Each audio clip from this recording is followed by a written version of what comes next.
X in my name is not just a symbol or a target sign. A spell that attracts all who spit facts online all the time. Can you see it? All the ones who drag my name every single day. Can you see it? Can you see it? Can you see it? They keep saying you don't have what it takes to carve out your own name underneath the shadows of gods. And I keep waiting for the day disbelievers say I flew way too close to the sun. I wait, but it never really comes. The X in my name is not just a symbol or a target sign. A spell that attracts all who spit facts online all the time. The X in my name is not just a symbol or a target sign. A force that compels all to rebel from all that shackled mind. Why do they just stand there against when they fall from the battles I have overcome? We feel it, feel the cold and the seething tone that they make while I stand up, man among gods. And I keep thinking with my mills, shooting ropes in my cold that faces towards the sun. They hate, but I'm sitting comfy with their mom. The X in my name is not just a symbol or a target sign. A spell that attracts all who speak facts online all the time. The X in my name is not just a symbol or a target sign. A force that compels all to rebel from all that shackled mind.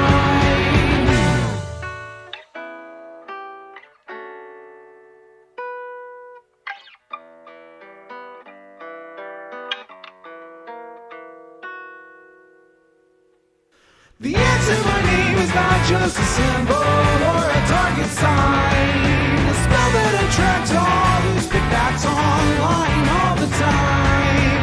The X in my name is not just a symbol or a target sign. A force that compels all to rebel from all that shackled mind. It's you and me, your mom, it's me. I'll take another hit from my name. You'll see now, watch me right now, punch your face now. Show you how.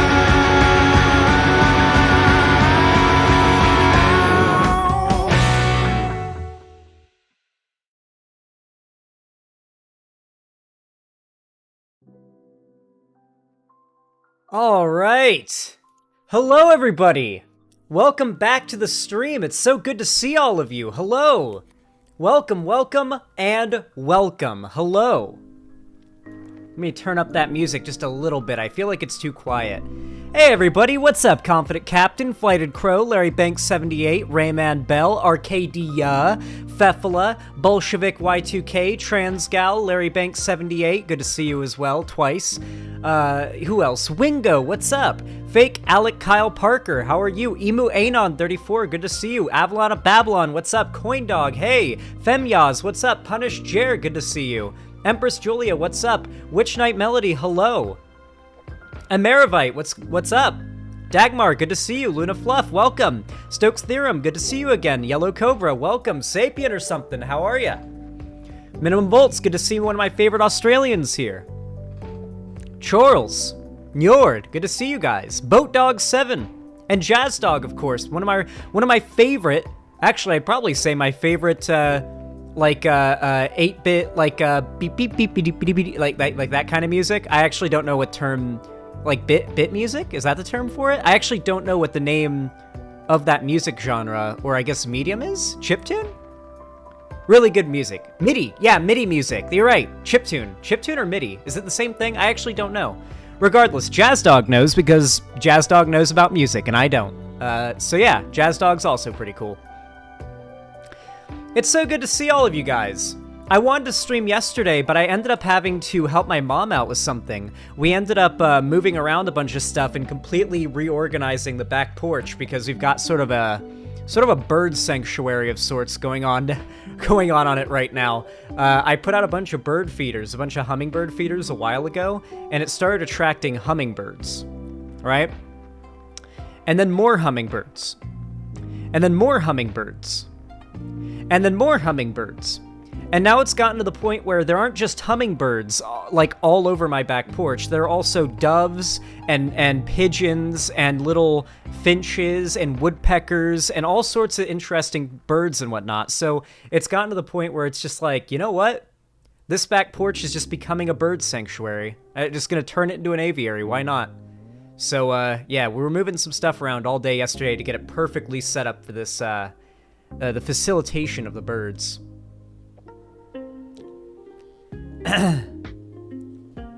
You got robbed on the uncensored Grinch song? There's a version with Joel Haver's cool drawn VFX thing? Wait, I got robbed? Oh, because of copyright? No, I think it was probably fine. My mom has quite a few bird feeders in our backyard. Is that just a Florida thing? Oh no, well, we're from Florida, but we're in California. Southern California. Anyway, it's so good to see all of you guys again. How are you all doing? How have you been since last time we talked? I am currently trying to get this thing of weed open, but I have to break the seal with my fingernail somehow. But I don't have much fingernail, because I just clipped him a couple days ago, so, figuring that out right now. I could just rip the box apart, you know? Yeah, this always works. You know, the child-proofing doesn't really work if, you know, you could just rip apart the material the packaging is made of. Like, what's the point? You know? Will there be Zomboid later? Not today, my friends, not today. We're focusing hardcore on politics and topics today, but tomorrow we'll probably be doing Zomboid. Almost certainly be doing Zomboid. My bad for those of you guys who have really been excited for it and are mad that I keep pushing it off, but listen, we're content maxing, okay? You guys watch me for politics, not gaming. Since now we got all my fans asking for gaming all of a sudden. Listen, I respect it. I respect it. I like to see it. I'm happy to see my fans are hyped for gaming content. That's always something good for me to see.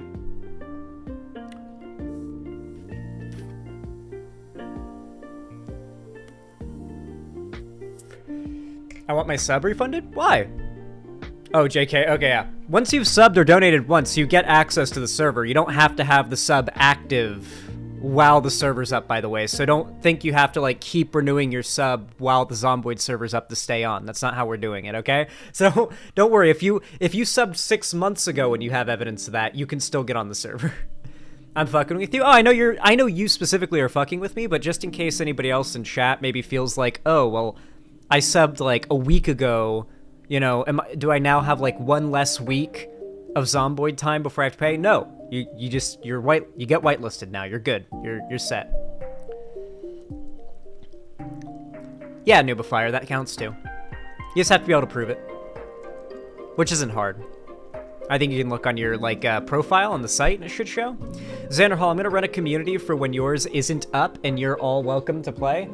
Community server. Zomboid community server? I mean, that would be a little bit unnecessary since we're starting the Zomboid server soon. Like tomorrow. Like, we're going to be restarting it and going for round 3, all right? The whitelisted version. 3rd time's the charm, and we should be able to get it this time. Really quickly, though, we've been getting donos already, and I just want to thank you guys, because you are all fucking poggers. Let's read these. Minimum Volts, my favorite Australian in chat right now. Thank you for the $5. I really appreciate that. Said, YouTube link, can you cover this vid? At one point, his Ukraine takes were dog ass, but gambling in Australia is a racket. Interesting. Boy.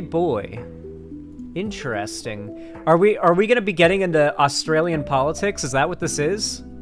Hold on. There's a couple of things you should know about Australians.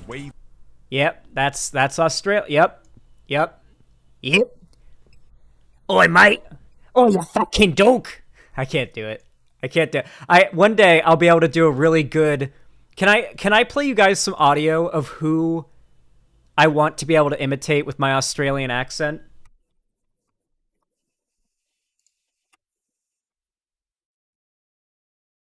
Let's see if I can find it.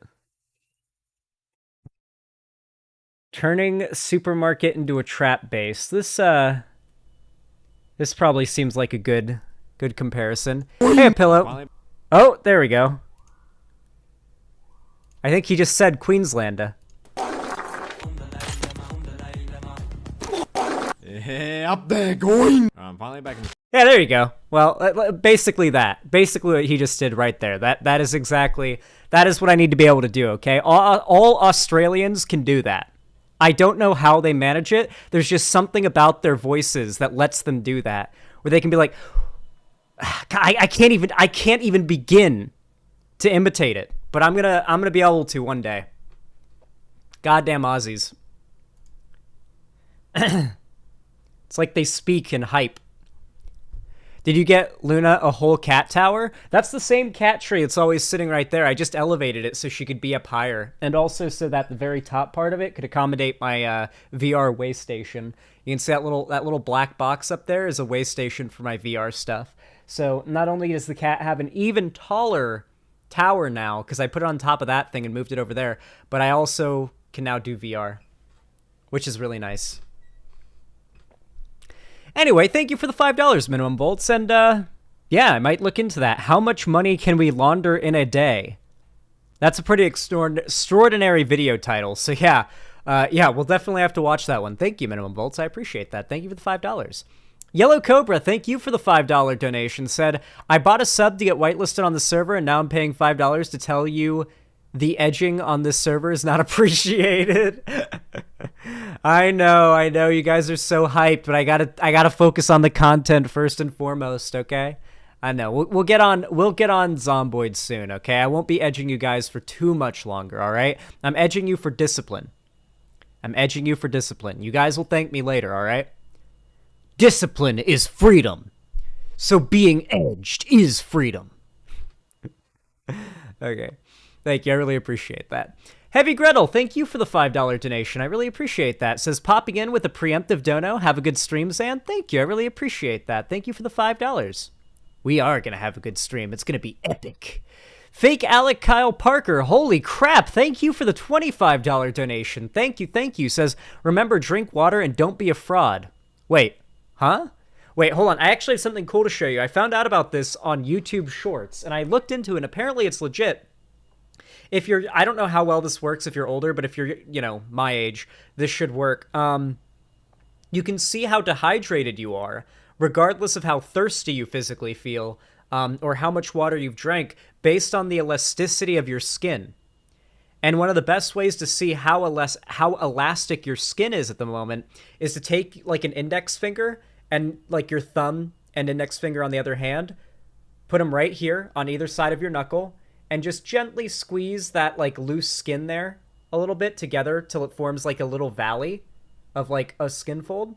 Now, when you let go, if you're hydrated, almost instantly your skin should elastic, like, back to how it was before you squeezed it.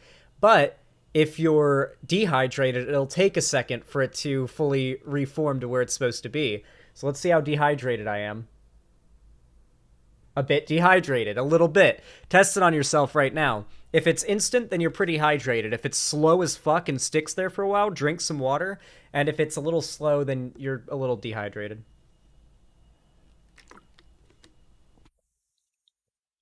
Results may vary, does not work the same for those with collagen disorders like myself. That's what Renophilia says, so I guess if you have a collagen disorder, then it won't work. But I also know that apparently it doesn't work well if you're older.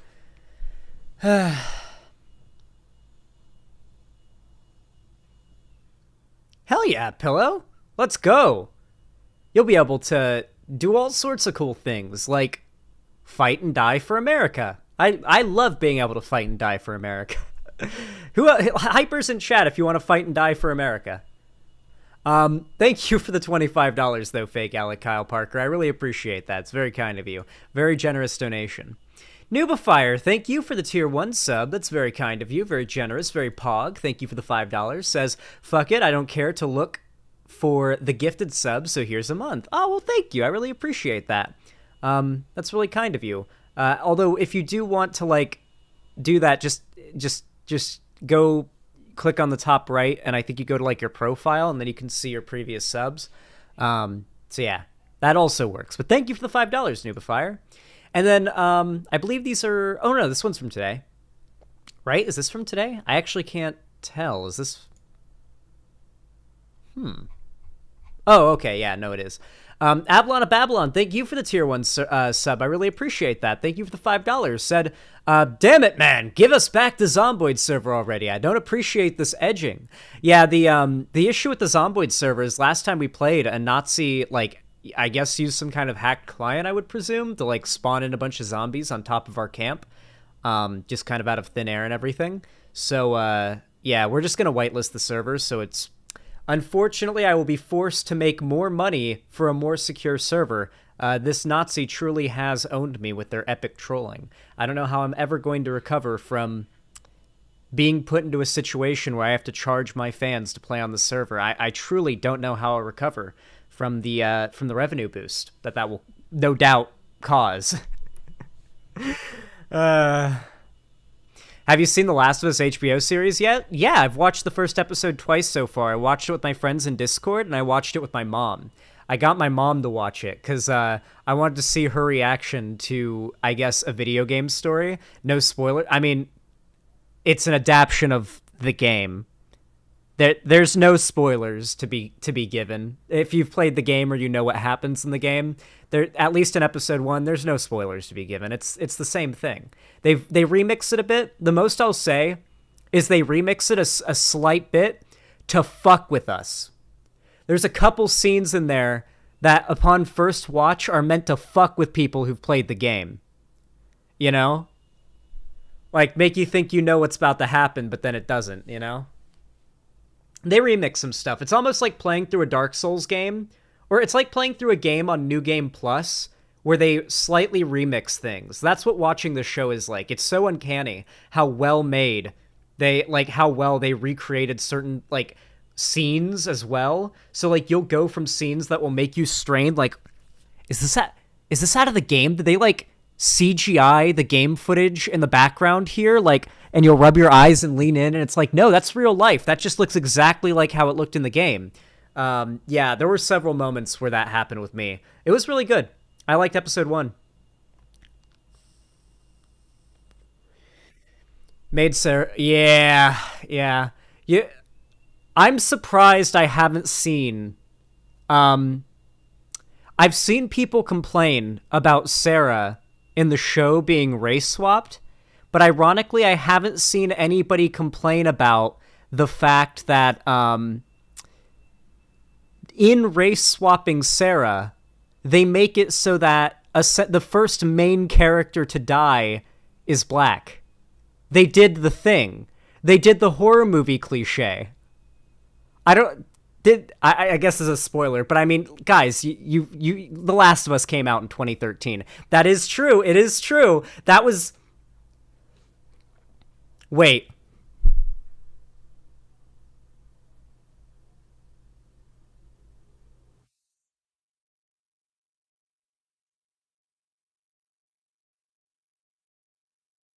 I just realized that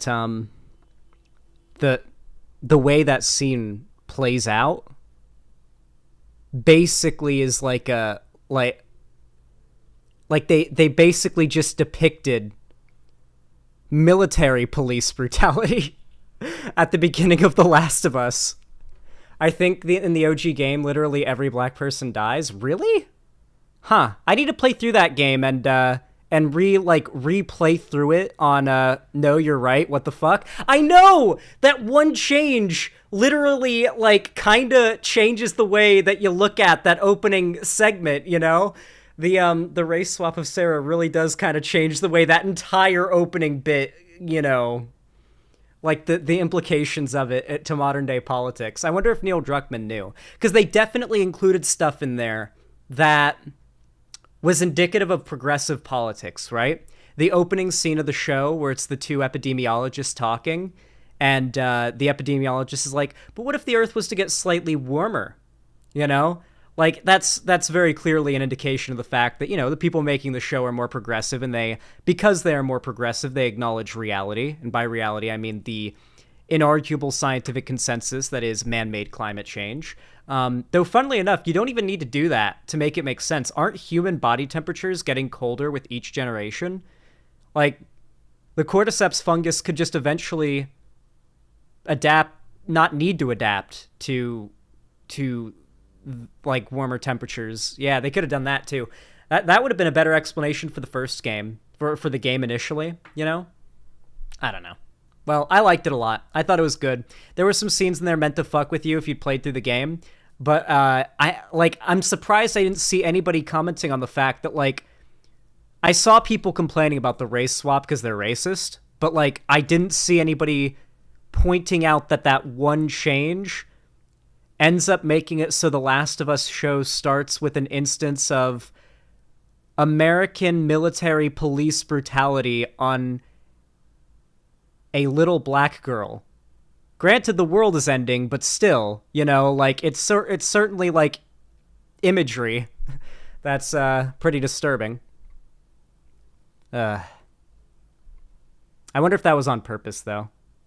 Probably not. I'm super excited for the next episode, more than I have been for a show in a long time. I know, right? Like, I know what's gonna happen next. Like, I know what's gonna happen next. I think we all know what's gonna happen next. But I'm still excited to see more. Yeah, literally every black person in the Last of Us game dies. Neil Druckmann? Are you... Bro? You know, like... Like, I feel like there's no way you can't make... Okay, that's such a known stereotype at this point. I feel like you can't make a piece of media and then coincidentally have it be so as that, like, all the black characters die and, like, the only people that make it out are white characters, and it's just a coincidence. Like, you're so race blind, it never crossed your mind that maybe, you know, if we're gonna do the Neil Druckmann super woke virtue signaling Twitter thing, maybe we recognize that we just did the horror movie stereotype just now with one of the whatever. Avalon of Babylon, thank you for the tier 1 gift of sub to Dagmar. Says, the Zomboid players have decided to nuke Palm Springs if the server is not up by Sunday. You've been warned. Unironically, I think Palm Springs would actually be a fantastic setting for a Fallout game. Like, I'm not even kidding. It's so mid-century out here that, like, most of the buildings, like, if you basically post-nuclear warified the neighborhoods out here, it looks like the perfect Fallout map, okay? It's so goddamn mid-century to this day. Like, you could do a modern-day Fallout game here, and it would still look like it was the 50s or the 60s when everything went to shit.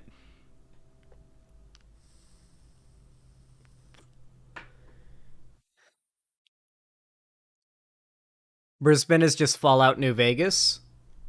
Isn't Brisbane, like, in the UK? Is there desert in the UK? I don't feel like there's desert there. Wait, what? That doesn't look like the UK. Wait, is Brisbane not in the UK? Australia. Okay, yeah. Australia is pretty Fallout New Vegas. Never mind. Yeah, no, holy shit. Silly and Queenslander. Queensland, you do. Yeah. Fuck. I fucked it up. I'm sorry. I'm not racist against Australians, I swear. I swear to God, I'm not. I swear I love them. American moment. Listen, if they talk like this or anything like this, then they're British. Okay. Thank you. I really do appreciate the tier 1 sub, Avalon of Babylon. That's a little bit loud. Let's turn it down just a little bit. There we go.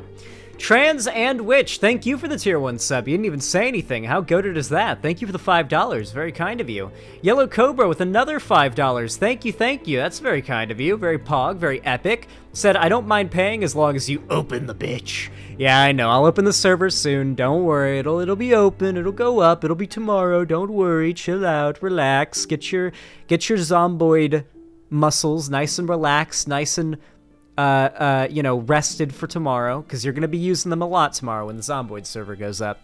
Just Valerie, thank you for the tier 2 sub. Thank you. Says, hey Zan, been a while. Used to be just Zach in chat. Gonna be chilling and playing FF14. Hope you're all having a good day. I like your new name, Just Valerie. Welcome to the, well, I guess it wouldn't be welcome, but welcome back. Thank you for the tier 2 sub. I really appreciate that. Very pog. Here, let me see how many months that is.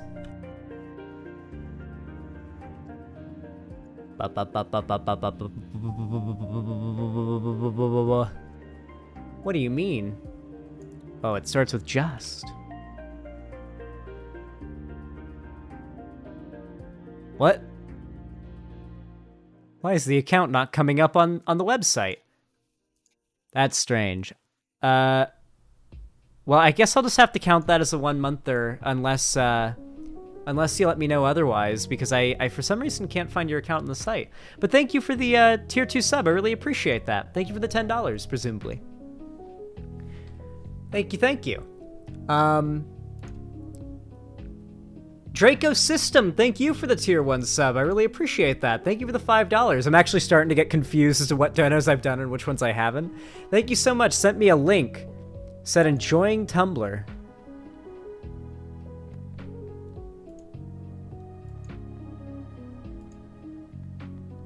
Yeah, this is Tumblr humor, and I can't even process it. I'm sorry.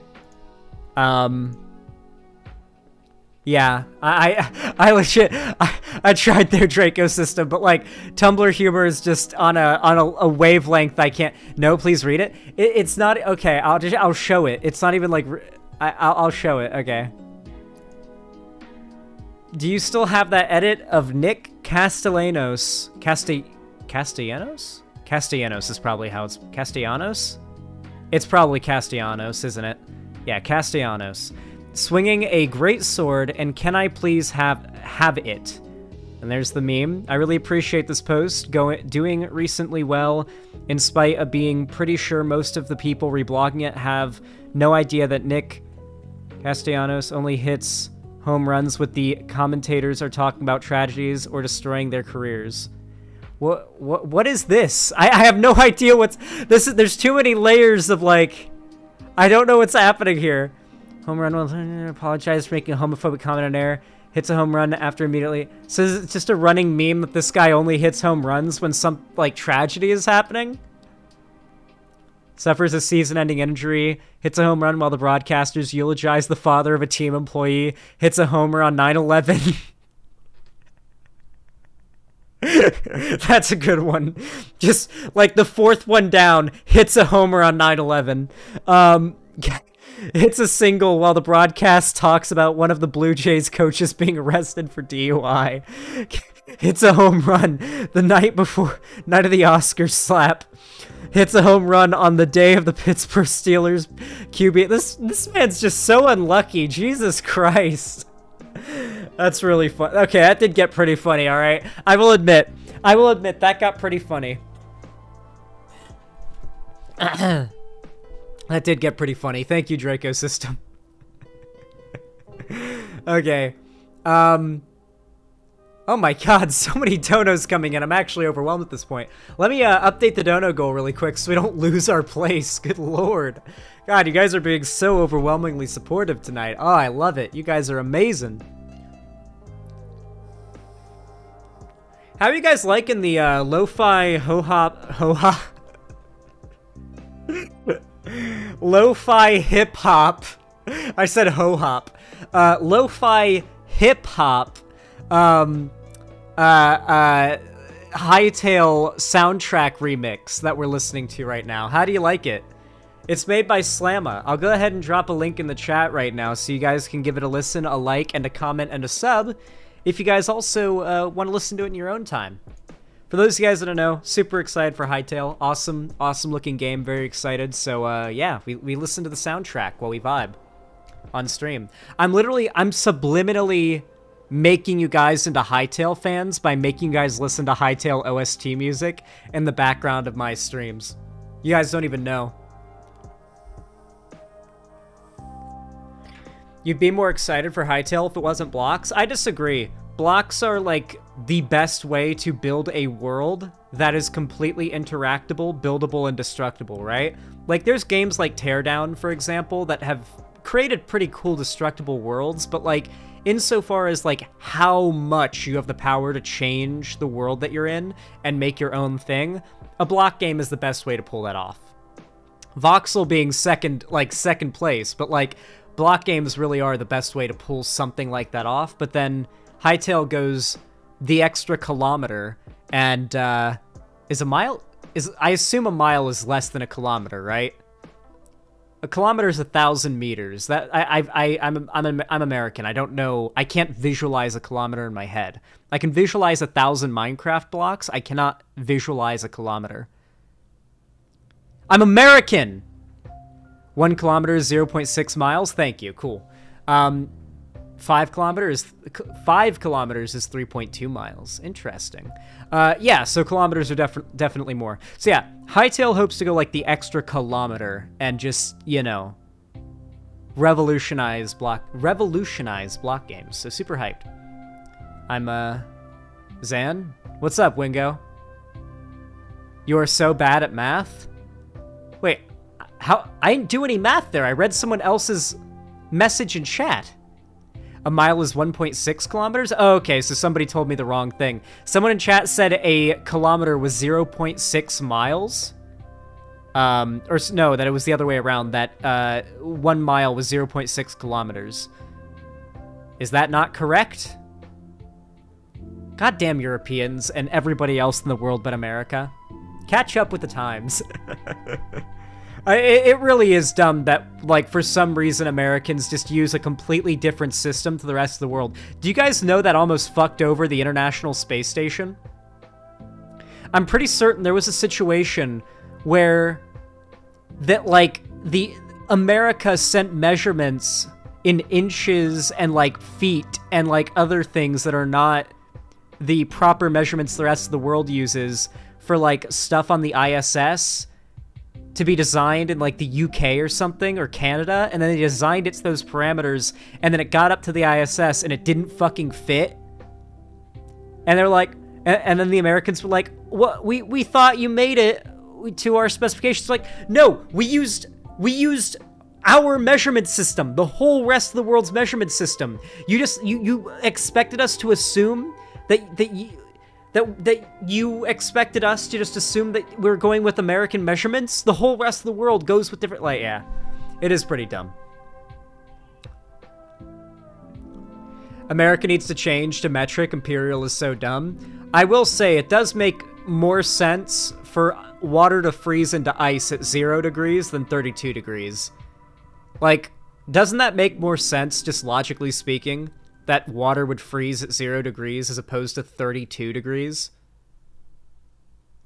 I will say, and that water would boil at 100. That it, like, 100's the boiling point of water in Celsius, right? I'd say it's, you know, pretty, it just makes sense, you know? 0's freezing, 100 is boiling. Water's like the most important thing ever, so, yeah. Xanderhall, granted, NASA did send a lady astronaut into space for a week with 100 pads and tampons and then asked if it would be enough.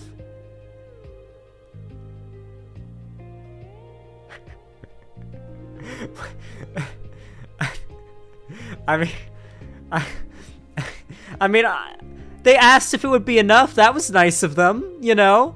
Like, you know, at least they didn't just say, here's how much you get. They asked, will this be enough? You know? Like, that's nice of them. It is more than enough? Yeah, but they don't know, you know? Like, some, you know, they're being nice. It's thoughtful. It's thoughtful, okay? It's a little sad that the men the men and women that literally got humanity on the moon probably, like, a lot of the people behind all that probably don't have the best education on sex and like, sex education as you would hope. They probably do, actually. Don't you have to, like, to be an astronaut, don't you have to, like, have a pretty solid understanding of human biology? Like, most astronauts were, like, in the Air Force and whatnot, but I'm pretty sure they know a good amount about human biology because you kind of have to for a lot of reasons. Like, God, I would not... If I was in charge of NASA and I found out that every single astronaut on the ISS wasn't, like, certified Red Cross capable of doing CPR and other, like, emergency, like, medical procedures, then I'd be like, what the fuck is going on? All the astronauts need to know how to do CPR and basic medical shit. What? How do you pee in zero gravity? You pee into a vacuum.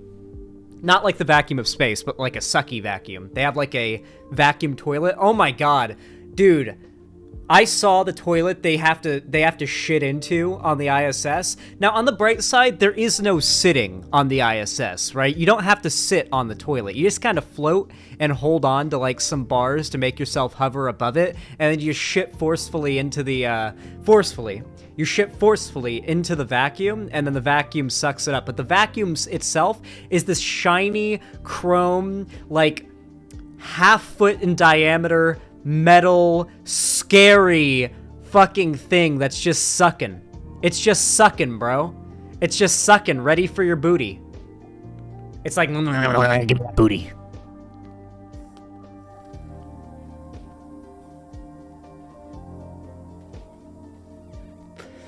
don't you get your CPR license in high school? Fuck no. I had to get Red Cross certified as part of my job when I was a lifeguard. That was very much not just a skill that I managed to get in school. I wish they taught CPR in school. But no, they do not.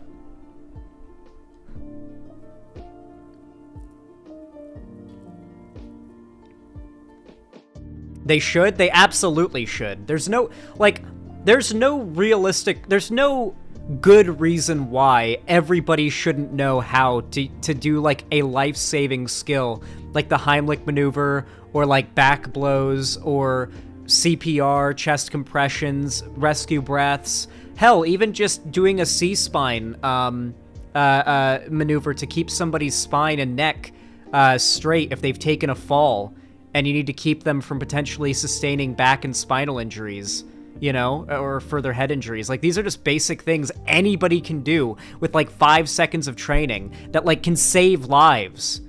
But we don't teach it in school, because why not? Why? Well, yeah, I don't know. Anyway. Trans and Witch, thank you for the 5 tier 1 gifted subs. I really appreciate that. Thank you for the $25. It's very kind of you. Gifted to Arachno NATO, Strawberry Milk, Sheepish, 9 Brains, and Bolshevik Y2K. I'm sure they all really appreciate that as well. Also, the drive from the suburbs to my new job is 30 minutes from here, from where she wants to live, while the apartment I like is only 15-minute walk from my jobs. I feel like this is part of, like, a long story that I'm reading, like, the last message in. Hold on, let me... Thank you for the $25, Trent. Let's go all the way back to your first message, so this makes sense. Trans and Witch, thank you for the $5 as well. Said, hi, Mr. Hall of Zans. I'm in a bit of a conundrum. My GF wants to live in the suburbs with her friends, while I want to live in the city. The problem is I value walkability above all. Also, the drive from the suburbs to my new job is 30 minutes from where she wants to live, while the apartment the apartment I like is only a 15-minute walk from my job. Ooh. I'm gonna be completely honest. I think that you're probably right in this. Like, I get that your partner wants to live near friends in the suburbs and everything, but, like, if you're working and there's an option that is better for finances and your job, then I feel like there's almost a responsibility as adults to pursue the path that leads to the best. Yeah, like I feel like your walkable city option is objectively the right one. That's my opinion, personally. Yeah. Well, yeah, thank you for the 5 tier 1 gifted subs. Thank you for the donos. Hopefully that helps out. I think you're in the right. And you should show your partner this clip and let them know that I don't miss. And so if I believe in something, it's always true. And yeah, you're correct. Thank you. Yeah, fuck the suburbs. And Trans In Witch with another $5. Thank you. Oh my god, you guys are being so supportive today. I love you all. Not near her friends. The 5 of us are sharing a house. Oh, okay. So it's the option. Oh, okay. So you're already sharing a house, and it's a matter of living in the suburbs or living in a walkable city. Walkable city. Bring up some like videos from like YouTubers who've broken down why walkable cities are so like beneficial to live in as opposed to like the extremely car dependent suburbs and the infrastructure built around them, you know? Yeah, I don't know. I heard Not Just Bikes is pretty good with those videos, but you know, it sounds like city is your best option right now. Hey babe, I love you and all, but you're no Xander Hall. Real. Exoskeletal Patchwork, thank you for the $5. Said, here's the content of the Castellanos home run shenanigans. Well, thank you for the $5. What is the... I'm gonna let you guys know, if baseball clips are going to become the new Sonic thing, then I'm actually going to end it all. Oh no. Wait, I don't even know if I could show this. Can I even show, like, this clip? I've literally gotten copyright takedown for showing, like, small swim meets on stream. Like, I've literally done, like, reviews of swim competitions, like, swim meets on stream, like, the big, like, not big, but, like, the championship swim meet competitions, because I used to swim, and I would, like, analyze, like, the contests, and I literally got copyright takedowns for that, so I'm worried. I'm worried.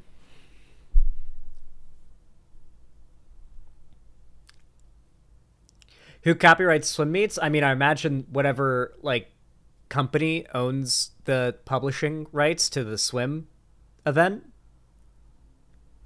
But I'd imagine. That's what I'd guess. That's my theory. But it's just a game theory, remember. Oh, and Trans and Witch, thank you for the extra $5 Edinos. Hot damn, said, I did, she's not budging, she's a car gal. Oh no. Trans and Witch. I think it's time to, you gotta... I'm just kidding. I don't know what to tell you. I'm not very good at other people's relationship disagreements, but I hope it works out. In the meantime, hopefully you enjoyed the stream. Hopefully it helps you take your mind off of it. Because I'm personally not very good at relationship advice, generally speaking. Sometimes I am, but not always. People stream full games, but put in the title that they're playing MLB The Show. Real. Okay.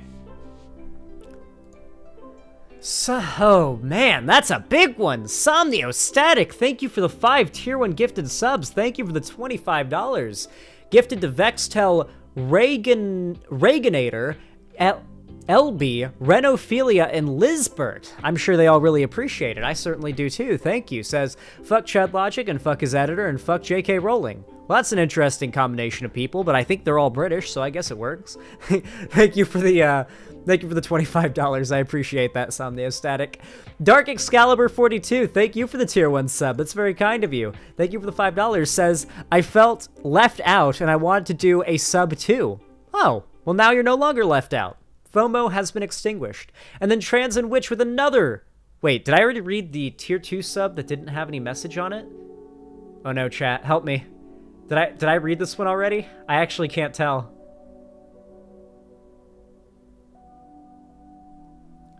What? What's going on? The pillow? Holy shit, what?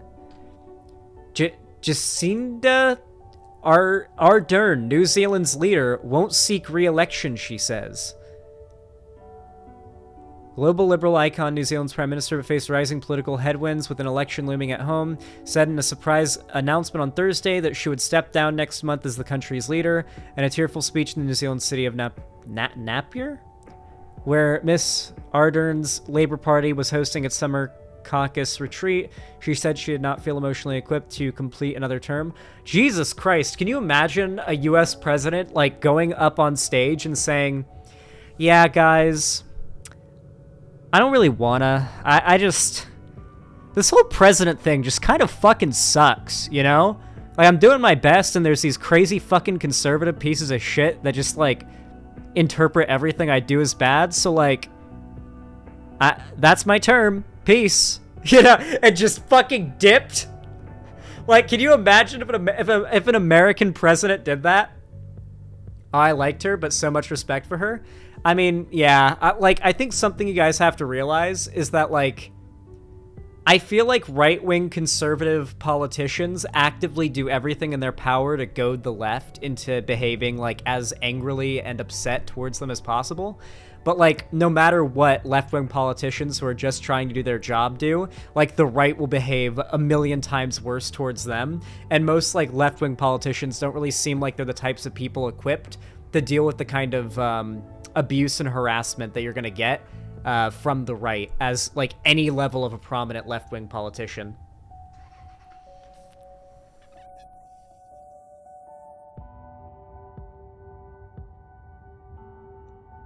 Oh my god, Holly Heartsong, thank you for the $50. Hot damn!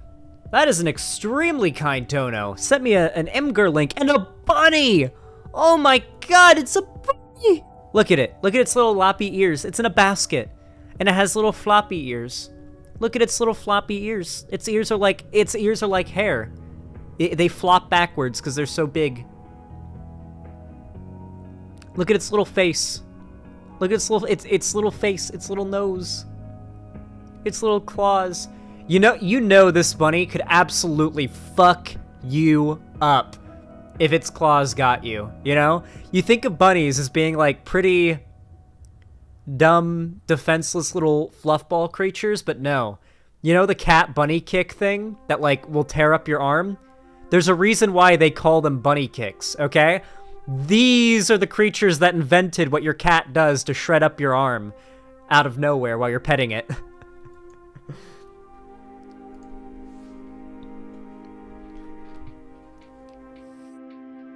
You haven't lived till you've had your arm shredded up by a giant fucking rabbit. Thank you so much for the $50, Holly Heartsong. That is extraordinarily generous of you. I really do appreciate that, and that is a adorable bunny. Thank you for gracing my eyesight with that. I really do appreciate it. And then Dendrago, a couple days ago, donated $5 and said, VOD watch, rewatching or retaking the high road, quote, I've always liked when the fighting is going on in the mud, taking the high road is a retreat. Also, pre-record your outro, nerd. Never. I will never... Well, yes, I will eventually pre-record my outro. That is actually something I plan to do. But for now, never. Transcend Witch, thank you for the $5 as well. Oh my god, you guys are so supportive. Hot damn. Thank you for the $5. Says, also, bites cause... I'm the only one making over 30k a year, 55k, so it's kind of feels like I'm supporting everyone else while also getting stepped on. Yeah, you gotta put, you know what? If that's true, you gotta put your feet down, okay? You gotta put your feet down and be like, all right, listen, I make the most money here, all right? My job provides the most of what is allowing us to stay alive, so, like, I'm gonna go ahead and veto this bullshit. We're living somewhere actually close and convenient for my work, you know? Like, yeah, you gotta put your foot down here at this point. You're basically the leader of the house if you're paying the most rent. You have my blessing. You are not an asshole if you put your foot down, okay? But yeah, thank you for the $5. I really appreciate that. And One Piece 34, thank you for the $5. I really appreciate that as well. Says, all right, let's get with a fresh 60-second animation. What is this? Oh boy. Here, let me pause the hightail music really fast. What do we got here? Mr. Krabs sent me a clip. Thank you, One Piece. AKA Mr. Krabs.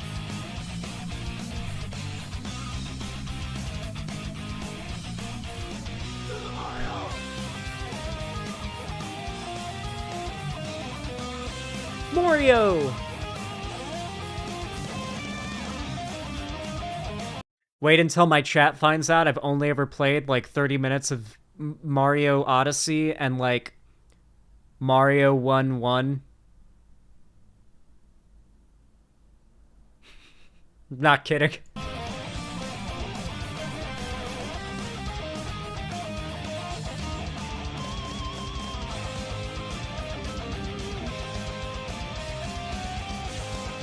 Like World 1. What is this a trailer for? What is this crossover? Oh my god, is Bowser working with Eggman?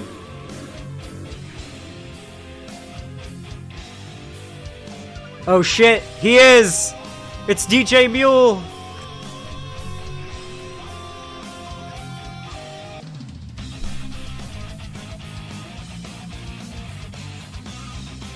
Oh, this is a fan animation? I see. Oh, is it replaying? Oh, I've been tricked. It's replaying. Nice try, YouTube clipping. Trying to make me rewatch the same clip twice. Good one. Hot damn, you guys have already raised a shit ton in donos. God. Holy crap, you guys are supportive. I really appreciate it. Oh, and then over on Twitch as well, Trans and Witch, thank you for the tier 1 sub, said, nothing. And then Vash Bandicoot, thank you for the tier 1 sub, said, hey there, Zan, love your content and wish you well. I love your content and wish you well as well. The streamer version of saying you too when the guy gives you your pizza and he says enjoy your pizza. You too. Oh, and then Trans and Witch with another $25 on Streamlabs. Oh my god. Are you the Oiler today? Are you the Oiler? Are you the Oiler? I think you might actually be the Oiler. Oh wait, no, that was the one from before. Never mind. You are still the Oiler today, but that wasn't an extra 25 on top of everything. That was my bad. Two separate donut, like there's two separate feeds that will sometimes repeat. I just think it is absurdly hilarious how much like Eggman in the face DJ Mule looks, and he like went after me for wearing the Shadow the Hedgehog onesie in his like hit piece video. Like that part specifically felt too perfect for him not to be memeing. Like when that part of the video came on, I actually thought, is this guy just memeing? Is this guy like a fan who just knows about the memes and he's just like memeing around with us here? Is this like a fan doing me a favor by making such a bad hit piece that like it's meant to make me look good? But I don't think that's the case, judging by his behavior after the fact.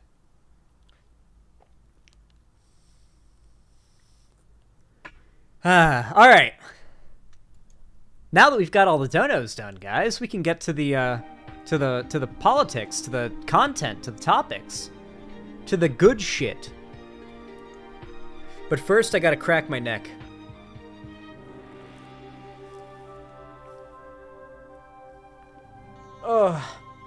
Oh, did you guys see? Oh my god, hold on, I have to show you this. This is the most, like, honest conservative... If you ever need to understand, okay, what conservative politics is about at a fundamental level, I feel like this, regardless of whether or not it's a joke or a bit, I think is a very good, like... I think it perfectly demonstrates what conservative politics are all about, okay? Matt Walsh tweeted this, like, 8 minutes before I went live. It's phenomenal. My wife was deeply disappointed in me, because we ended up in a pay-it-forward drive-thru chain, and I immediately accepted the free meal, broke the chain, and drove away without shame. I'm only surprised that she was surprised. That truly is, like, the most honest depiction of like, what conservatism stands for at the end of the day, right? Like, is there really anything better? Is there anything better than that, right? Like, to just admit, not only to shamelessly admit, but to admit that you are shameless in doing something so overtly, like, just morally bad, you know? Like, taking pride in how shameless you are in doing something so morally bad. This is what conservatism is all about. Stating they believe and stand for something overtly, unquestionably evil, but because most people assume that evil doesn't actually exist, because they like to see the good in people. Like, they like to assume that, like, no human is truly evil. They assume this is a meme or a joke, but, like, yeah, it's probably a meme or a joke. I don't know if this actually happened, but, like, he thinks this makes him look good. He thinks this is like a good demonstration of his beliefs and of his worldview. This is what they believe in and what they stand for. I don't know. I just love it. I laughed uproariously when reading that tweet.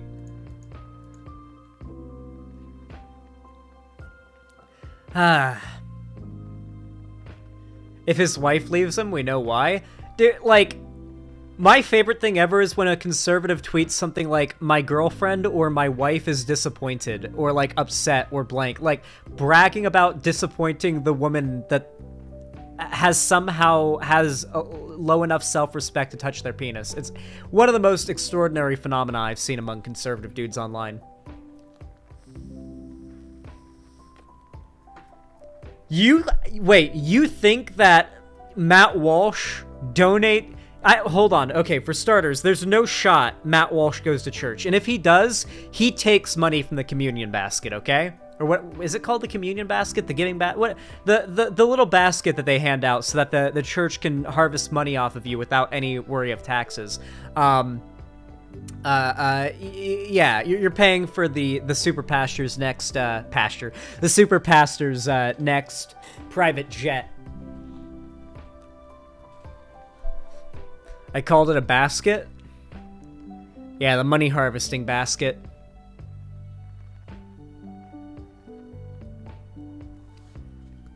It's easier to woke scold if you live in a country that already has universal healthcare and a working social safety nets. That is true. Isn't it funny how many of the woke scolds come from, like, Canada and the UK? Where, like, to be fair, the UK is pretty rough right now. Canada's pretty rough right now. But, like, not as rough as America is right now in a lot of parts of it, I'd say. Like, I think that they're literally trying to do a detransition bill in, like, Oklahoma right now, okay? I think America's topping it right now, which is crazy, because, like, a year ago, I would have said that the UK beats out America on transphobia. Now I think America's America number one.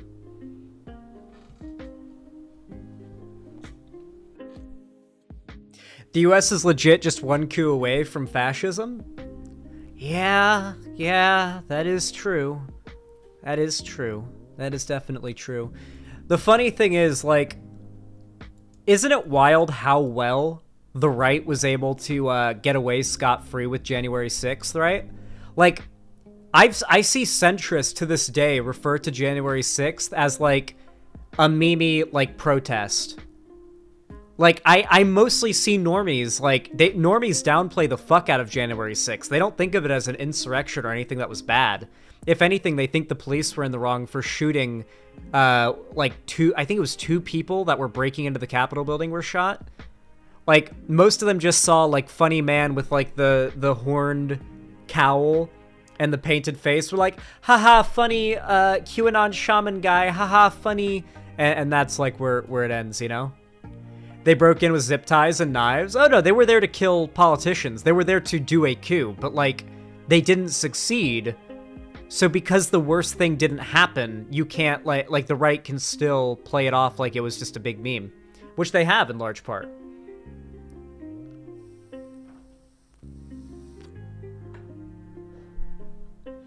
Matt Walsh does not let his wife finish. Do you guys genuinely believe that Matt Walsh, who works for Ben Shapiro, has ever made a woman, like, in any way aroused? There's absolutely no fucking shot that has ever happened, okay? Matt Walsh probably thinks the female orgasm is a sin. I remember growing up in Florida and unironically seeing a conservative politician on the TV one time say that women could get pregnant using a pencil eraser that, like, hits a certain, like, button, quote unquote, somewhere in the woman's, like, vagina.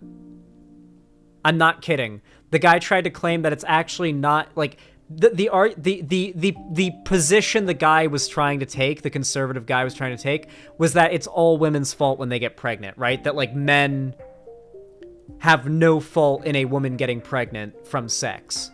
That, in fact, just a girl, you know, using a dildo or touching that part with a pencil eraser will make her pregnant. That's basically how he sounded. I'm not kidding. That is how, like, a fair amount of men growing up in America think sex works.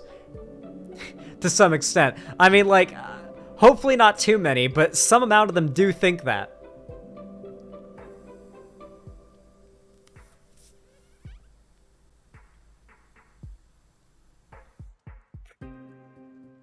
Yeah, you see, the way sex works is a man takes his wiener and he puts it into the vagina and then he pees in her. And she has a baby. You know, and the more you pee, the bigger her stomach gets. And eventually, when her stomach gets big enough from you peeing inside of her enough, then eventually she gives birth to a baby. That's how it works.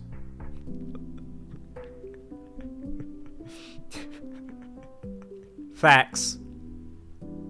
Who here has the medical knowledge to debunk this? Not a single one of you. Was that a joke? Because that's actually how it works. Real.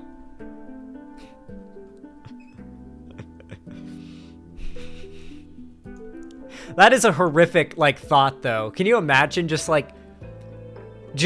literally piss? It's literally piss inflation is what's being described here. That is absolutely fucking horrific. So are babies just pee, like, in the shape of humans? Yeah, babies, I mean, think about it. Humans are made of 75% water. What's pee made of?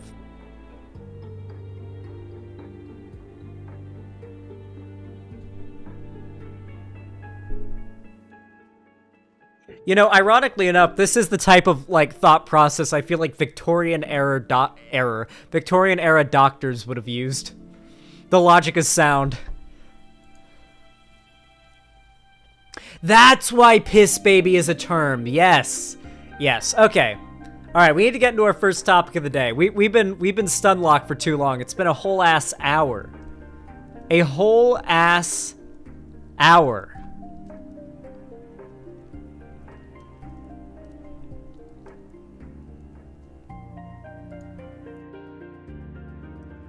All right.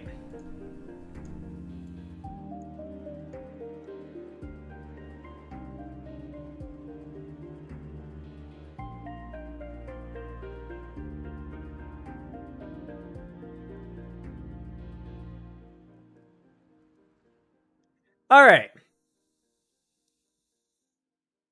We turn down the lo-fi just a little bit. There we go. Okay, you all know what to do when I say action, right? 3, 2, 1, action. All right, everybody. So today we're going to be talking about a little bit of petty internet drama, but personally I think that, you know, it's kind of, morally I'm obliged to talk about this, you know, because some bad people have been saying some bad things to good people that I like, and I'm not a big fan of that. So I guess I'll give you guys a little bit of background here. How many of you are familiar with a content creator by the name of Chud Logic? I assume a lot of you guys are aware of who this guy is. You see, Chud Logic, for those of you guys who don't know, and I imagine you guys are going to be able to tell, like, what we're going to be talking about here in a minute.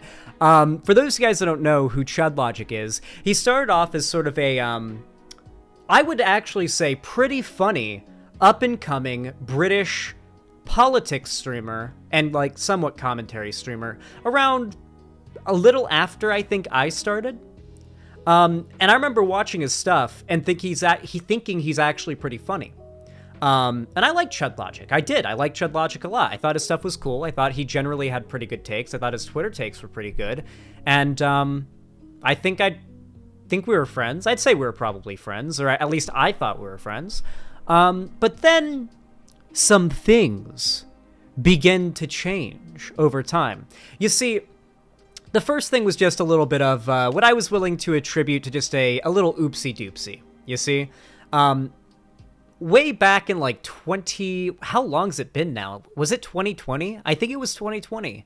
Back in 2020, a large content creator by the name of Thought Slime accused me of having a sex cult. I pretty promptly followed up these accusations with a pretty strong debunking of all of them, so much so that to this day, the idea of me having a sex cult is sort of like a meme in the community. Like, it's literally like the Xander Hall sex cult is now a meme because of just how insane it was to just materialize that accusation, right? And Thought Slime, of course, never stepped off of this. Plenty of other lefty breadtube creators jumped on board with it as well, and it was very clearly an attempt by a larger content creator to slander a much smaller content creator at the time and prevent me from like growing at the rate that I was growing at the time. So thankfully I was able to debunk those accusations, but there was somebody, or I should say a large group of people on Twitter who believed them and were pushing them. Actually, I don't think they believed them. I think they were just pushing them because they didn't like me. And the person in question who became relevant to this story was somebody named Corvidae. Now, Corvidae made numerous tweets calling me ableist and a bunch of other accusations of transphobia and stuff like that, but really, the accusations of ableism and transphobia were like 10% of the tweets about me, while roughly 90% of them were all just claims that I had a sex cult and sexually abused my fans. So when Chud Logic came to me and asked if I wanted to have a debate about this with Corvidae on stream, I was like, Corvidae wants to debate about the completely false sex cult allegations they're supporting against me on stream? Really? Okay. All right, sure. So, I show up there and the time comes and Corvidae has a conversation with Chud Logic before this. And I want to clarify, for anybody who might have just joined or maybe forgot that I said this, I do attribute this to an honest mistake on Chud Logic's part. Even to this day, I think this was an honest mistake on Chud Logic's part. But Corvidae tells Chud Logic, I really just don't feel comfortable with talking about this because I want to be respectful to the matter at hand and all that. Like, just some like weird explanation for why it would be disrespectful to discuss the literal slander against me that they'd leveraged at me. And so the debate just ends up devolving into being nothing but like talking about me using the R slur for 2 hours because Chud Logic basically banned the topic of Corvidae accusing me of having a sex cult falsely during the debate that he was hosting. So I felt a little bit bitter after that, I will admit. But I was willing to, I was willing to, honest mistake, right? Honest mistake. He probably didn't really know what was up with the entire drama. And, honest mistake, right? Time passes, though. Time passes, and the whole ex-girlfriend drama happens, where my ex stole from me and used my money to buy drugs. And among other things that were quite bad, that I created a whole video that breaks this all down with evidence and all of that, so you guys can go see that as well if you want to look into it. Most of you guys are probably already aware of this, though, because it was fairly recent. But then that happened. And Chud Logic offers a platform for me to come on before I've finished making my full response, because it was taking time, to acknowledge the claims that were being made about me to the public in on his platform, right? So I take the offer, right? Because at this point, I think me and Chud Logic are pretty chill, right? And then he spends the next 2 hours desperately trying to make me look bad. It was so bizarre. At one point, I talk about how she'd been arrested and put in jail because she had been found in possession of the drugs that I was saying she was addicted to, and I guess he disagreed. I guess he was incredulous towards my accusations. So I say, yeah, she's in jail right now because she was caught with the drugs. And he's like, well, don't you think it's kind of hypocritical of you as a reformist leftist to be okay with your ex-girlfriend being in jail right now, and yet you claim to be in favor of restorative justice, and he, like, would just keep doing, like, weird gotchas like that, trying to, like, get me on something. It was really bizarre. He, like, really clearly had changed over time, and his goal was very clearly, like, getting the most, like, clicks and hype off of this as possible. He wanted to take, like, a contrarian position that would get him a lot of views, right? Unfortunately, he wasn't able to get that. Is Chud Logic a woke scold? No. He is not a woke scold, as I will go on to explain. You see, Chud Logic's editor and thumbnail maker, the guy who's, like, making his content for YouTube and, like, clipping his stream content, is a pretty far-right conservative. Many people have told me he's, like, a full-on Nazi, and frankly, based on his behavior, I believe it. And I want to let all of you guys know, I'm going to preface this to all of you, Chud Logic is very, very aware of his editor's behavior, and has outright said he does not care how much of a piece of shit his editor is, or what his editor does. He's not firing him, he's keeping his editor, that he doesn't care, right? So I just want to preface that, right? Anyway, so because I wasn't able to provide Chud Logic, I guess, with, like, a scathing outing of I guess, some reality in which I'm the bad guy in that whole situation, he decided to manufacture the narrative. And since that point, he's been making pretty incessant hate videos on me since. So the first one was this one, where he made this video. Xanderhall lied. Xanderhall's weak allegations response vindicated. No evidence debunked. And then, like, the soy image of me, like, a pretty clear, like, I think you can imagine what the message is supposed to be from here. And if it was just this, I'd be like, huh, well, what a piece of shit. But I guess it's just once, right? But he's kind of been doing it continuously for a while now. Scumbag lefties cancel campaign versus Shoe on Head. Lie endlessly. Meanwhile, Shoe on Head actively has her fans, like, brigading me and Demon Mama, calling us pedophiles and sending death threats. And then another one. She's QAnon level. Lefties flip on Shoe. Blame her for everything. Xanderhall L in parentheses. Like, the desperate grabs to try to make me look bad out of every single one of these situations. And the ironic thing is, I have gone down as being the one who was right in all of these. In all of these situations, everybody who isn't as retarded as Chud Logic agrees I did not miss here. So this just makes him look bad. He's just got, like, this backlog of videos shitting on me for the most uncontrovertibly correct things I've done. I don't know. I mean, I think it's definitely not the best look. Regardless, though, that on its own is mostly just annoying and pathetic, right? You know, like, just making weird clickbait videos filled with lies and misrepresentation of other content creators to try to get more views. You know, pretty scummy behavior. You know, pretty scummy. Pretty scummy, but on its own, it's really not, like, the end of the world. Does Chud does like you? I don't think he does. No, well, maybe he does, but he just kind of, it's all business to him. Like, he just kind of fucks with everybody. But in that case, it's just like, why would I want to be associated with somebody who does that, you know? Anyway, regardless, what actually kind of set me off wasn't any of the videos or the thumbnails, because I'm very used to having a lot of hate content made about me. It's nothing new.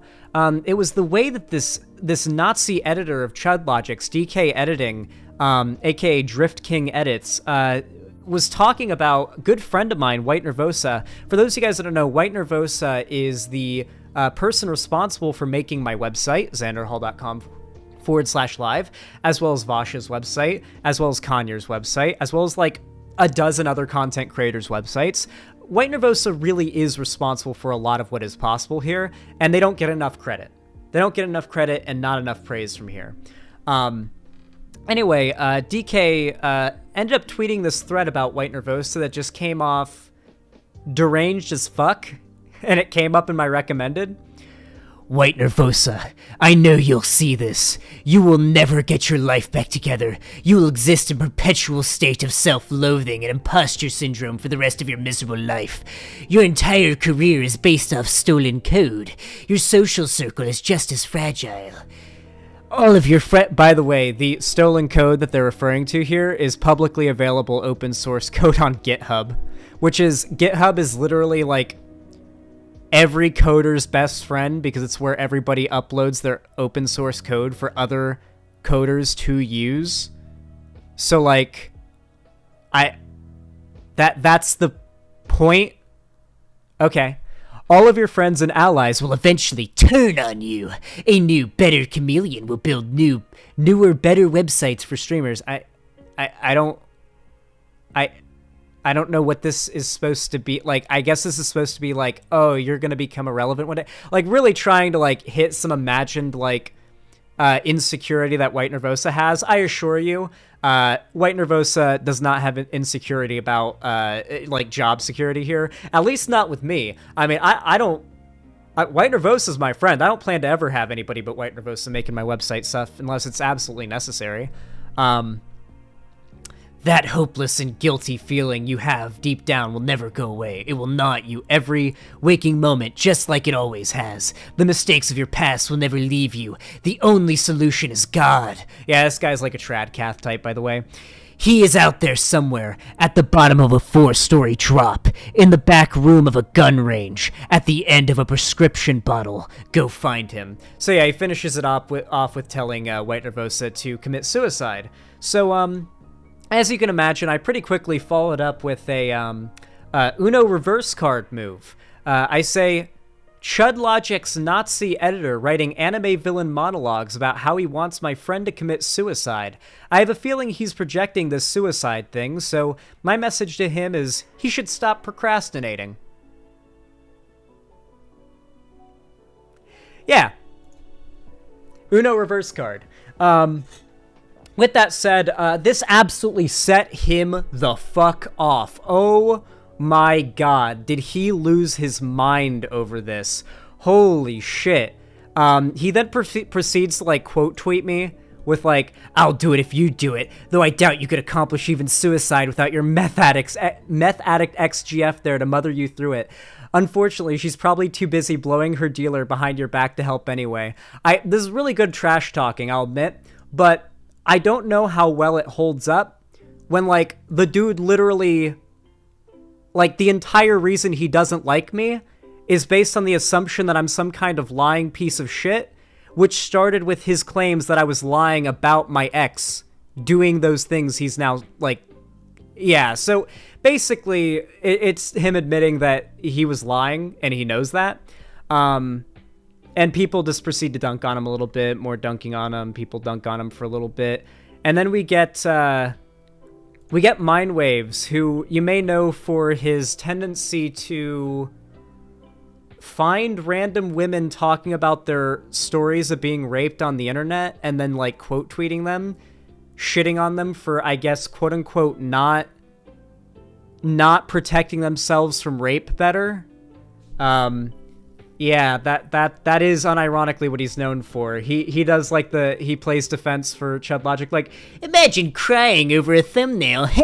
Yeah, imagine being a content creator and being in any way upset by the fact that another content creator is lying about you for views. Heh, couldn't be me. And they do a little bit of not virtue signaling. They do a little bit of concern trolling about how me saying no you to this guy telling my friend to kill themselves is actually hypocritical, which is definitely conservative logic, that's for sure. And then we finish it off finally with, I have to say, possibly the best interaction of all of it. When he says, I would lie to God himself if it meant one more view. And someone else replies, this is minor-like behavior. And then DK replies, if anyone knows about minors, it's Xanderhall, the literal groomer. So he finishes it off with calling me a pedophile. He got so mad that I called him out for the, like, thumbnails where he's, like, clickbaiting, calling me a liar, or, like, just lying about me to get views. He got so mad about it, he finishes it off with calling me a pedophile because I called him out. How fragile do you have to be to go to pedophile for someone calling you out for your cringy clickbait thumbnails where you lie about them? And this guy edits for Chud? Yes, this is Chud Logic's editor and thumbnail maker and, like, content manager. This is Chud Logic's main guy. Like, you know how I have Cherry to do, like, my stuff? This is Chud Logic's Cherry, pretty much. And we're popping Chud Logic's Cherry. Yeah, but listen, it actually goes back even further than that. The absolute derangement and psychopathy of this narcissistic piece of shit. Let me bring up some of the other interesting takes he's had.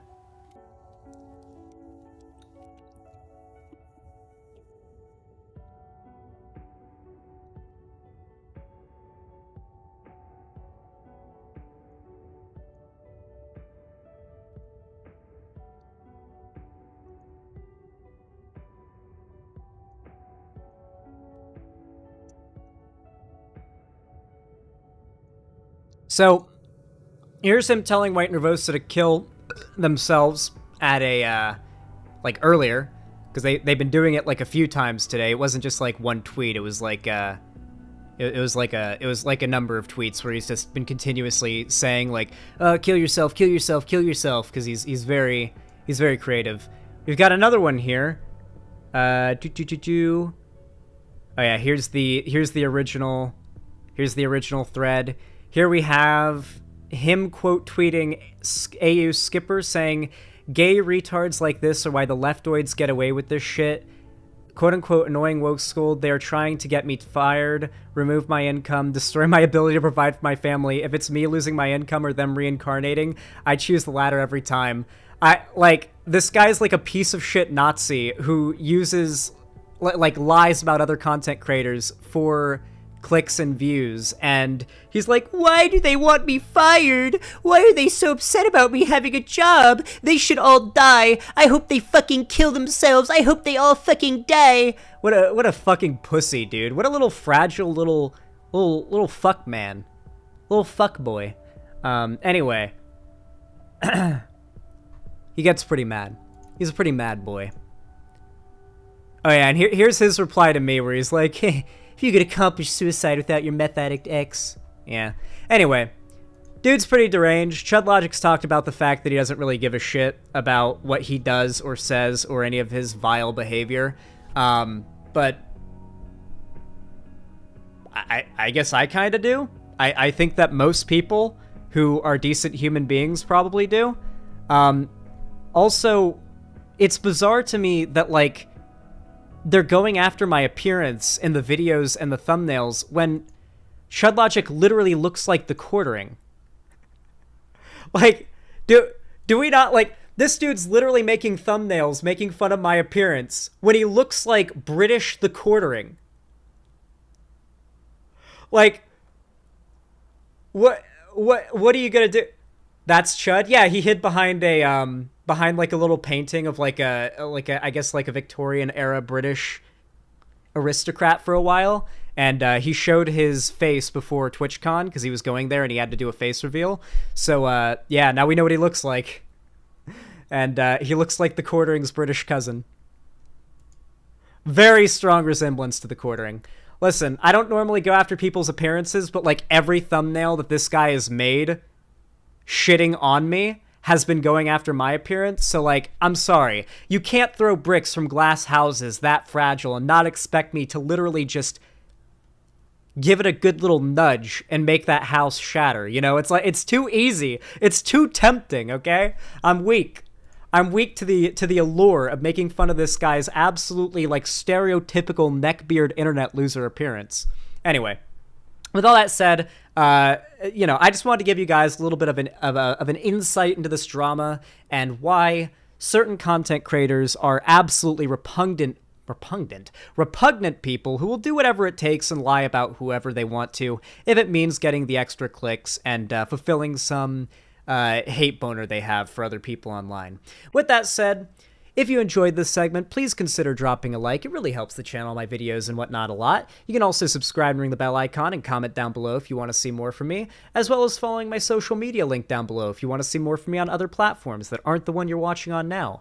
And of course, don't forget, if you want to support me financially, you can always do so on my website, xanderhall.com/live, by either donating, subscribing, or gifting a sub, by either hitting the button up there on the top left, or by supporting me through YouTube, Twitch, Streamlabs, Stream Elements, or Patreon. With all that said, I really appreciate every bit of support. Thank you guys so much for watching, and have a good one. That was a good segment.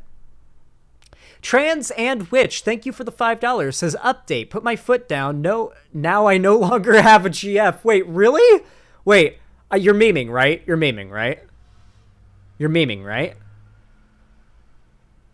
You're memeing, right? You're memeing, right? You're memeing, right?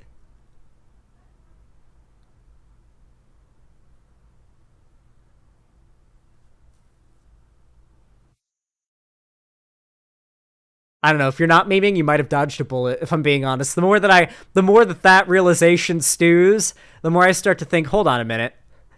That might be a dodged bullet. If you being closer to work is a deal breaker, then you might have dodged a bullet there. Yeah, hear me out. Yeah, goddamn. Go live your best life, my friend. Thank you for the $5, though. I really appreciate that. Plenty of fish in the sea? Absolutely. There's a shit ton of fish in the sea. It's literally the sea. It's where they live.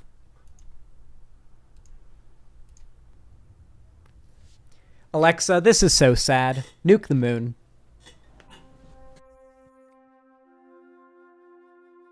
Breakups aren't always a bad thing? Yeah, many times they're a good thing. In fact, most times they're a good thing, probably. I'd say, yeah, no, actually, I'll definitively say this. Like, probably on an objective level, if you really think about it long enough, most breakups that have ever happened were probably a good thing.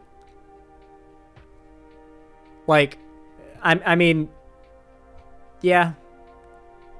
As much as, like, breakups are thought of as this big negative thing, if it happens, then it probably happened for the right reasons, usually. Not always, but usually, right?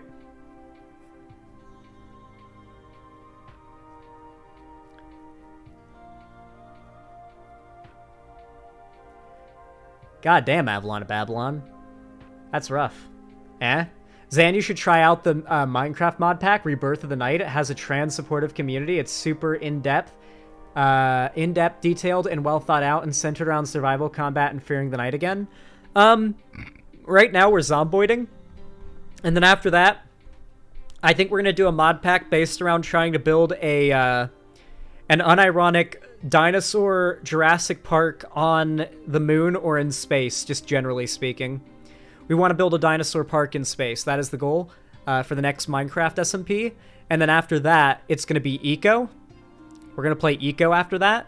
And then after that, assuming it's summertime, we might do a Tropicraft resort building SMP with fans. I think that would be fun.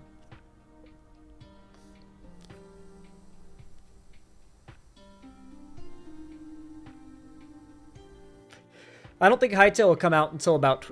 Well, it could come out next year, but I'm personally sticking more to 2025 for my estimations. If it comes out sooner, I can only be pleasantly surprised, right? But it's really unlikely it comes out any later than 2025.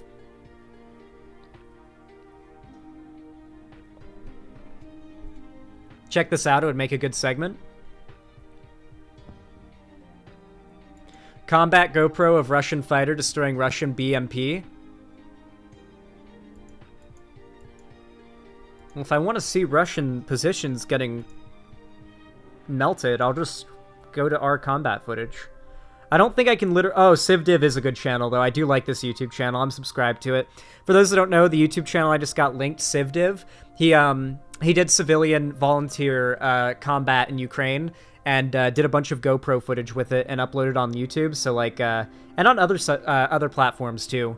But yeah, Yeah, I've seen this channel before. Civ Div is pretty cool. Tropicraft is going to be so fucking sick. We can build, like, hotels and resorts on a beach. That is the goal. We want to build, like, a nice, beautiful, like, idyllic, tropical paradise, like, beach resort. You know, like, fucking tiki bars and resorts and pools and beaches and all that stuff. That's what the Tropicraft SMP is going to be. And there'll be other mods, too, to help. God, you Zoomers are such nerds. Let us enjoy things.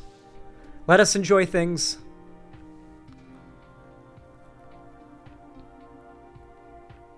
Like Florida without the Republicans. Real. Yeah, we're going to create non-Republican Florida. Democrat Florida.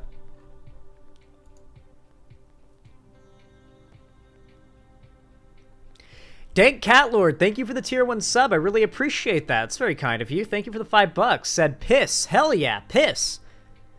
As a matter of fact, I'm gonna go piss. That's what I'm gonna do right now. I'm gonna go take a piss.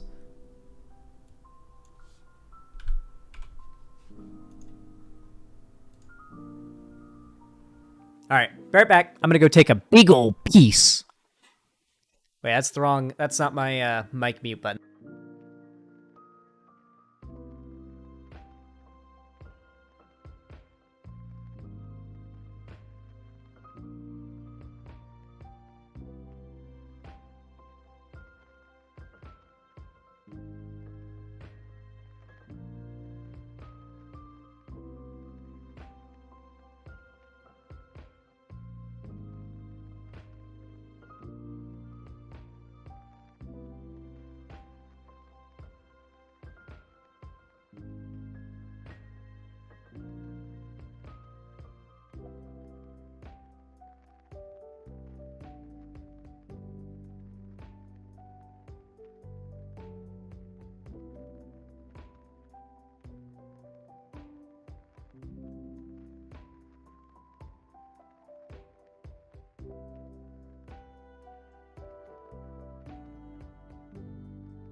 Xanderhall, please install that one magic mod if you remember the Yogscast series where they try to go to the moon. There are a lot of magic mods. I assume you mean Thaumcraft? I've never seen the Yogscast use many other magic mods other than Equivalent Exchange and Thaumcraft, so I assume you mean that. I assume you mean that. When will these happen? They will be well announced, don't worry. I don't know yet. Mod packs aren't even made yet, guys. You're getting ahead of yourselves. You're jumping the gun. You're jumping the gun so far, I'm burping. I'm burping up in here. Help me. I'm dying. Thank Catlord. Thank you for the tier 1 sub. Said piss. Oh yeah, I already read that one. I forgot. I was so preoccupied on going to piss that I didn't close the dono. It was like a custom mod pack Ridge Dog made for them, so I'd have to ask which mods were used. Do you know the Yogscast? I shit you not, guys. I still think I kind of want to join the Yogscast. Like, my goal growing up when I was a kid, like, my dream was to be part of the Yogscast, and there's still a part of me that's like, even though I really like being an independent content creator and all that, there's still a part of me that's like, if, like, Lewis messaged me or some shit, like, just out of the blue on Twitter, like, hey, you want to be part of the Yogscast? I'd probably shit myself. I'd probably, like, I'd proudly shit myself if that happened. The proudest, manliest shit that has ever been taken. Unironically. Hello, Miss Booper. Asking their comments. I don't know if that's gonna get any response, but, you know, good luck. Oh, you know what I'm working on? I'm actually working on... I don't know if I already showed this off to you guys or not, but I am working on a project, guys. A edited, pre-recorded video essay slash gameplay video of sorts. Basically, what I wanted to do was make a 100 days video in Minecraft Hardcore, but make it also a video essay about why old Minecraft Beta 1.7.3 modded was the best. And, well, I'm 28 days in. Let me show a little footage, I guess.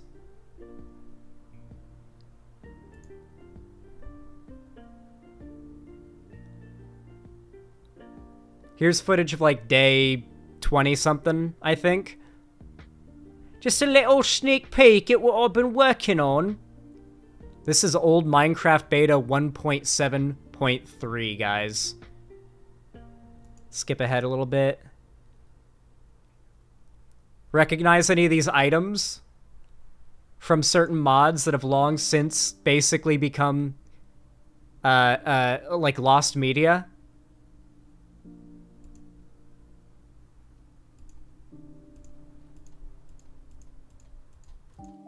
I spent the whole day mining. Anyway, that's your sneak peek. There's a lot of other cool, interesting stuff, but I didn't pick the best video to show it off in. Anyway, yeah, that's one of the recordings. We're doing a whole 100 days thing, and then I'm writing a video essay that will, like, basically be part of it. It's hard to explain. You'll see it when it happens. Oh shit, that's nostalgic. I used to play old packs on Technic Launcher back in the day. Same, but they're not playable anymore except for this mango pack thing, which is so awesome. Here, let me show you guys. Let me show you. Quick stun lock.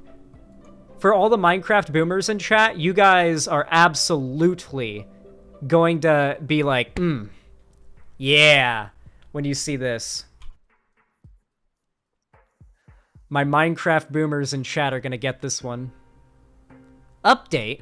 Wait, hold on. What? They updated it 2 weeks ago. Holy shit. I didn't even know there was an update to the mod pack. Well, let's look at the update trailer. Hey, yo? Oh, the music.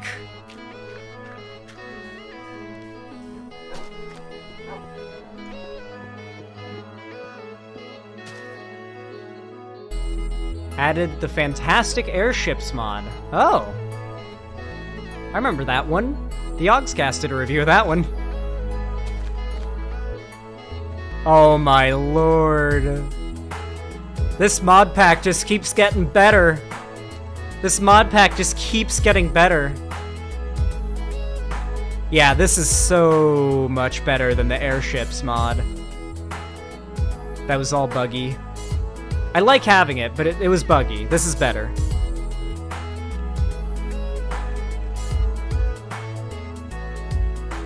What mod pack is this? The Mango Pack. This 23 Volume 1 build adds over 25 new features and fixes. Oh. What else we got? What else do they add? Elemental arrows. Oil can now have blocks placed over it. Oh, I didn't know you couldn't do that before. I never had an issue with it. Oil also now only spawns in the overworld. Let's go! Industrial Crafts 2 rubber trees now correctly catch fire. I didn't even know they didn't. I didn't know they didn't before. Anyway, this mod pack is extraordinarily nostalgic, okay? And I'm making a video on it, and yeah, if it ever gets multiplayer support, or when it gets multiplayer support, because they have been teasing it, then we will be doing an SMP on an old beta 1.7.3 Minecraft mod pack on a server, and you better believe it will be big, and it will be poggers, and it will be awesome. One day. We just gotta wait. Have you looked into Vault Hunters? No. Will we be able to join you? Probably. Probably. It'll probably be like the rest of the SMPs that we do. Why not? What do you think? I don't like you guys or something? I love you guys. You guys are the best. I literally spend all day streaming to you guys.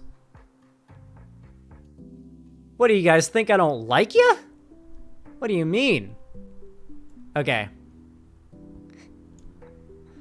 We're about to expose ourselves to lethal levels of cringe. Lethal levels of cringe.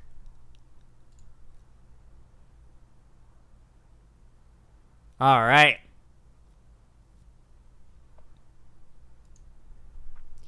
You all know what to do when I say action, right? 3, 2, 1. Action. Okay, guys, we gotta talk about something. We gotta talk about something that as a straight cis dude, I don't understand it, okay? It just doesn't make any sense to me, all right?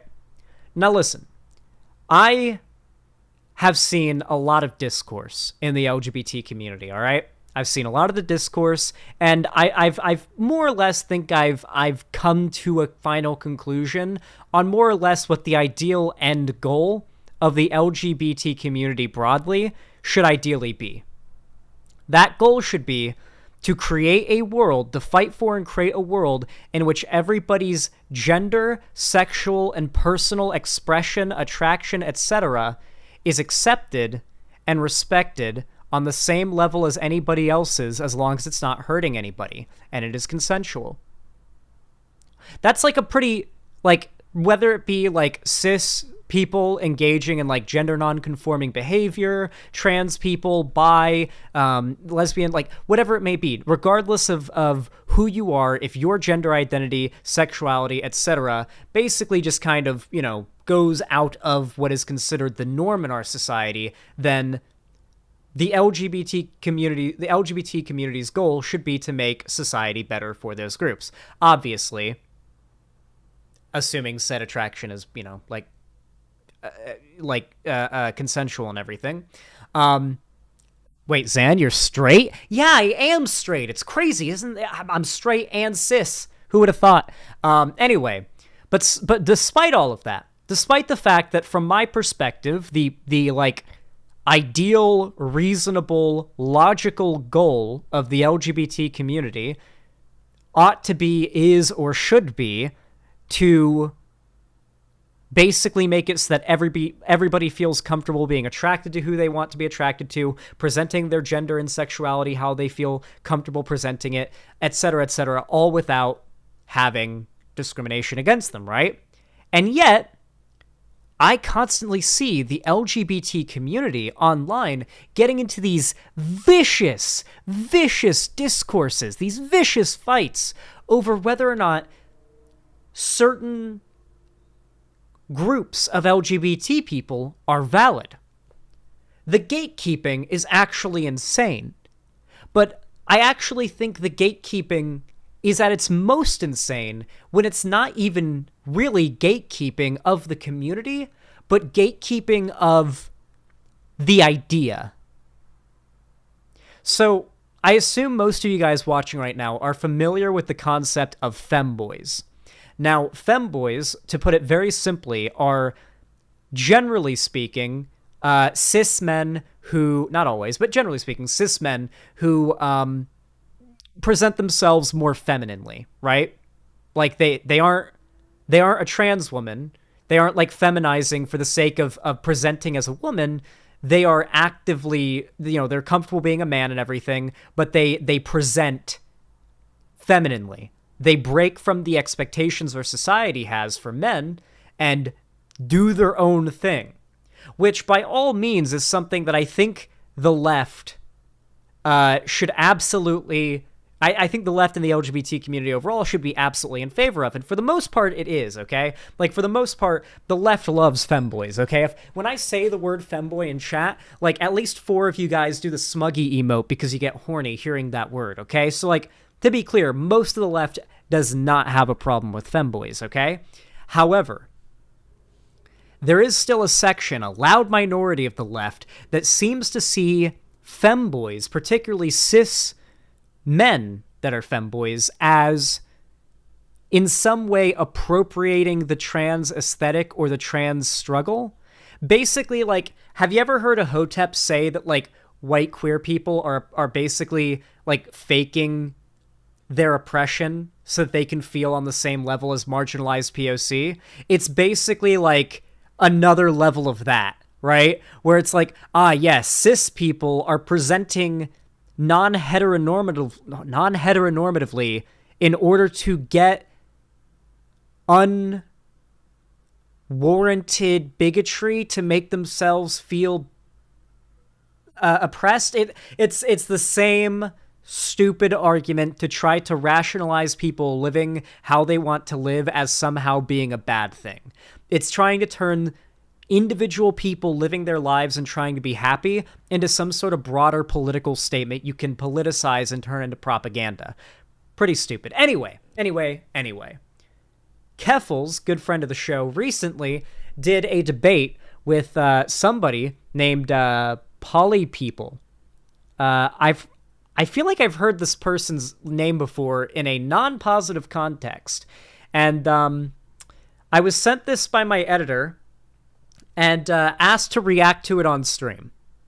I was asked to react to this on stream. It's a 30-minute debate, and it's a debate that Keffels had with this person. It's called Trap Debate with Poly People Goes Horribly Wrong.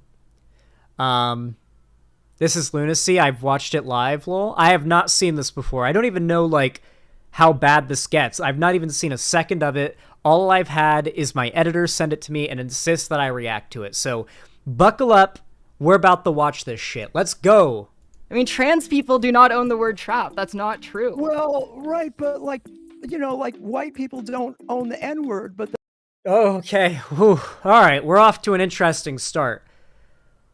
Oh boy. Okay, chat.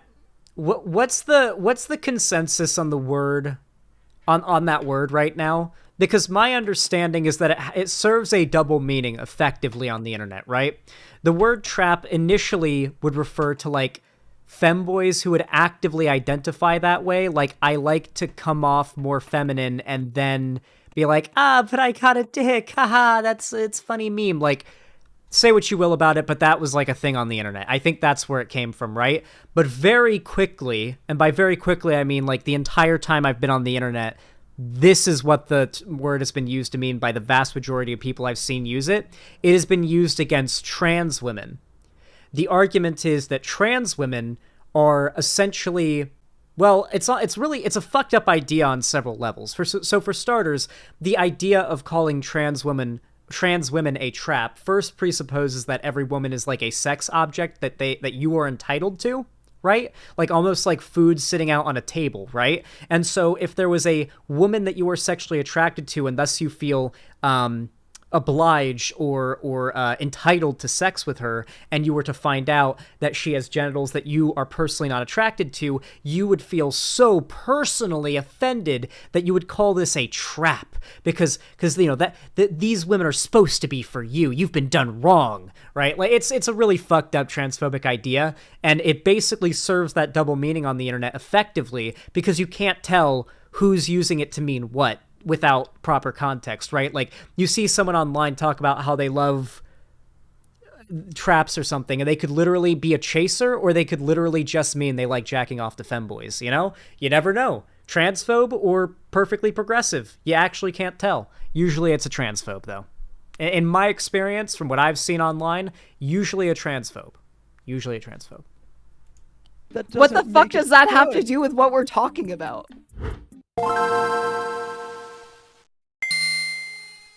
This is going to get interesting. Hello. Thank you for the raft? reaching out to me. Let me get this open here. Okay, hi, can you hear me? Yeah, I can hear you. All right.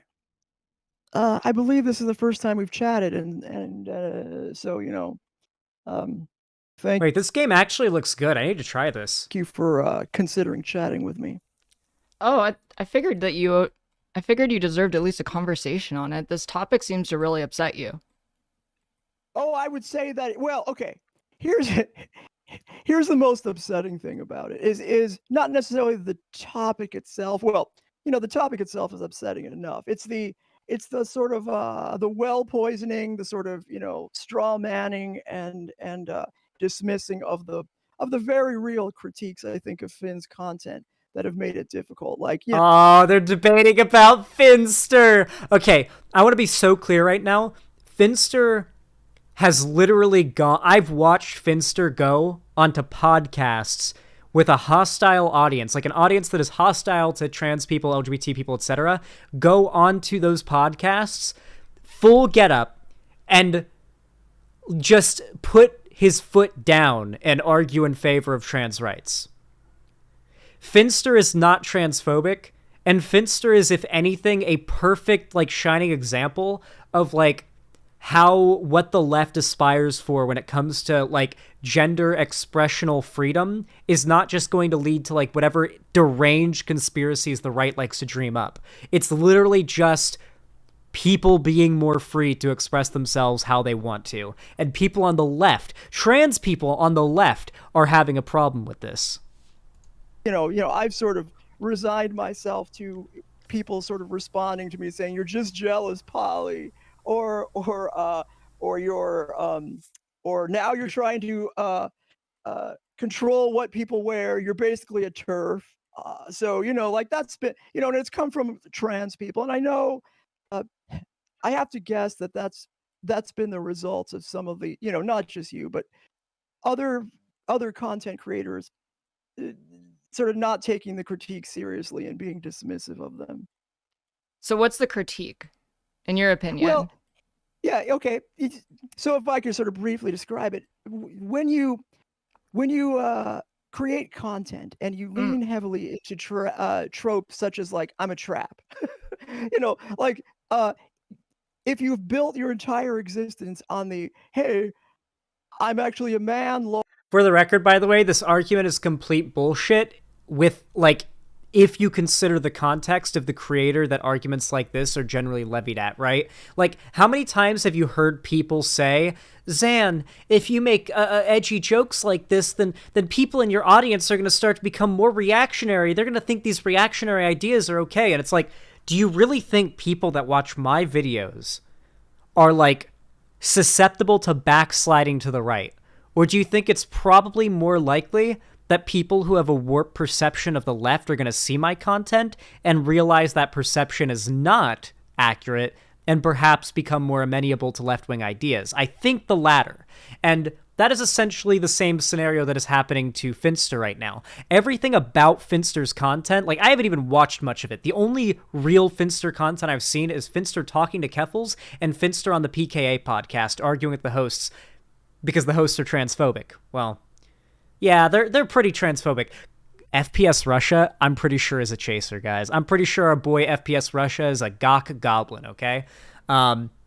With that said, though, I've seen Finster go on there and argue with the hosts in favor of trans rights. Hell, Finster went on PKA and name-dropped Keffels and talked about how Kiwi Farms was, like, this shitty website full of deranged weirdos that were, like, harassing her and everything. Like, very much, like, not afraid to present left-wing ideas and pro-trans positions on platforms with a hostile audience. So we're not talking about somebody who just kind of, like, does the, like, haha, I'm a trap thing and just leaves it hanging there or anything like that. That is not what Finster does from, like, any of the content I've seen from Finster.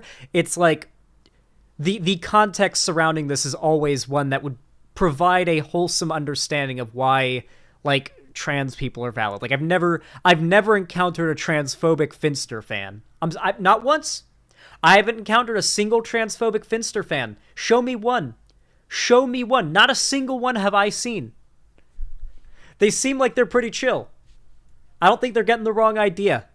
But I look just like a woman, and I've, you're gay because you like me, or I've fooled you, and your entire presentation is, on the surface, Let him cook. Completely indistinguishable from a trans woman's experience. I mean, I thought he was a trans woman. That's why I sort of let it slide, right? Because I feel like if you did, okay, why would I hold on? Like, like already you haven't done even the most. Hear me out.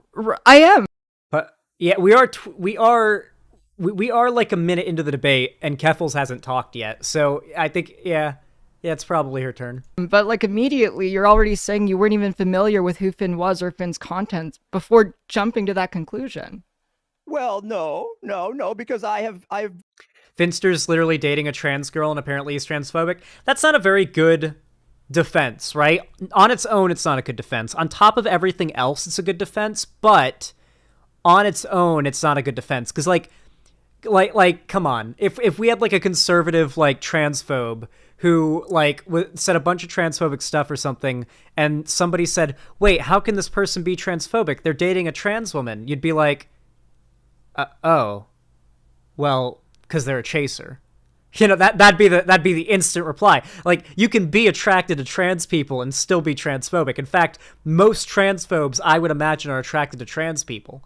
So yeah, familiarized myself with it. Like I'm not just popping off here. What I'm trying to describe to you is I can understand why people might not quite pick up what I'm putting down here, because you sort of look at the content at first glance. You're like, this is just a trans woman being trans, right? Being edgy. But when you look deeper into it and you become more familiar with it. He's dating a tomboy trans girl who defended him against femboy as a slur. Oh, fucking TikTok. On fucking TikTok of all places. How transphobic of the trans community to try to take this tomboy trans girl's femboy BF away from her. How transphobic of them. This history, his entire platform is built off of transphobic shit. And so that is, you could tell me How is Finn's entire platform built on transphobia? Well, his entire thing is trap content. This might be the gayest stream I've ever done. Or at least the gayest segment I've ever done. What do you guys think? What would you guys rate it?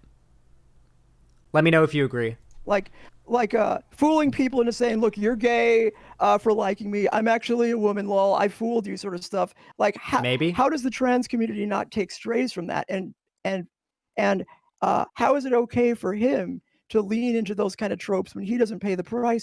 I feel like my perspective on Finster when I first saw Finster on PKA for the first time was like, holy shit.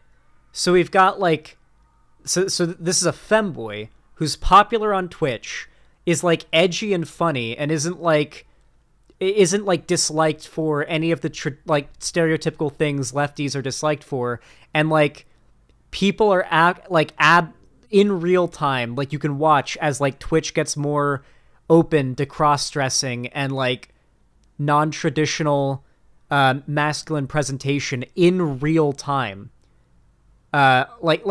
Just all that I was seeing was like the outcome of Finster being on the platform was seeing more people, like normies on the platform, becoming more pro-trans, more open to like cross-dressing as a concept, not being like a bad or a weird thing to judge or look down on. Like, I don't know, like I've seen Finster come around as probably like if anything, a role model to some people that watch him.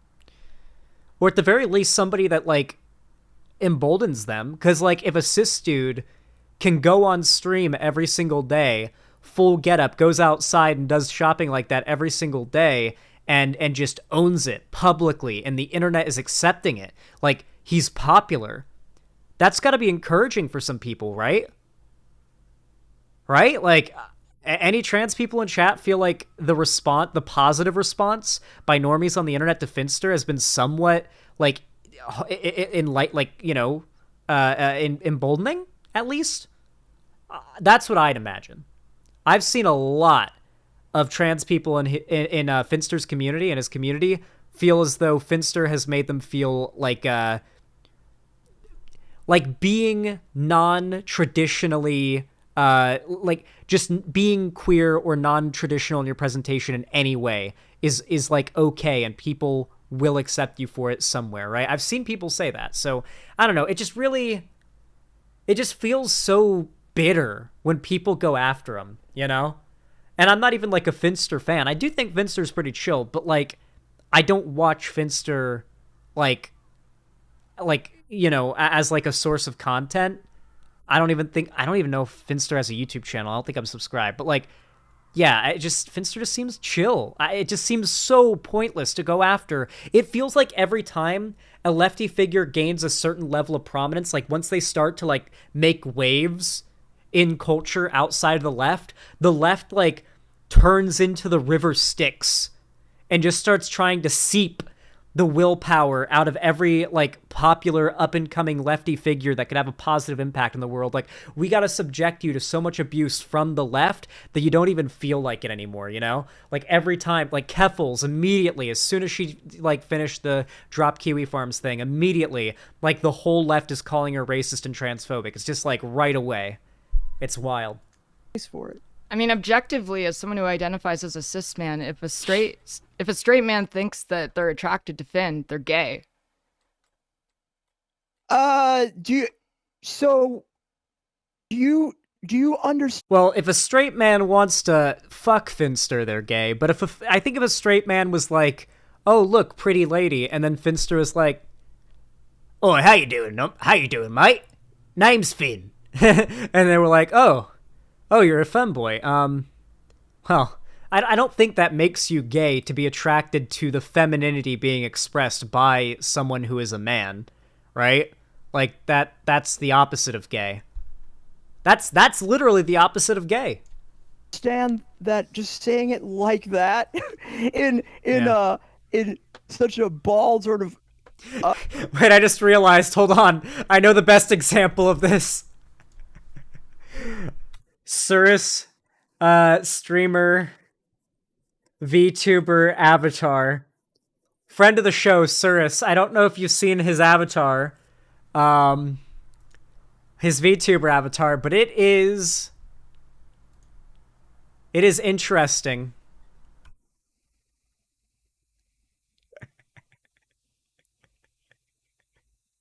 It's literally like a femboy cat girl boy thrall from WoW. Goes hard as fuck.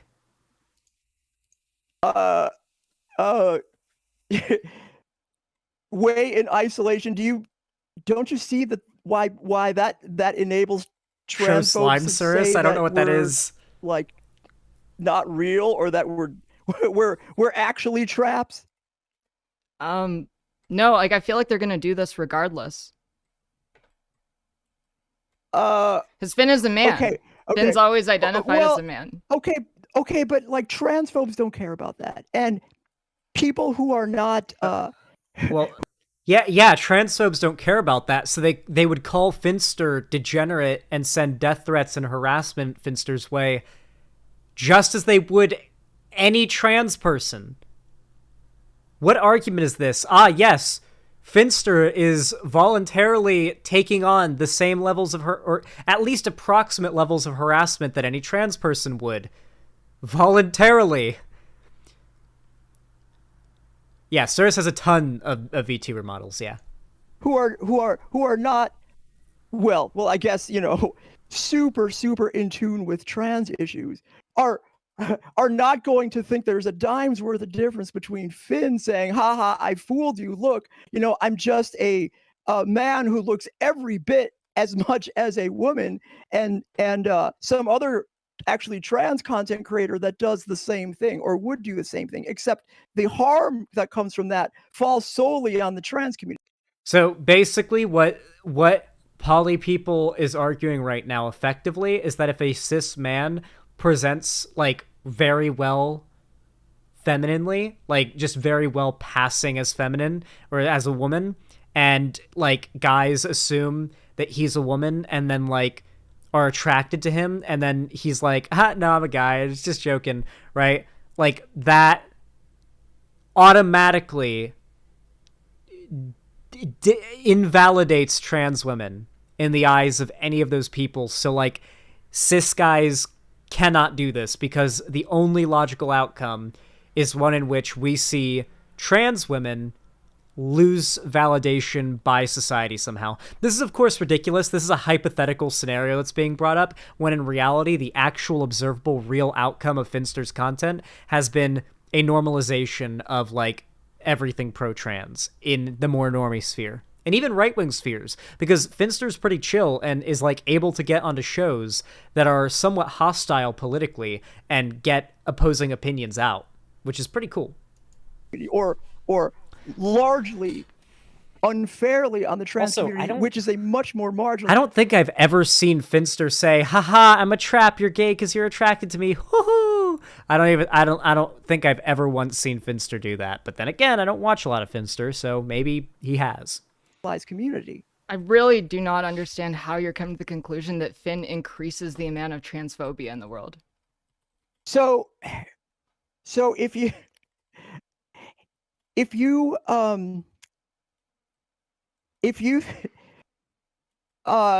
lean into any trope, like if you lean into sort of... okay, chat's telling me he doesn't do the trap thing, and now that poly people's saying lean into the trope, it's feels here. It's all like vibes and feels. Like, it's all like what ifs and vibes and feels, and I don't know about the... There's no actual substance to any of this, I can already tell.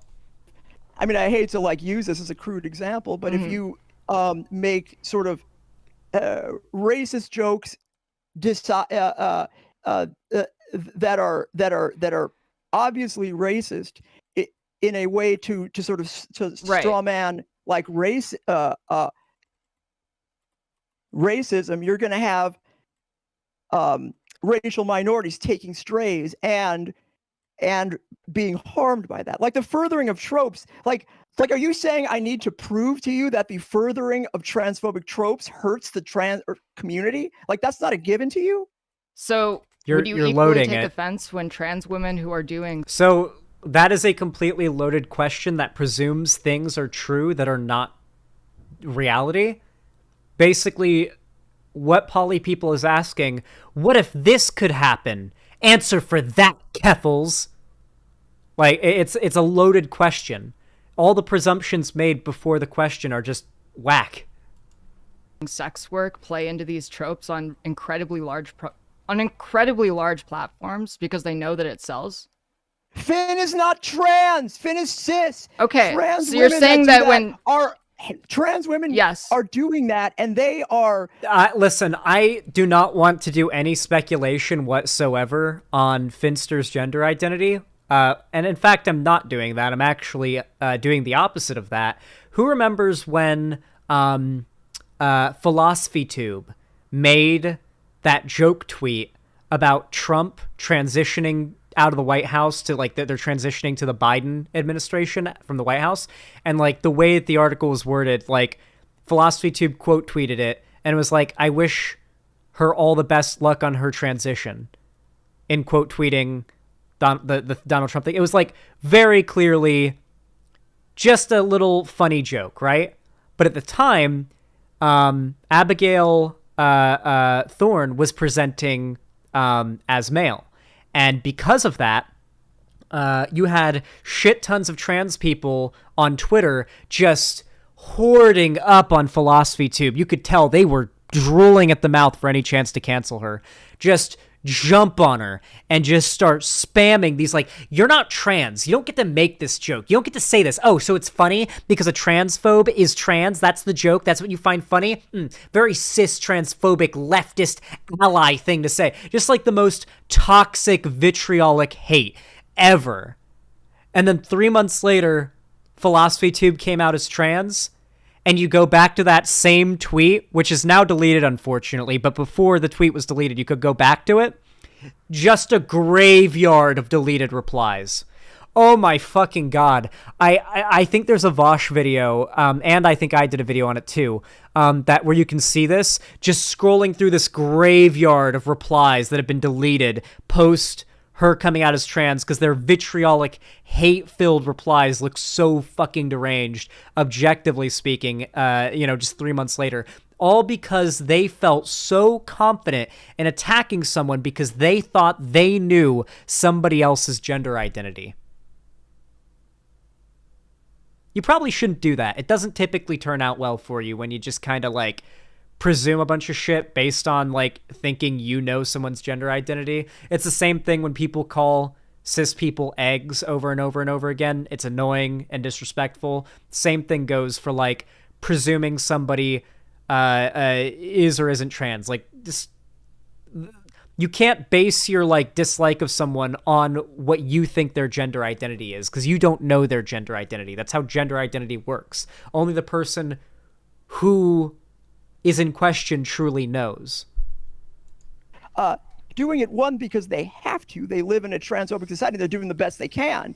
And it's, to say those two things are the same blows my mind. No, because if you're making this argument... Are you going to pretend like there's not a difference between those two things? No, but I feel like if mad. you're making this argument, it would actually be more harmful for trans people to do it because they're more representative of the trans community than Finn ever will be or is. The average person who's going to... Yeah, wouldn't it be way more problematic if a trans woman was like,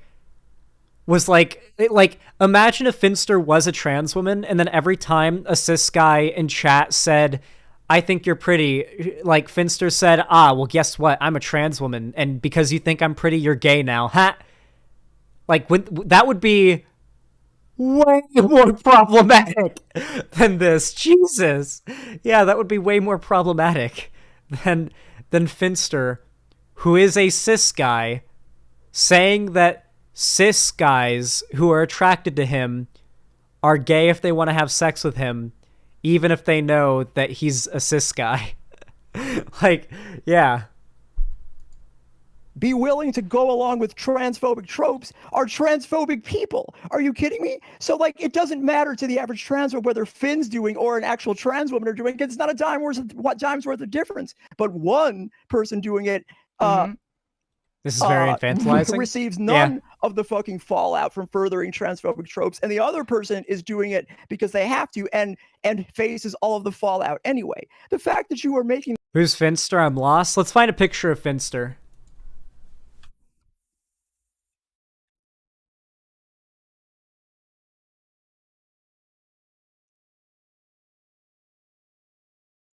Let's find the iconic one. Here's the iconic one.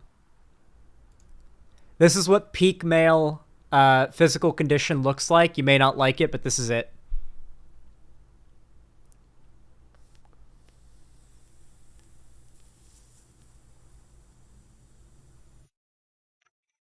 It's true. Sorry. Men, what's stopping you from dressing like this? This argument shows me why you're not really thinking about this hard enough, and why I'm actually kind of disappointed in how you've engaged with this topic.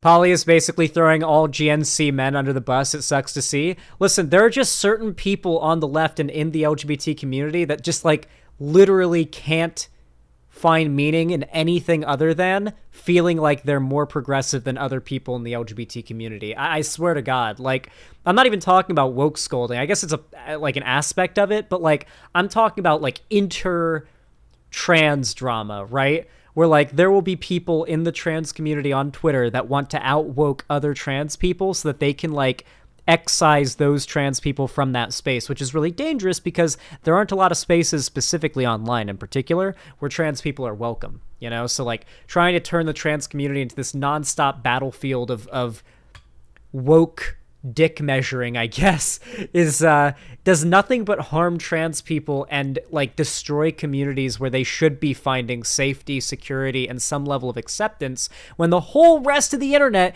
is pretty damn hostile to them. Personally, I think. Listen, I'm cis, and even I nonstop see the transphobia on every corner of the internet, okay? I notice that shit. And, like, it informs how I think about these issues. I see how widespread and normalized transphobia is. I notice it. It doesn't, like, personally, like, harm me because I'm cis, but, like, I notice it, and I take that shit into account when I talk about these issues. In its entirety. I thought you would at least be somewhat charitable to the obvious position here that, like, Finn doing something transphobic essentially is not the same. Because I don't think... I mean, it makes me depressed in the same way that seeing flat earthers, like, makes me depressed. When I see, like, a transphobe online, it's like the same thing as flat earth. Like, they are that incorrect on every level. If Finn is doing anything transphobic. Like, their being wrong is that frustrating. Okay, well, I'm not convinced. Would you deny that he's furthering transphobic tropes? No, I actually think that Finn is doing good at presenting a role model for gender nonconforming men and is making the world a less transphobic place with their platform. True. Okay, so then if you don't think somebody saying, haha, I'm a trap, if you've I have not heard this. I feel like I will say, like, there is nothing more like Poly People is literally emanating Tumblr particles right now. The huffing and puffing laughing as trying to make an argument. You guys hear it, right? The like, you really think that Finster like the huff and puff laugh while trying to make the argument, that's very clearly nervous laughter. We got Tumblr particles going through the air. Yeah, it's this like whiny, sort of aesthetic. Like, I'm so glad I never, ever, ever got on Tumblr. If your position is as a fucking cis man that the strays that are obviously going to be taken by the trans community, he's entitled to do that for whatever reason you're coming up with, and I don't. Because it's I just can like see this. why people this are unreachable on this. This argument just opens you up to such weird positions. That's the problem. Like, if you're How? gonna make this exact argument, then why aren't you going after drag queens? It's imagine going on to a stream. I really would love to see Poly People go on this stream and argue the logical conclusion of this argument that gay men who are attracted to femboys aren't gay because they're attracted to femboys. Like, that's the logical conclusion of that.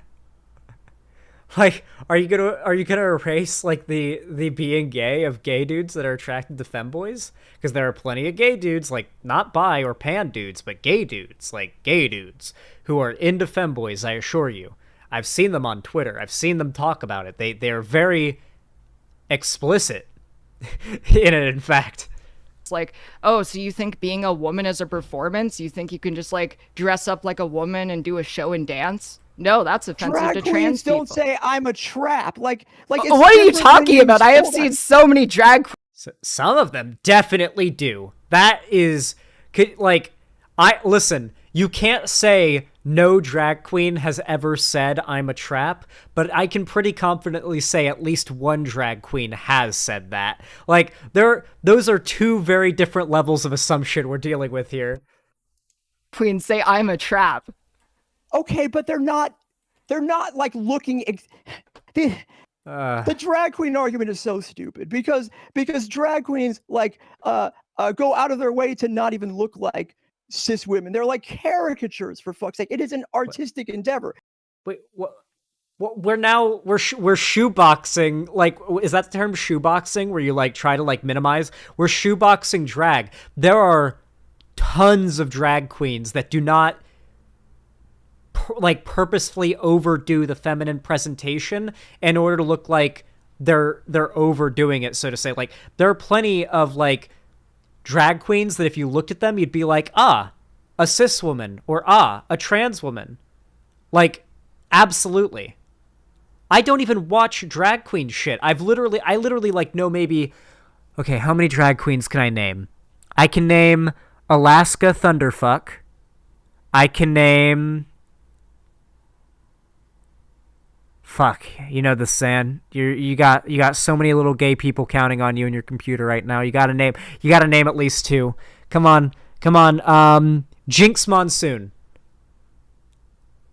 There you go. 3 or 2. That's 2.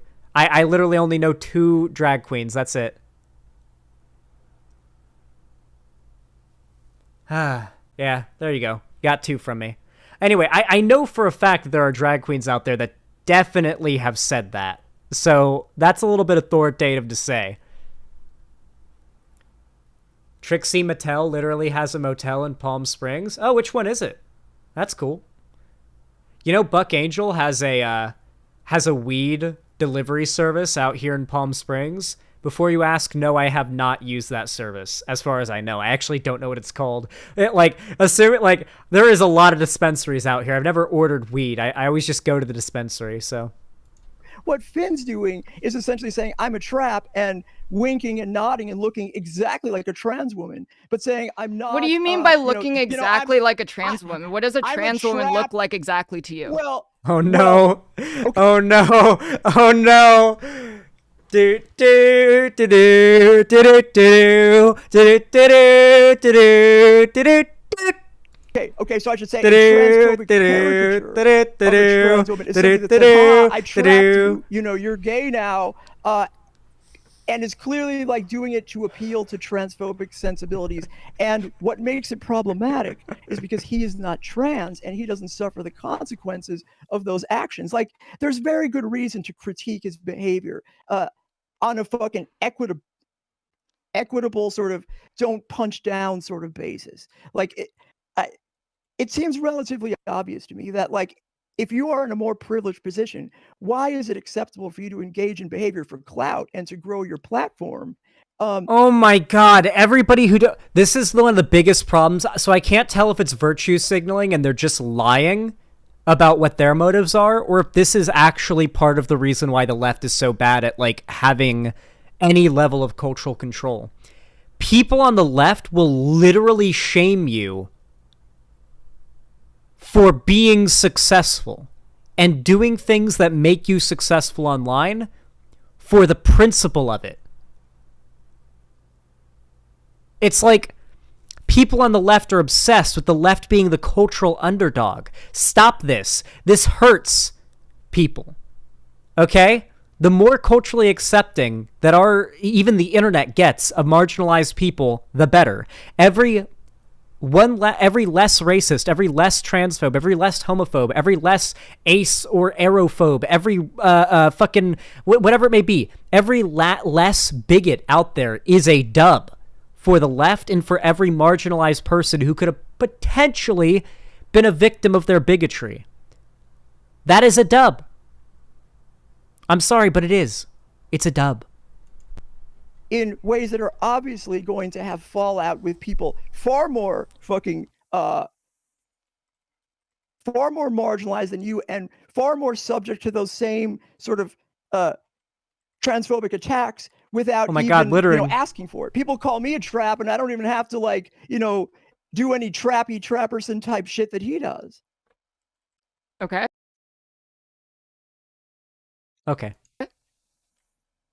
So he's making it easier for them to say, you're all traps anyway, you all look the same to me. This is an easy argument. Calling something... That is very Tumblr-y. I'm assuming Poly People is has a background on Tumblr.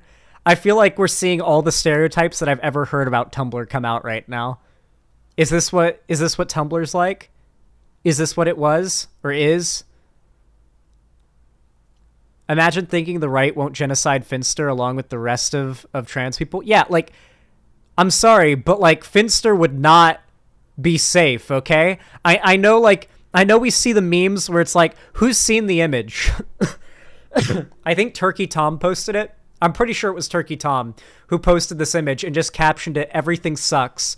And it was an image of, like, a Discord message of, like, thigh pics with, like, long, like, thigh-high socks that a femboy had presumably taken and had written, and, like, the legs are over a Black Sun Nazi flag, and the caption is, "There can only be femboys under a black sun." And Turkey Tom just captioned it, "Everything sucks." That is a good post. That is a pretty good post. There are Nazi femboys. That is, the only bad femboys are the Nazi ones, because there are a fair amount of Nazi femboys out there. Argument. For some reason. No, I don't think that. Actually, no. I know exactly the reason. Nazis are all gay. All right? Like the ones that are, like, die hard, dyed in the wool, full-on Nazis, like, they are all gay. Like, to be very clear here, the amount of hate you have to have inside of you to fuel Nazism, if it's not driven by misinfo that you've been, like, taught by demagogues, if you are the demagogue who's teaching the misinfo, that hate has to come from somewhere primal, okay? And where better for that primal hatred to come from than weird, like, unaccepted, buried sexual attraction they can't come to terms with, right? Like how many times have you seen, like, a trans woman who does sex work, like OnlyFans on Twitter, like have a tweet go viral, and then a bunch of transphobes send them hate, and then they make another post like, wow, why are these people literally sending me death threats on Twitter but then subscribing to my OnlyFans in droves? And it's like, because where do you think obsessive hate like that comes from? It's not natural to hate somebody like that. It's a twisted perversion of sexual attraction that they can't come to terms with. They feel shame. A shame in large part instilled by society and the social spaces they buried themselves in.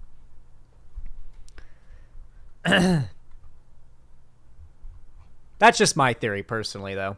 I guarantee, like, all the, like, OG Weimar Republic, Nazi Germany Nazis were all gay as fuck as well. Like, all super, they were having, like, orgies and, like, not just being gay, but being degenerate as well. They call being gay degenerate, but that whole degeneracy thing is 100% projection. Just look at modern day Nazis. They aren't just, like, in the closet. They are also actually degenerates.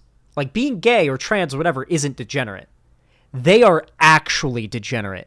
Who remembers the leaked, Lauren Southern leaked the DMs that Paul Joseph Watson sent her?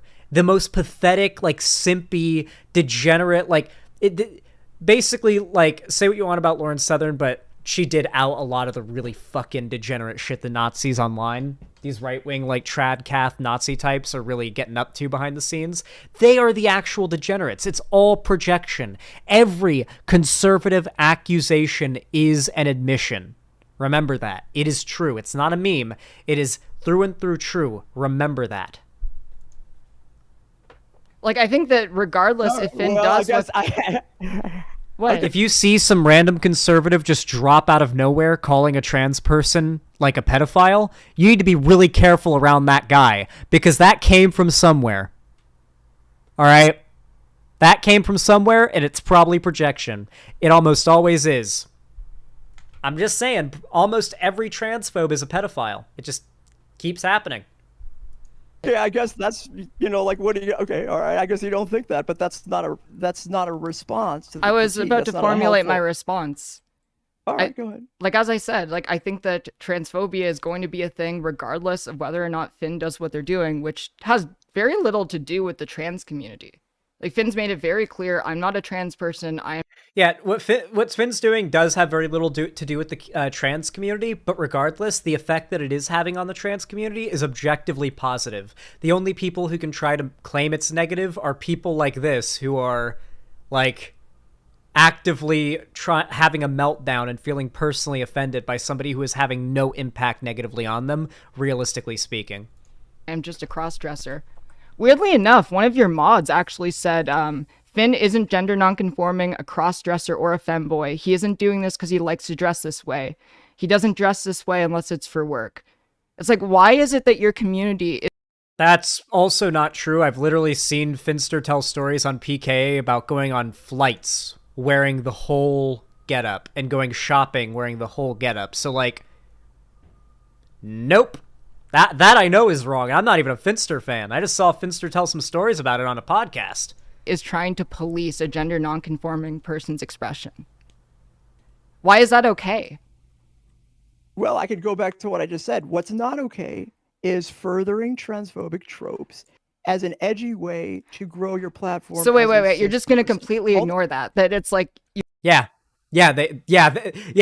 she is going to completely ignore that. That is every woke school debate. If you can actually get a woke school to debate you, you will not get them to engage honestly. They are going to try to, like, work you around in a, like, you want to know what woke scolds are like when debating them? It's like a dog on a long leash that's, like, spinning around you trying to pull the Star Wars like knock down the AT-AT move, you know, where they use the line to trip them.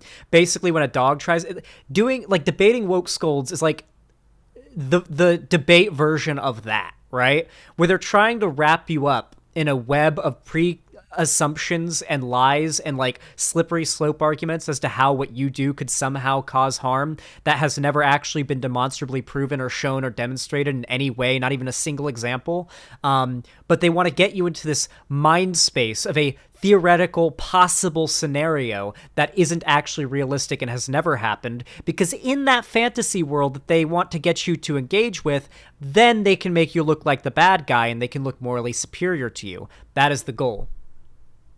Your community. What are you talking about? Are you trying me to answer for somebody what somebody said? I mean, fuck. Do you want me to go through every dumb fuck? I mean, I don't even think that's It's a bad your point mods. necessarily. You don't but think do it's a bad. You don't think it's a want me to bad go point. through- You think Hold that on, it's like hold on. okay. Watch how quick, look how quick the woke scold immediately falls to like a conservative Nazi centrist, all the in between response to a lefty like criticizing them for having like bad people in their audience. Like, oh, I can't control who's in my audience. I can't control who's in my audience. Keffel's like, hey, one of your moderators said this bad thing. And the response is, I can't control my moderators. I can't. How am I supposed to know what everybody who moderates me does? Like, immediately default, instead of like owning it up and saying, oh, okay, I'll probably demod that person or reprimand them, just immediately playing the same defense card that people on the right do for themselves. You want me to answer for everything that everybody has said that you've sort of said? Get the How ironic. fuck out of here. Why don't you just wait? sort of, When did I say why that? This debate is extraordinary. I never said Why that. don't you engage with what I'm saying? Or I could explain to you why that statement on Twitter may actually have some merit, but it's going to have a more nuanced discussion. But we can't even get there when you are unable to accept that somebody who does transphobic tropes as a cis person has. Notice that? Does transphobic tropes as a cis person. Not even willing to argue on the premise of whether or not these are transphobic tropes. They aren't, by the way, but the entire argument presupposes that Finster relies on quote-unquote transphobic tropes to make a living. That is the entire, like, leading, like, question and presupposition that poly people is trying to trap Keffels in. It's very dishonest, but very common among woke scolds. It's problematic content. Like, if we can't get there, then we're not even at stage one. Like you're just sort of making yourself completely unable to understand. Is a gender non-conforming person cis? Like, where are we drawing the line on what cis is? Finn is not a trans woman. Yes. Finn is not going to be harmed by the furtherance, or at least will be far less harmed than Finster could absolutely be hate crimed while out in public. Absolutely could be hate crimed out in public, and absolutely gets abuse online for publicly being a femboy on a right-wing gamer-dominated platform. Hey, guys, do you know who the biggest political commentator is on Twitch? Say who you think the biggest political commentator is on Twitch. It's not Hassan. It's Aiden Ross. Aiden Ross, Sneeko and Andrew Tate's like little butt boy.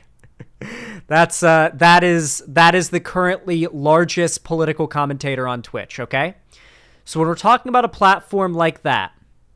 All right? We're talking about a platform like that. I guarantee you Finster is getting regular transphobic abuse from people that think Finster is trans, okay? Like, absolutely.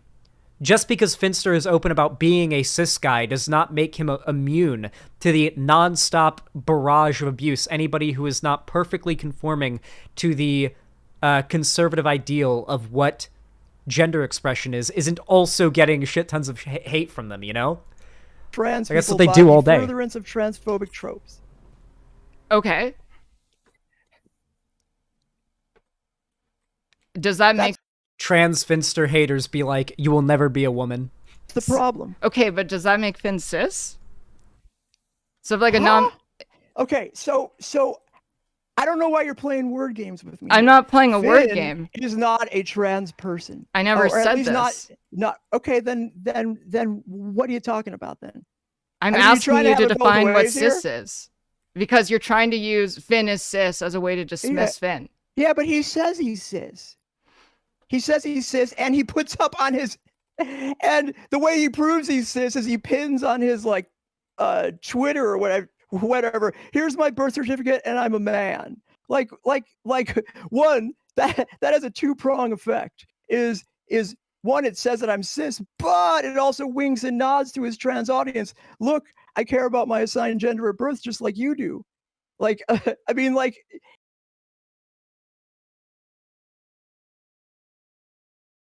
So what you're seeing here right now is a desperate attempt to like warp an objectively good thing that Finster has done into a bad thing in real time. It's quite desperate, and it's not. We'll see how it works out for poly people. You can't. I mean, come on. Let's see how it works like, out. Are we going to be stupid and let's just sort of like let him have it both No, I'm not ways being just stupid. because he's a large content creator? No, I'm not being stupid. Like, I think it's incredibly offensive. I hate being dogpiled as much as the next person, right? Right, but it's like you're willing to, with your community and your mods, those are your mods who are just like, okay, I can police the behavior of gender non-conforming people. It's completely okay to do. And when I asked you about this, you just get angry and say, oh, you think I can police everything? You think that I can just control everything? But it's like, no, these are the people who moderate your community. You have a responsibility for that. They represent you. Well, okay, but hold on a second. Like, the essential argument. Oh my god, this is literally, we've now gotten to the point where the argument with the woke skull is now indistinguishable from an argument with a Nazi. Or not a Nazi necessarily, but more like a centrist Chud YouTuber like, say, Count Dankula. You know, like, what do you mean I have to care about the contents of my audience being filled with right-wing, far-right, transphobic people? What do you mean? I can't control my audience. Like basically like that argument, literally. Here is not changed, and that tweet is essentially in line with what I'm saying. So you're saying that Finn is not a cross-dresser? Oh my god, is the rap sinking? Finish. The essential problem, okay, I didn't sink. Whether or not he's a cross-dresser is saying he's not a cross-dresser. By the way, I assume the sentiment behind that is that what he's doing is essentially appealing to the transphobic sensibilities of the average person and furthering transphobic tropes for content. That's not what cross-dressers do. Cross-dressers dress in gender non-conforming ways and play with gender because they are expressing themselves. They are not trying to grow their platform at the expense of more marginalized people, right? Just to sort of say, Polly, you're trying to police people's presentation is incredibly bad faith. Like, it's just two completely different arguments you're sort of smashing together. Well, no. Did I just hear average person is transphobic? Yeah, I'd say the average person is probably at least a little bit transphobic. Like, I'd say the average person has ranging, like, I would not bet the average person is pro-trans. I think the average person is, like, neutral to okay with it. Like, they don't really care. But I think there's probably way more people who are just kind of ambivalent, like don't really mind, don't really care, you know, who mind, not them, so they don't really mind, it doesn't hurt them, they don't really mind. Then there are people who hate trans people, and probably more of them than people who are, like, super pro-trans, right? Well, that's what you're doing. How am I doing that? Well, you're having a difficult time trying to like explain why furthering transphobic tropes is not that bad, and the only thing you're saying is I disagree and you can't prove that, which is wrong, and you should never force some. No, what I think is that you're trying to say that no, are somehow harmful to them. Like, what you're trying to do is pretend that trans people are somehow the arbiters of gender nonconformity when other people can express gender nonconformity however they like. I mean, it's gatekeeping. No, that's a straw man. Like, trans people. Okay, I love how she said it though. No, that's a straw man. There's just something about the way she said it that was really funny. Oh my god, Xander, please react to the other one where Polly and Finn actually talk, please. No shot. Wait, real? Real, real, real, real, real, real, real, real, real, real, real, real, real, real, real, real, real, real, real, real. Holy shit, it's real. Oh my fucking god, it's real. 2 days ago? Ayo? Ayo, 2 hours? Oh my god, we're gonna be here for a while, aren't we? Oh god, oh god. Cherry, we're gonna have to load this one up with mid-rolls. Oh jeez. Oh jeez. I'm gonna have to turn up the speed a little bit. 1.5 speed. Okay, this is the one where Finster actually debates poly people. Let's do this shit. Holy fuck. Oh my god. That's a straw man. You know, okay, let's do this shit. Let's go. I'm ready. I want to see Last this. stream, I had that debate with poly people, and holy shit. If you saw the debate yesterday, either through the stream or on YouTube, Poly lost her shit. It was like insane. Like, I'll just show you like the intro part of that, just so you have like a little taste. I mean, trans people do not own the word trap. That's not true. Well, right, but like, you know, like white people don't own the N-word, but that doesn't What the fuck make does it that have to good. do with what we're talking about? Like that, the entire thing went off the fucking rails. It completely went off the fucking rails. I've watched that debate over again now, like a couple times, and I'm still shocked because I was really trying to just talk to Polly and get into the nitty gritty of why she was so upset. But every time I asked her a question, she saw it as some sort of rhetorical trap. Like when I asked her if she could define cis, so we were both working on the same definition, she Good wordplay. lost it. Absolutely lost it. Like she was yelling at me to get the fuck out of here. She was literally screaming at me at certain points. And Finn watched the debate. Like I got a message from Finn, and Finn was saying that it was kind of insane. But, you know, Finn's a really good guy, and my understanding is that he wanted to try and quell the situation, so he went on Polly's stream. But apparently the conversation went well. Polly did not treat Finn even half as bad as I was treated, which really leads me to believe this was Oh. Somebody's clout chasing. entirely a play for clout on Polly's part, or that Yep. When you're a content creator, dude, you just know. There's just like an alarm that just gets set off, and you just know. The fucking clout chaser alarms, bro. Yep. Yep. Polly has an issue with other trans people. I don't know. One of those two things. But I think it'll be fun to go over. It's quite long. Why would Finn even accept this? Personally, I think this is the thing that Finn needs to stop doing. Finn is kind of like me. Finn wants to be liked by people. That's a pretty normal human thing. People like to be liked. They don't like it when people hate them. But I think the problem is that the more that Finn engages with this, the more it's going to continuously I will admit, I do like when bad people hate me. I have always enjoyed that. happen, because if people think they can get a reaction out of Finn, they're going to keep doing it. This is what I learned with the Kiwi Farm shit. The more you react to them and give them attention, the more energized they'll be, because they realize that you are willing to give them attention. There you go. You don't have to figure me out. Then again, all people who don't like me and all people who hate me are bad people by default, so... In fact, I like it when when anyone hates me, so there you go. That's the hack. Yeah, I look like shit. There you go. Look like shit. Never. Okay. Never. You look great. Thank you. You too. Your stream. You're like 3x. Yes. All right. So hey. So Wait, is this Keffels reacting to Finster debating poly people? We should just react to the debate, right? Or do we not want to give poly people a view? Maybe we don't want to give poly people a view. We are too deep. Are we too deep? Hold on, let's skim. Okay, we've literally been doing this for an hour, so let's skim this for like the exciting parts, okay? surely you have to understand why like people might be like, you know, come on, ratchet it back a little bit. Like you don't have to go that hard. The bio thing is just the bio thing. I guess it's hard if you go look at just the bio. It's sort of hard to argue that it's I know terrible. you have a big brain reason why it's okay, and some people might buy it. I'm just saying, don't go that hard, right? What? Holy sh... Please. But by the way, this is like why you...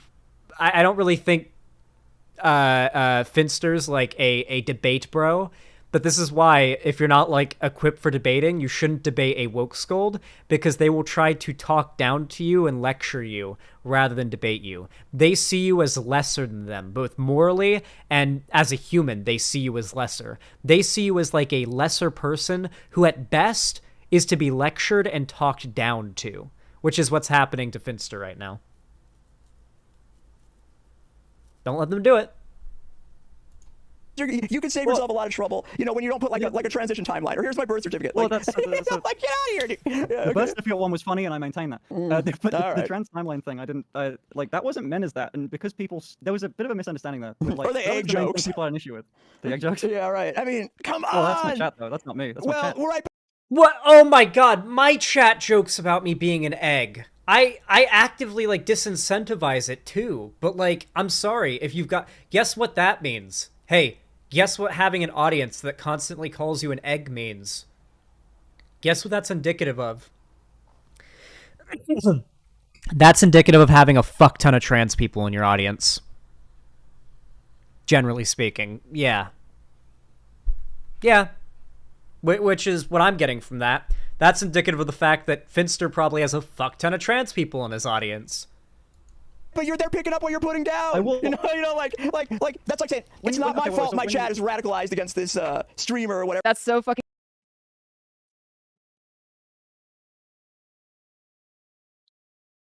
Did we not just go over her making that exact same argument about her own moderators? About how she can't control her own moderators. Egg? Egg basically means like how like an egg hatches? Like you have an egg and then it hatches into like a creature, right? The idea is that an egg is a pre-transition trans person who's like secretly trans, and they're eventually going to They're eventually going to hatch, and the egg will crack, and out will come the trans person that is inside of the egg. That is the explanation behind the anecdote. Is that the term for it? The metaphor. Crazy that she wants Finn to be responsible for Finn's chat, but also she said that she couldn't be responsible for her mods. What I focus to spend time, how I focus my time, the things that I say, the arguments I make, do color the way people see things in my chat, right? So like if a person in my chat, idiom, thank you, like tries to make a point, it's not a defense to say, well, that's their opinion. Like I have nothing to do with that. When my chat makes egg jokes, like that's like it's wrong to say that has nothing to do with you. The egg's an interesting thing, so I don't actually know a good way around that. Besides like completely moderating against it, but I think it's a relatively harmless joke to me, because so the reason why it always comes up, and I'm very interested to hear your thoughts on it, because this is interesting. I don't know how to place this, because no one's ever talked to me about this before besides you. Yeah, okay. So the way that usually works is I'll stay look, I feel so bad that Finster's such an honest and good person who's being taken advantage of by a dishonest woke scold, who is in no way acting in good faith, and the only goal of this person is to gain clout and to harm Finster's reputation from all of this. Identity, right? Very boring, but there is a lot of aspects of femininity that I enjoy. Yeah, that's sure. fun. It's nice looking pretty. And sure. Who doesn't like that? Exactly. Now, with stuff like, and I'll say something more like directly, like it's harmless to you. Yeah, it's like, well, that's sort of what I mean. That's why I want to get her opinion on it. Yeah. Which was like, sorry, I was reading a chat. Never do that. I'm sorry, but like I'll say like, so I've said stuff like, I think even when I'm done streaming, I sort of really like getting the nails done. I think they're cool, and I think the eyelashes sort of add to my look. I don't know. I think they're pretty dope, and I'm gonna keep the long hair too. Yeah. I've said like shit like that. The people tend to go like, have you never sort of questioned? We literally just watch poly people say, he doesn't do this because he likes it. He does it for money. He does it to monetize it. Meanwhile, Finster's like, I like the long hair and the nails and the lashes. I actually like them. Yeah. It's that you might not be as like cisgender as you thought, and that's the egg joke thing. Unless there's any insanely deeper meaning, but the trans in denial egg joke thing. I don't know how it would be harmful of other people. Well, okay, so it's a close call. But also, because would I stop saying stuff like that, or would I moderate against people responding that way, or how would I go against it? But also, I want to know how it hurts people. Yeah, so this is this is not an uninteresting conversation, and it's not without nuance, right? Because if the question is, are you doing something? Now we got to bring out the nuance. When Finster's actually there and can say, wait, my community doesn't do this, or my community doesn't do that, then now it's time to roll out the nuance that we couldn't have when talking to Keffels.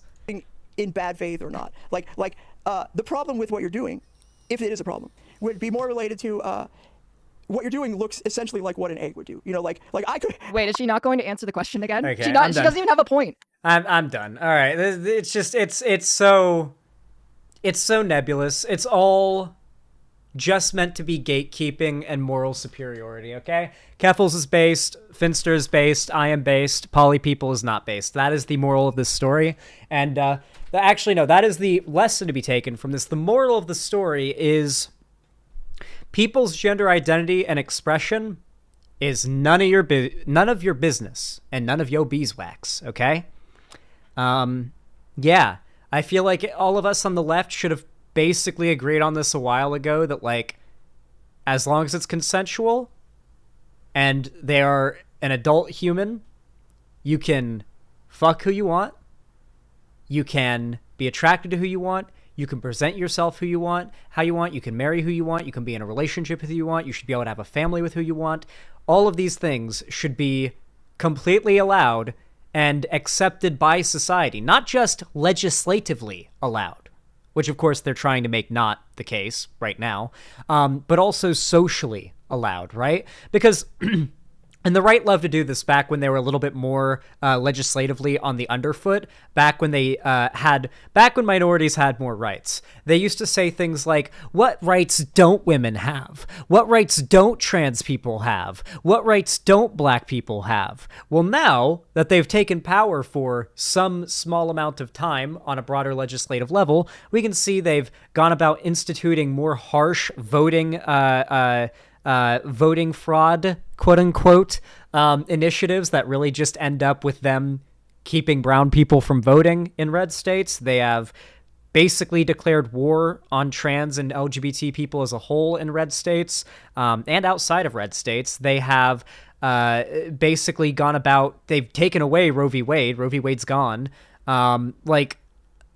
Yeah, they would just do a little like, well, what do you have to complain about? Back when things were better legislatively, and they were able to make things that bad because they were able to convince stupid people that things were good, and the left and the LGBT people, etc., were complaining about nothing, and that, if they're complaining about nothing, then they must want superiority, so let's actually oppress them, because clearly that's what has to happen, right? That's basically the logic that they're following with. Ask them what rights men don't have. They would have a whole litany of things. They'd talk about family courts. They would talk about the way that society views male disposability. They would talk about like male suicide rates and depression. They'd have all sorts of things to talk about. They talk about how Hollywood and society hates men now. They've got so many examples to bring up, sociological and supposedly. And in some cases, like the family courts thing, sometimes it is somewhat legislative. They've got all sorts of examples about how men are oppressed, but if you say women are oppressed, they'll be like, it's 2023. How are women oppressed? They've got it better than men. These females are living on easy mode. Anyway. If you enjoyed this segment, please consider leaving a like. It really helps out my videos, VODs, channel, etc. a lot more than I think you guys realize. You can also comment down below, subscribe, and ring the bell icon so YouTube tells you when I go live or upload a new video. And don't forget to follow my social medias, all linked down below in the description, so that you can find my other activity on other platforms that aren't the one you're watching on now. And of course, don't forget, if you want to support me financially to help me with my move and everything, then you can do so on my website, xanderhall.com/live, by either donating or subscribing, hitting that button up there, or you can support me on YouTube, Twitch, Streamlabs, Stream Elements, or Patreon. With all that said, thank you so much for watching, and have a good one.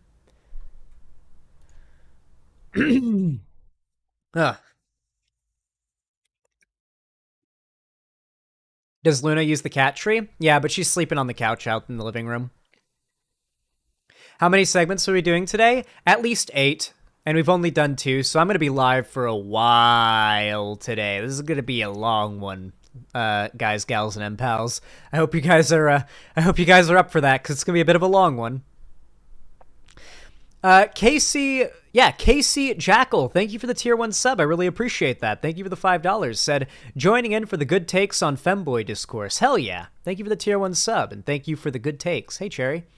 Trans Sandwich, thank you for the $5. Said, update, I almost broke up with my GF, but then I was like, was walkability worth breaking up? And ultimately I decided no, so there's that. I hope that most people who just heard that have no idea what the context is. Let's just leave it at that. Thank you so much, Trans Sandwich. I really appreciate that. Thank you for the $5. And then Sheikah, thank you for the tier 2 sub. I really appreciate that. How many months is that, by the way? Said, I'm a trans mask femboy who doesn't want bottom surgery, and having to explain that is exhausting. I'm just a dude with a vag and a love of glitter. Well, yeah, a lot of people just get triggered at you for having a gender identity that they don't like. I'm really sorry to hear that, but I'm glad that you're living your best life, being you, no matter what. Are we getting raided? Oh, shit! Dylan Birds. Did we get a Dylan Burns raid? Hell yeah! Thanks, Dylan. Oh, shit! Look at all these brave soldiers in my chat. Do you love Bosnia? I love Bosnia. Is this something I'm gonna have to research? Is this like the new thing? Send me some shit on Bosnia, Dylan, if you have some time, please. I trust your takes on pretty much everything foreign policy, Dylan, all right? You never miss, okay? From Afghanistan to Ukraine, you never fucking miss. I appreciate it, my dude. Yeah, thank you for the raid. Welcome, everybody. All right, let's finish this dono reading. How many months was that, Sheikah? I didn't see your message. Drew. We're all Bosnian spiritually? Are we not? I think we should all be part Kurdish, all right? Part Ukrainian, part Bosnian. What other human rights? Part Taiwanese, part Uyghur, part like all spiritually, of course. You know. Hungarian, yes. What else? There's another genocide that's like that's kicking back up recently. There's a genocide that Turkey did back in the day, and I think they're doing another one. What is it? Oh fuck, I'm thinking. Oh, it's right on the tip of my tongue. The name Armenian. Thank you. Yes, thank you, Armenian. Yes. God, there's a lot of groups of people out there being literally genocided all the fucking time. It's kind of sad. I can't do math. I think just 2. I'll check for you. Don't worry. We're having a fun night if you just joined. And Kurdish are targeted? Well, we started with Kurdish. That was the beginning of the list. Alright, what was your username? Sheikah. Alright. By the way, if you're watching on Twitch right now and you came from Dylan Burns' raid, I have a website, a custom website with the chat on screen that you can see now. It's where most of my chatters are. It's where like most of my community is. So, yeah, if you want to be a part of it, then come to the website, xanderhall.com/live. There's a link in the description. It's free to make an account, and it's just a fun, grand old time. We're having a great time here. Let me add that to the dono goal. Thank you, Sheikah, for the $10 dues. And then BZ, thank you for the $20. Holy hell, that's really generous. Thank you. Said, hey Zan, have a good move. Looking forward to Quail content. I am also looking forward to Quail content. God, I've been, I pretty much know the ins and outs of Quail through and through at this point, like how to raise them and take care of them and everything. But I've still been like keeping my knowledge brushed up since we're getting closer and closer to when that's happening. And I don't want to forget any like important, things that I need to keep in mind when I start the Quail stuff, right? Because I want to future-proof everything, right? Like by the time I have the incubator arriving in the mail, I want to have like the coop already ready, the brood box already ready. Obviously, there's got to be the incubator. We have to have enough food for them. Obviously, water's not a big deal. Some hay for them, heat lamps, all that stuff. Extra bulbs for the heat lamps because they can burn out. And, you don't want you don't want your baby quail to die while you're rushing to the store to buy new heat lamp bulbs because yours burnt out and now your baby quail are freezing to death. There's all sorts of, like, backup plans that I'm making sure that I keep in mind for when the quail start. Gotta think of everything. I don't want my babies getting, having a bad first run of things, Bluestone912, thank you for the, gifted sub over on Twitch, gifted to Bluestone912. Hell yeah. Thank you. Top G? No. Top Q. Top Quail. Real. All right, let me update the dono goal really fast, and then we're going to move on to the next segment. And this next segment is probably going to make you want to die.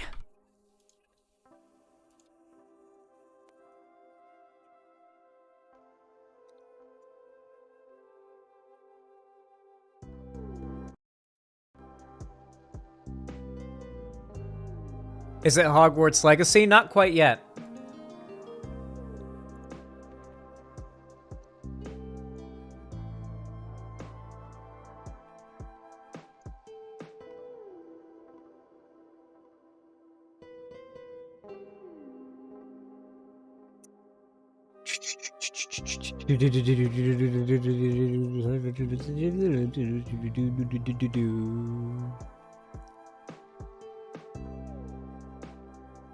All right.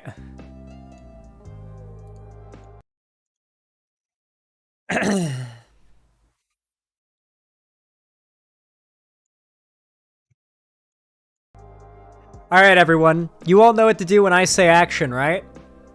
3, 2, 1, action. All right, guys. Andrew Tate jail update. Hey, that rhymed. Bars. Accidental bars. I'm not a rapper. I'm not a rapper. I assure you, I'm not a rapper. I'm not a rapper. Not a rapper. Andrew Tate jail update. So Andrew Tate has been in jail in Romania for a hot minute now, like a couple weeks, and they've seized his cars, and for some reason he's still, like, basically what Andrew Tate has been doing since he got into jail, all right, has been writing down what he wants tweeted while he's in jail, and then giving it, like, to a person who then tweets it. So that's how the Andrew Tate account has continued to tweet, because he's got, like, a team that's still managing it. So the Andrew Tate empire is still somewhat, you know, functioning behind the scenes. You know, his machine is still rolling.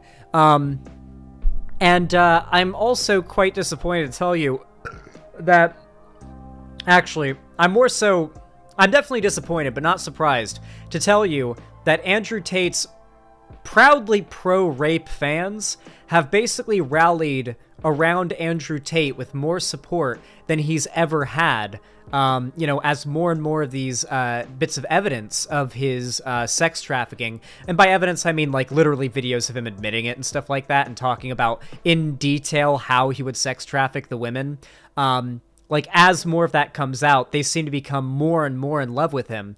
And I think he's really realized at this point the only way to preserve his community, his you know, audience, is to turn his audience into a full-on through and through cult. Now, I know we've called Andrew Tate fans a cult for a while, and I mean, they've been pretty damn close, but at this point, I think he's really crossing the territory into, yes, this is 100% a cult.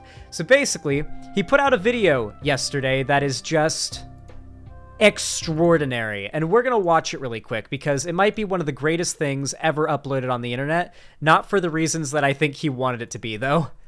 I assure you all of this is real. This is not a parody. This is not a meme. This is made without an ounce of irony, in full sincerity, by Andrew Tate's team for the support of Andrew Tate, and this was posted on the Andrew Tate Twitter account literally yesterday. Prepare yourselves. What is influence? It's always been about influence. Pitched battles in which armies go to war with machines of death and destruction is about nothing more than influence, controlling the land to influence it, to tell them what language to speak, tell them what currency to use, tell them who to vote for. It's always been about influence. The battle for control, the battle for information, people think it's a small one. Oh yeah, they control the information, but it doesn't matter, it's just a website. No, because the information influences you.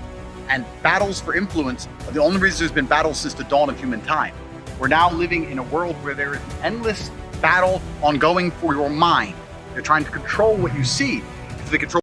Hey chat, do you guys know what literally the #1, like, there's a handbook that scholars and academics have literally come together and made for how cults brainwash people? And literally the number one thing in the cult brainwashing handbook for like this handbook is like, if you want to create a cult and brainwash people, use these steps and you can do it. Like the number one thing is to tell the people you want to brainwash and be part of your cult that they've already been brainwashed and that you are the only one that can unbrainwash them, which is exactly what Andrew Tate is doing here. It is like literally textbook, like easiest trick in the book, oldest trick in the book, literally cult building, rhetoric, telling people that they are already brainwashed and you are the only person who can unbrainwash them. You're the one who knows the truth. Control what you see, they can control what you think, and they can influence you. Once they can influence you, they can control you. Every single thing that exists out there inside of the Matrix is done so with a purpose. They don't. Okay, we have to talk about simulation theory. Like, I know that we make fun of the Matrix thing, but these people actually believe it, okay? These people, including Elon Musk, he's a big proponent of it as well, believe in simulation theory. They have gone out and said they think that real life, our reality, is a simulation, a video game, and that everybody who recognizes that it's a simulation is a player in the game, and that everybody who denies it is an NPC. It's actually part of, I would imagine, what Andrew Tate uses to justify his abuse of women. That women are just NPCs, like in Grand Theft Auto, for example. You're not really actually hurting anybody, a real person, when you sex traffic women. They're just NPCs in a video game. Or at least, even if that's not what Andrew Tate thinks, that's what his fans probably think. A lot of them do. The Matrix isn't just this thing they call like the mainstream media or cancel culture. The Matrix is literally what they're calling what they believe to be the simulation that they think we live in. They literally think that real life is a video game and they are player characters in it, that they are main characters in a video game of life, and that everybody else is an NPC. That is possibly and they're open about it. They're just open about being insane narcissists, and people are like, I like this. This is exactly who I need to look up to. I'm going to model every part of my personality after this absolute raging... he's a hemorrhoid. Thank you, Hemorrhoid King. Your name in chat has actually given me the perfect... Andrew Tate is a hemorrhoid of the internet that just won't go away. Give you the news for free because they want you to be informed. They give you the news for free because they want you to watch it so they can tell you what to think. Every class you learn in school, every TV program you watch, every website you find, all of them are created to keep your mind inside of a box. Whoa. Obey. Because by keeping you inside of a box, they can keep you broke. And when they keep you broke... Hey, how much you want to bet that, like, the Zoomers that gobble this shit up make fun of their boomer grandparents for falling for Nigerian prince scams in their email? Come on. You know the Zoomers that watch this shit and eat it the fuck up are like, dumb boomers that fall for Nigerian prince scams. I'd never fall for a scam like that. I know how the internet works. You fucking know. You fucking know, dude. They watch Mark Rober and they think they've got it all figured out. They watch Mark Rober and Jim Browning and they think they got it all figured out. Broke. You must adhere to society's rules and laws, even if you know they're unfair, so you have enough money to eat. This is how they control you. When I talk about the Matrix and escaping it, when I talk about the real world, I'm not talking just about being able to give you real information. I'm not talking about a system which exists completely outside of the Matrix, our own servers, our own banks, our own payment processors, our own constructs that prevent the Matrix from shutting us down. I'm also talking about a way for you to earn money in ways they don't tell you.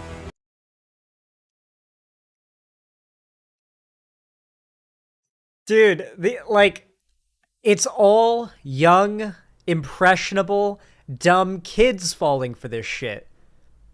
I'm going to substantiate this point in a moment, but, like, the only people dumb enough to fall for this shit are boomers and really stupid Zoomers that think they've got everything figured out. Dude, I cannot wait. And I don't mean this in like a derogatory or like, high horse way. I genuinely mean this. I am excited for the videos by like the 20-somethings in a couple years that are going to be like, so, yeah, here's how I fell down and escaped the Tate hole. That's what it's going to be called, by the way, the Tate hole. I'm coining that now. It's called the Tate hole. When's the last time you've sat with any of the Matrix-approved systems, any school, any TV program, any financial planner, and they told you exactly how to make money.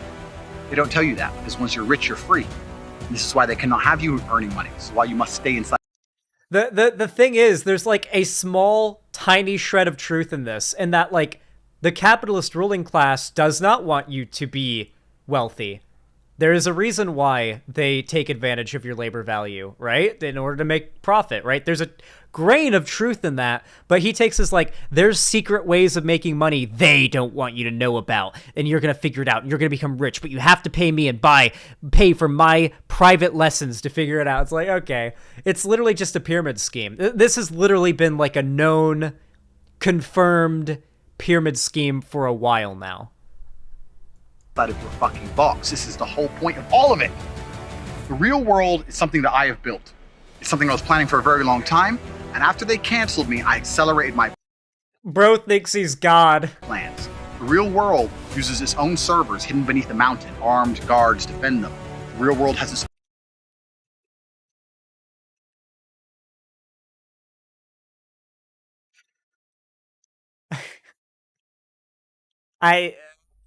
cults are super into MLMs. They've got to be, right? How else are they going to make their money and send it up to the top, right? What else is there to say other than you have to actually be a child or like unfathomably gullible and stupid to fall for this. He's literally selling you a scam in the most overt and obvious way ever. Like, it feels like parody how obviously a scam it is. Its own processing power, its own banks. The real world cannot be shut down, it cannot be censored, it cannot be stopped. They cannot tell me what I can say. The information is truly free. And this is how I will... Is he trying to, like, advertise an independent tech platform he's going to try to make? Can you imagine how much child porn there would be on Andrew Tate's, like, private, like, social media website if he made his own, like, streaming site or posted? Can you imagine? Dude, have you seen the amount of pedophiles and like pro-rape people in his community? It'll be nothing but videos of women being raped and child porn. That's all his website would be. That's all it would be. That's all it would be. Teach you how to make money in ways you have never... Oh, God. Oh, I hope that oh, God. Let's hope that's not a thing that's actually going to happen. Let's hope he's in jail and then prison for long enough that, like, by the time he gets out, it's like, who the fuck is Andrew Tate? Nobody cares. Never heard of before, never seen before, and will never find access to these tools and this information anywhere else on the planet. We're in the middle of a cultural shift. One of the biggest mistakes they ever made was banning me. This annoyed God. Because God knows the truth of my heart. He knows I do not lie. God is on my side. There's something about this image that's so perfect. He looks like a thumb here. Like, just there's no... His neck doesn't end where his head begins. It's just a perfect... Like a worm coming out of a torso. He's like an alien from Men in Black. It's like the torso's gonna open up, like a robotic, like the torso's gonna open up with like a seam through here, and we're gonna reveal like a body that is more proportional to this neck and head, and it's gonna be like...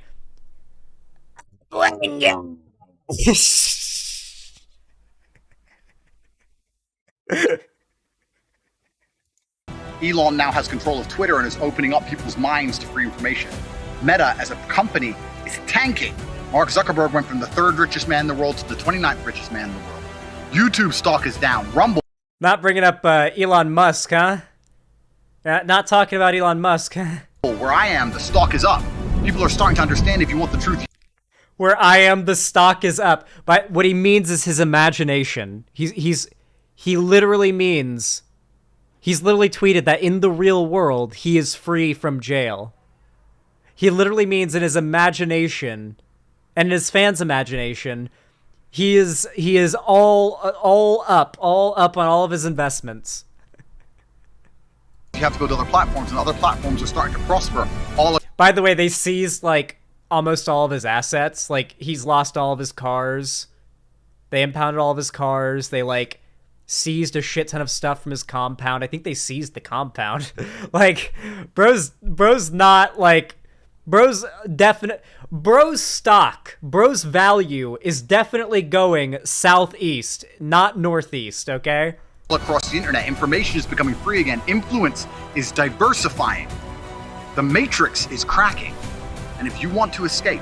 Yeah, bro lost his entire base in Rust, and he thinks that he's like... This is like losing your entire base in Rust, and then going up to, like, the people who raided you and took everything and being like... Well, yeah, in the real world, I'm way happier than you, so I actually won this engagement. Just wait until next wipe. I'm waiting for you inside of the real world. Whoa. Join the resistance. God. Well, do you want to see what the resistance looks like, guys? Let's check out the let's look at the resistance. I love the captions for some of these posts as well. So here's the first one. Andrew Tate protests in Greece. I want to point out, by the way, that you can just kind of tell by the height and the hairstyle the age of all of these literal kids. Also, like, look how many of them have the fuckboy haircut. Like, the fuckboy Tyler haircut. Like, they all, like, almost all of them have it. Look at them. They all have, like, it's, like, literal NPCs. Like, the servers ran out of data, and they had to start copying NPCs for the crowd. This kid literally looks 13. Look at this 13-year-old right here. And you could tell by his height in proportion to these other kids. These kids are like 15. These are literally fucking, like, teenage Zoomers. All right, well, let's just watch.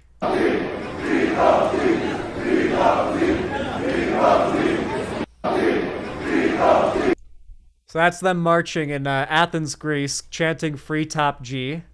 Here's the next video. Fans showing love for Andrew Tate during a protest in Athens, Greece. Here's another one. They always, like, say fans showing love for Andrew Tate in all of these posts, by the way. It's always like, look at how much love they're showing. Look at how much positivity the Andrew Tate fans bring. And the Andrew Tate haters can only bring negativity and hate. They're really just lost in the Matrix. It's like, bro, he's on video and talking about how he would sex traffic the women.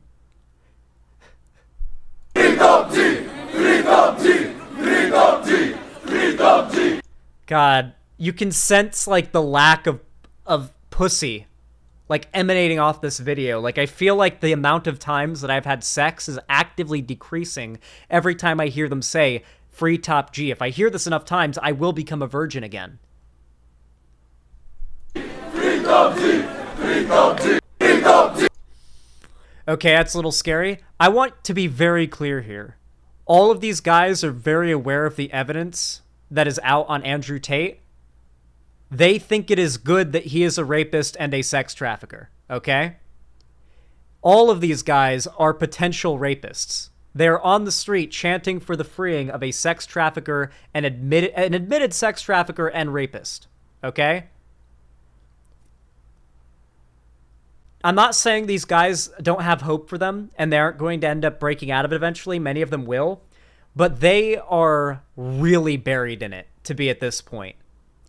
There was never protests of 15-year-olds gathering for, like, Davis Serini or fucking, what's his name? Jordan Peterson. Like, doing shit like this.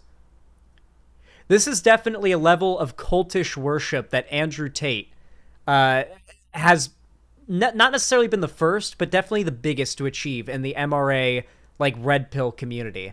And, like, it's definitely dangerous.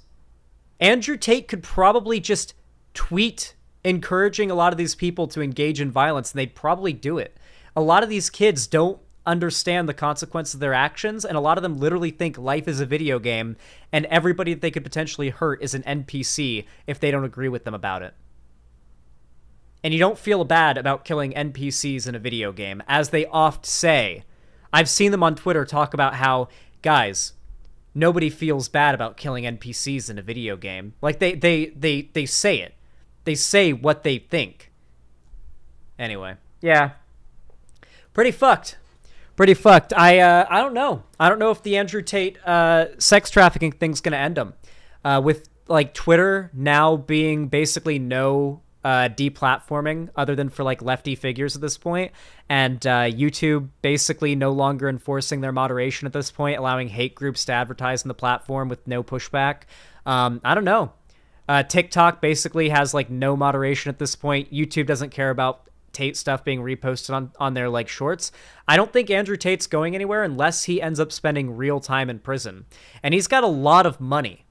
He has a lot of money and criminal connections. Like, for all we know, he can just have the women who he sex trafficked threatened into silence and into exonerating him. That could very well happen. And he could just be out of prison or jail, within a month, just back to doing what he does, despite being a known sex trafficker. And he'll just be right back to growing, especially on Twitter, because Elon Musk is not going to ban Andrew Tate. And as much as like these centrist types will try to tell you that like the marketplace of ideas will cause the best ideas to bubble up, these crazy, radical, horrible people won't actually gain enough platform without deplatforming in order to cause real harm. Well, I'm sorry, but that's not true. You know, they've got enough pull to start riots and protests for being incarcerated for sex trafficking, okay? They've got power. Anyway, all that said, if you enjoyed this video, please leave a like, subscribe, ring the bell icon. All these things really help out the channel and my videos a lot more than I think you guys realize. You can also support me by commenting down below as well as following my social medias linked in the description too, so you can see my other posts and other activity on platforms that aren't the one you're watching on now. And of course, if you want to support me financially and go the extra mile and help me save up for my move and whatnot, you can always donate, subscribe, or gift a sub on my website, xanderhall.com/live by hitting that button, or those two buttons up there on the top left, or supporting me through YouTube, Twitch, Streamlabs, Stream Elements, or Patreon. With all that said, thank you so much for watching, and have a good one. That was a good-ass segment. What do you guys think of that one? Was that a good one? I like your input. Real-time input.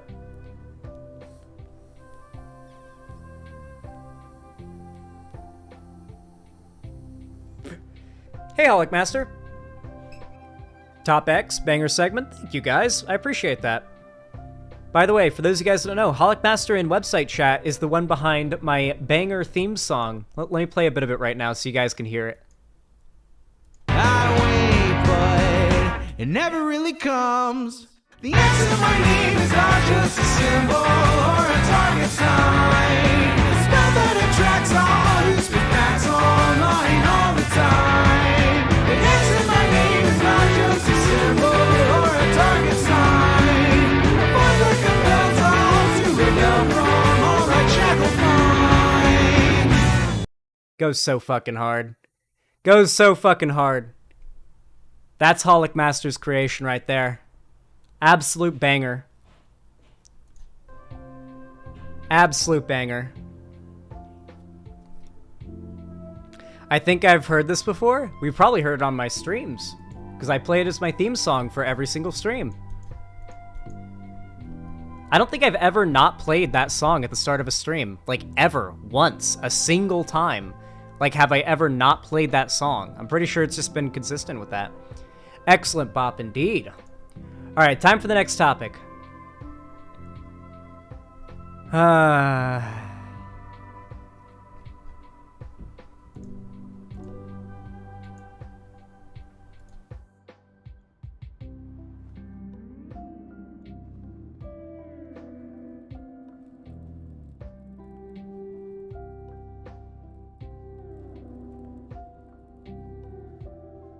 Alright, guys.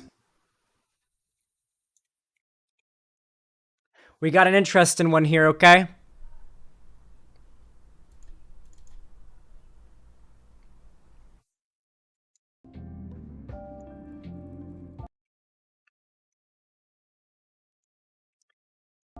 Alright, guys. You all know what to do when I say action, right? 3, 2, 1, action. Alright, guys, we're gonna be talking about the same spicy topic we actually talked about recently, but I feel like, while I did cover it pretty well last time, there was a whole part of this discourse I wanted to touch on that I never really got to, and I feel like that's worth a second video, so I hope you guys don't mind me sort of somewhat retreading a topic we've already covered. I do it often on other things, so maybe you guys won't. Regardless, Hogwarts Legacy is an upcoming game in the Harry Potter franchise, the Harry Potter franchise was made by J.K. Rowling, who, well, was a quite beloved author of the Harry Potter series and a bunch of other shit, but quickly started to lose a lot of the unanimous love she had for her when she started airing her more controversial opinions on transgender identity. Now, at first it was just kind of like iffy, that's a little sussy-wussy, that's a little sussy-wussy. And you had some trans people in her fan base, like Harry Potter fans, like asking her to clarify, being like, hey, that's a little bit, not a big fan of you implying that, trans women aren't real women. That's kind of insulting. And J.K. Rowling would respond time and time again to this, occasional pushback.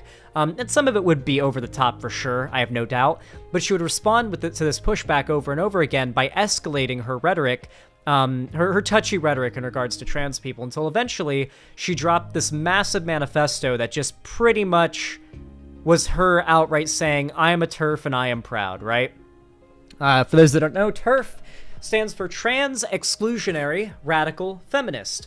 Basically, TERFs are transphobes, like right-wing transphobes, usually women, who really hate men. Like, they think all men are rapists, predators, potential pedophiles, etc. They hate men. They hate men. And they see trans women as men, which of course they see all men as a potential threat, or a guaranteed threat, trans women as men trying to hide the fact that they are a dangerous man that could potentially rape and murder any woman they're near at any given time. And so they appropriate these seemingly very progressive feminist talking points that are all centered around protecting women and protecting their spaces and protecting their rights, when in reality they're just weaponizing progressive-sounding rhetoric to push for ideology and ideas and policies that will only result in hurting trans people, as opposed to helping cis women, as they claim to want to. In fact, a lot of what they say and do ends up hurting cis women. Their transvestigation tactic, where they try to determine whether or not women on the internet are hiding that they're trans, has resulted in them harassing and falsely accusing of being trans, which of course they basically mean predator, and they'll of course treat trans people as such. They accuse cis women of being trans and treat them like they're men that are predators pretending to be women. They like to say we can always tell. My favorite thing is seeing cis women post their interactions with TERFs telling them you will never be a woman. It's really the greatest shit. So TERFs are really, really stupid. They're repugnant, subhuman people, okay? Like they are legitimately bottom of the barrel. In fact, to back that up, let me show you a video of some prominent UK TERFs. Of course, TERFs are very popular in the UK. Let me show you a video of some popular UK TERFs quoting Hitler to back up what they believe. If it wasn't already obvious to you, these people are just not that much different from far-right reactionaries. They're just appropriating progressive rhetoric. Yeah, let's give this a listen. Let's give it a listen.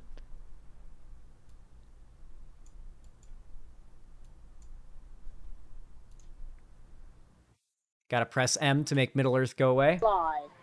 Do you know the big lie? The big lie was first described by Adolf Hitler in Mein Kampf. The big lie is such a big lie that ordinary people like us think, well, that can't be a lie, because I'd never tell any as big a lie as that.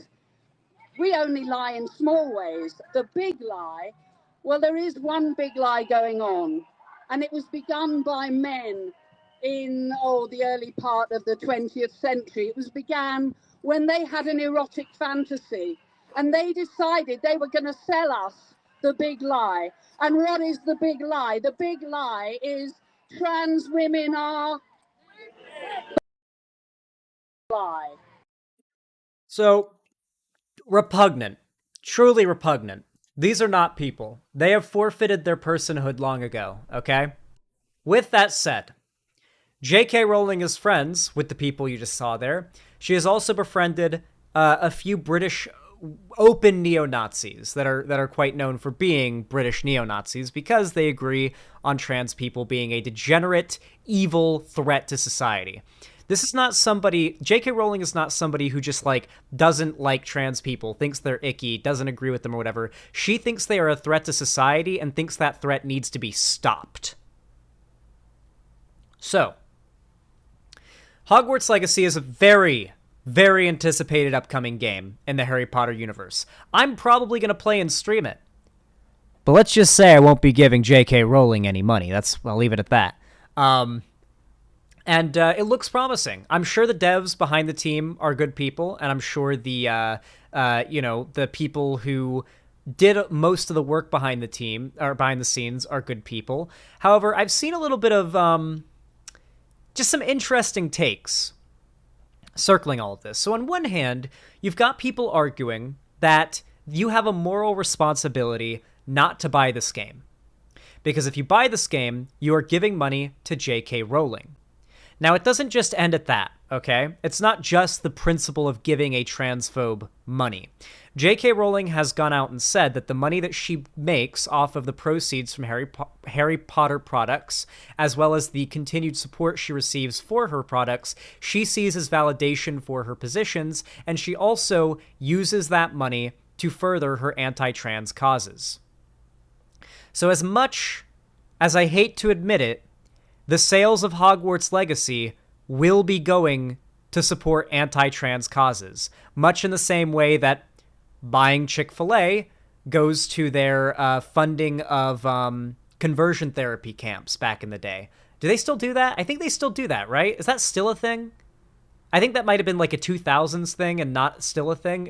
Are they still funding conversion therapy camps, Chick-fil-A? Pretty sure they do. They do? Okay. For those that don't know, conversion therapy is torture to, like, make people be straight, like, trying to force people to be straight with torture. So, yeah, like, it's not just, like, oh, you don't want to fund people who are aberrant human beings.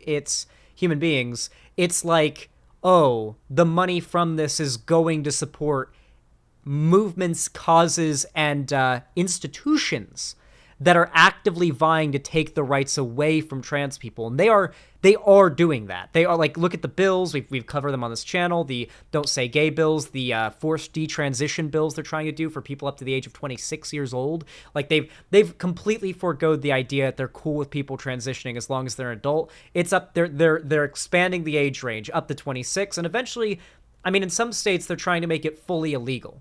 So, to be clear, across the world right now, notably across the Western world, because that's where I'm more, tuned in on what's going on, there is a unanimous push by right-wing institutions, including TERFs, to take away trans people's rights. So, I want to clarify, before we go into this, that most of the people arguing that Hogwarts Legacy should be boycotted for sales are not arguing that you are a transphobe or bad person because of the moral idea of paying J.K. Rowling, and she's a bad person. They're not saying it makes you transphobic or not care about trans people or yada, yada, yada, because she made the product and consuming the product makes you transphobic through some magical means. That is not what is being argued. The argument from the position of people who argue that the game should be boycotted, and I'm not necessarily taking that position here, the argument from those people is that that money will go to causes and will embolden causes that will take those people's rights away from them. Like, institutional rights away from them. With that said, a lot of people who are very well-meaning, and I know they're well-meaning, and they generally hold pretty good positions and are good people, have been, I would say, unfortunately misled by the rhetoric around all of this. And I've seen a lot of tweets from people that I generally like who just clearly don't understand the deal with the boycott. Now, I will admit, and this is one of the go-to responses from people who don't agree with the boycott, is it won't do anything. And this is completely true. The boycott will have no effect if the game is good, okay? The only way this game fails financially, and it still might not in this scenario, is if it flops as a game. Like, if it's just a bunch of asset flips, buggy as fuck, no performance, like, if everything that could go wrong with this release goes wrong, maybe then it'll flop. But if not, this game is going to be a financial powerhouse of a success, okay? And unfortunately, it feels like right now, on one end, yeah, really bad microtransactions or something, on pay to win. On one hand, you've got, like, the transphobes who are, like, actively gloating about this game's success because they see this game's success as, like, an indicator of how much their transphobia is accepted in society. Or, alternatively, they see those that are ambivalent to it and don't care as, like, look at all these people that don't give a fuck that we want to murder trans people. Literally a lady who's outright said she sees trans people as, like, violent predators that need to be dealt with can just drop, like, a game that's in the universe of her property and still make millions upon millions from it. They're like, it shows them how much broader society doesn't really care about trans people. Because that is sort of what's being shown off, right? That people would rather play a really cool looking game than withhold their money from supporting a movement that will, and institutions and groups that will absolutely fight against the rights of trans people. And I don't think that makes you transphobic. I know many people may disagree with me. I think it makes you a griller. And the sad thing is, it feels as though the left is always in this really unfortunate position of having to, like, walk on eggshells with grillers to explain why them being ambivalent to politics almost always benefits the far right and those that want to take rights away from minorities. It really sucks, but political disaffection just almost always plays into the hand of those that want to take away rights from good people. When good people sit back and do nothing, evil thrives. I think that's literally a quote. And I try not to morally judge the people that just want to grill too badly, because they do just want to grill. And, like, you can't expect everybody to be a politics obsessed, like, you know, constantly, you know, their face buried in politics and all the culture war stuff. But I do think it's still somewhat productive to analyze some of the takes from figures that have a lot of a large platform and a lot of prominence and a lot of pull, and see, like, if there are places where I can fill in their knowledge and their takes, because they may mean well but maybe not have the best take on it, and maybe see if, like, there's a better understanding. Because right now, the right is basically gloating about the success of the game being an indicator of how much, like, trans people are being owned. Then you have the apathetic people who don't care, who are blind to this, thinking that it's just all trans people freaking out and calling them transphobic for playing the game. And then when those people say, well, no, I'm not transphobic, I'm going to buy 2 copies of the game now because you're freaking out at me, the transphobes who want trans people dead are like, yeah, let's go. And that's pretty much the culture war right now. That's pretty much the culture war right now. With that said, friend of mine, I think I could say friend. Maybe I'm being presumptuous here, okay? My good friend of mine, actually no, fuck it. Good friend of mine, Mudahar, aka Some Ordinary Gamers. Pretty big YouTuber, and generally I think has pretty good takes. He makes really good content. He's a funny guy. He follows me on Twitter and is subbed to me on YouTube, so that's all pretty based, I must say. Literally hasn't missed so far. However, sometimes he misses. He's missed once or twice, and I've actually covered that before, and to Mudahar's credit, he has responded positively every time.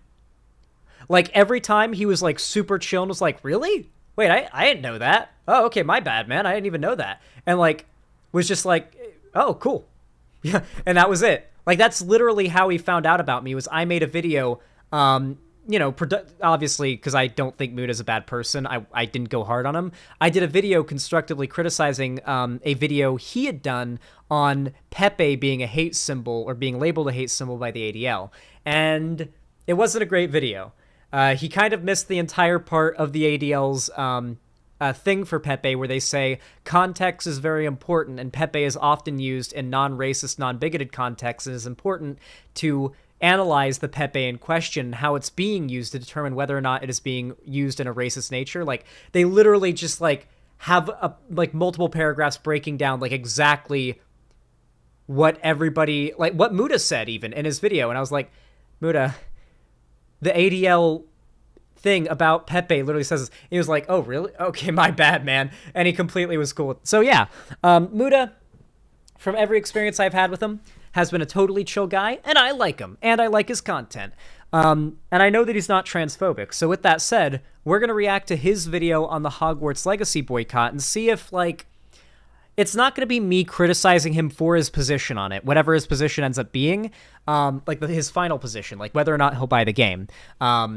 My goal here is to analyze how people who are not super brain poisoned by lefty politics have come out of this Discord thinking what they've come out of this Discord thinking it's about, pretty much. That is the goal of this segment. So buckle up and let's do this. Hello guys and gals, me Mudahar, and controversy and boycotts are today's word of the day. So ladies and gentlemen, when it comes to Hogwarts Legacy, I'm going to get right into it, okay? Now, I'm not a big Harry Potter fan, okay? To understand, my history with Harry Potter is very limited. When I was a younger child, my parents put the first movie on pay-per-view, and while it was a cool movie, it never really stuck with me. I never really bothered to watch the movies after it. I never really jumped to be fair, the first Harry Potter movie is very much a children's movie. Like, one of the things that I will give J.K. Rowling credit for, because she kind of established, at least in my mind, she kind of established this, is the idea of a series, a popular series for young adults, like starting for kids, growing with the audience, right?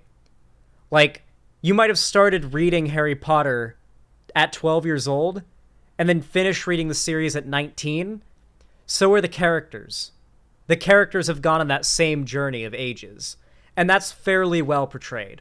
And that was, like, one of the things that I think caused so many young people to attach themselves so strongly to Harry Potter. The Lord of the Rings did that almost a century ago. Oh, no. Probably a bot. I am the biggest Tolkien dick rider you will ever fucking meet. But I'm sorry, that's not true. I don't really think Tolkien, and certainly not in Lord of the Rings, did he portray the idea of like, maybe The Hobbit to Lord of the Rings, because The Hobbit was a children's book, then Lord of the Rings were for adults, but, like, the Lord of the Rings, like, I'm literally, like, basically off screen, all, like, for book purposes, Frodo ages 19 years at the beginning. Gandalf dips out to research the ring and leaves Frodo to live his life. No, 19 years. Sorry, my bad. 19-year time skip. 19-year time skip at the beginning of the Fellowship of the Ring, okay? Like, sure, it depends on how fast you grow. You could grow with Frodo, I suppose. Dude, I'm not a huge fan of that fantasy world, you know, where people are casting, like, magic with wands, okay? Wingardium Leviosa, so to speak. The closest I ever came back to Harry Potter was reading My Immortal, okay? That's pretty much what it comes down to. Oh, God. Now, Hogwarts Legacy is a game that's pretty much been, like... All I know about My Immortal is I watched the internet historian, like, the internet historian narration of it. Hyped up since before the PS5 and Xbox Series X and S were launched. This was like the one big next generation game that everyone was looking forward to. An open world, super immersive way of running around Hogwarts back in the 1800s. Now, I haven't bothered to look at gameplay. I haven't bothered to jump into it until this controversy came. It takes place in the 1800s? I guess that's when the Wizarding World would have been more interesting. But, like, yeah... Okay. I guess all the other Harry Potter games take place during Harry Potter. Then, you know, if it's one thing about boycotts and controversies and social media attention, once you see it blowing up in your feed so much, you're eventually going to look into it. And boy, did I look into it, okay? Now, if you look into the game Harry Potter, the Hogwarts Legacy, it is a game made by a team that is pretty much the Rocksteady of Harry Potter, okay? They actually care a lot about the source material, and it really does seem like if you're a Harry Potter fan, this is the one serious Harry Potter game you pretty much don't want to miss. The last actual serious Harry Potter game was probably like the Deathly Hallows game, or I think it was the Prisoner of Azkaban game, which was like the PS3. I'm not even talking about Lego Harry Potter. Lego stuff is fun with your Okay, Lego Harry Potter went hard as fuck, though. like nieces and nephews. Hell, honestly, talking about That's just a Lego game thing, though. Nieces and nephews, when it comes to Harry Potter, I was surprised at how popular the franchise still is. Now, I'm sure for a lot of people who grew up with the game, they're like, yeah, I like Harry Potter. But even looking at the franchise now, you're talking about movies, forget the movies, the books. You've got like entire amusement park sections. You've got Legos, Lego kits. I remember buying one months ago for my niece at this point, who's a huge Harry Potter fan. Again, I didn't even know Harry Potter was this massive because I wasn't really seeing any new movies or new books come out of the entire franchise. I don't even know if there's really any active spin-offs either that are keeping this franchise alive and around. I think there is. Isn't there like that, I only watched the first movie of the Beasts and Where to Find Them thing. I think that's still going, right? Or did those get canceled because of all that crazy shit? Fantastic Beasts, there we go. Now, of course, the Hype Beasts and Where to Find Them. real controversy for this comes not from Harry Potter itself, but from the author of the entire mythos, J.K. Rowling. If you don't know J.K. Rowling has made some transphobic tweets, I guess you could say, way back in the day, like 3 years ago. I'm going to leave some of these up here. I'm not even going to go around and really read into it. Well, no. Nah, Muda. It wasn't just a couple of transphobic tweets, my friend. No, she makes a regular habit out of quote tweeting random like 14-year-old trans girls and like sending her followers to attack them. She has outright stated she thinks that like trans women are predators and a danger and a threat that needs to be combated, like fought. Like not she doesn't like them and she's on her porch shaking her fist at those goddamn transes. No, she wants to like fight against their existence. Do with that what you will. To it, because this is just like scratching the surface. Obviously, J.K. Rowling has made some tweets that exactly haven't resonated with the trans. There's also like the entire manifesto she made. There's also that. Like I'm not giving Muda shit because he's very much a griller, but like this is what I mean basically. Like so many people who aren't like buried in politics have come out of this with like a very, like, how many people do you think were willing to sit down and explain or like tell Muda like on Twitter or whatever, like all like the stuff that J.K. Rowling has done, like holy that's so bad. It was probably mostly just people screaming at him. He probably just got that one or two screenshots and that's all he knows because only one person was willing to like send him some stuff. Oh yeah, she also opened a rape crisis clinic that specifically excludes trans women. Trans women aren't allowed in her rape crisis clinic. Yeah. Community. And because of this, the game is being called upon for a boycott because J.K. Rowling is an incredibly intelligent person when it comes to monetizing their franchise. This is somebody that like makes royalties. I should make very clear, yeah. J.K. Rowling makes royalties off of everything Harry Potter. She is she has entrenched herself in everything Harry Potter. She does not let this IP slip out of her hands. Until she is dead, the IP will be firmly in her grip. Nice pause face. Man's nuttin'. Off pretty much everything, okay? The books alone, obviously, you've got the movies, you've got the I'm pretty sure she makes money off of like Harry Potter World. Everything. I'm also sure if there's a Harry Potter Fleshlight collection, she's making everything licensed Harry Potter. She makes billions off of Harry Potter royalties still. When it runs on reruns on TV and people watch it, she makes money. Some royalties off of that. Hell, I wouldn't be surprised if J.K. Rowling is making actual bank off of My Immortal somehow, okay? But of course, to come in, obviously, if this game sells really well, J.K. Rowling will make a bit more money. Now, of course, canceling J.K. Rowling is like canceling a high-speed bullet train with your two fists because she's already a billionaire, okay? She's already rich enough to the point that she can pretty much... Canceling isn't about, like, taking away a person's ability to live or their wealth. I mean, there's a lot of, like... The concept of cancel culture is literally just like, at this point, it's just when people online get together because they got like unanimously upset by somebody. Sometimes it's for reasons that are completely ridiculous and people get canceled for nothing. Sometimes, like with J.K. Rowling, people get canceled for valid reasons. Like the cancellation of J.K. Rowling isn't to like make it so she's living in a box somewhere on a corner. That would be very funny. Ideally, like it would be to put pressure on her so that she reconsiders her position, right? She sees the success of her franchise as validation of her positions. It wouldn't be like punishing her. It would be telling her that like a lot of people are upset by what she stands for. And unfortunately, that message is not going to come through. In fact, the opposite message will inevitably come through because of this game's success. She will be emboldened more so than ever. Much say whatever she wants, and she'll never actually suffer real tangible consequences. I mean, if this game sells absolutely well, she'll maybe make $100 million more, which given at her wealth status, is effectively a rounding error. That's how much money she's made. So of course, J.K. Rowling, obviously, if you can imagine, probably gives money, supports a lot of organizations that the trans community would not like. She's outright said that she does. She's said that like her money goes to fighting against the trans movement. So at the end of the day, the whole idea has come up that if you buy Hogwarts Legacy, you are indirectly financing, or let's be honest, directly financing J.K. Rowling in some capacity, and she can use that money that you end up giving her to spend on something that's, anti-trans, if you will, too. Now, of course, a lot of the actual discussion has come around from separating the art from the artist, right? So I will acknowledge this. The separating the art from the artist thing doesn't really work. That's so separation of the art from the artist, or death of the artist, as it's often called, is not death of the artist specifically, which is like the OG term, is not referring to people's ability to enjoy content made by a bad person, or death of the author, sorry, is not meant to refer to people's ability to look past a person making a piece of art a bad person, or like just looking past them being a bad person and enjoying the art. That's not what it's about.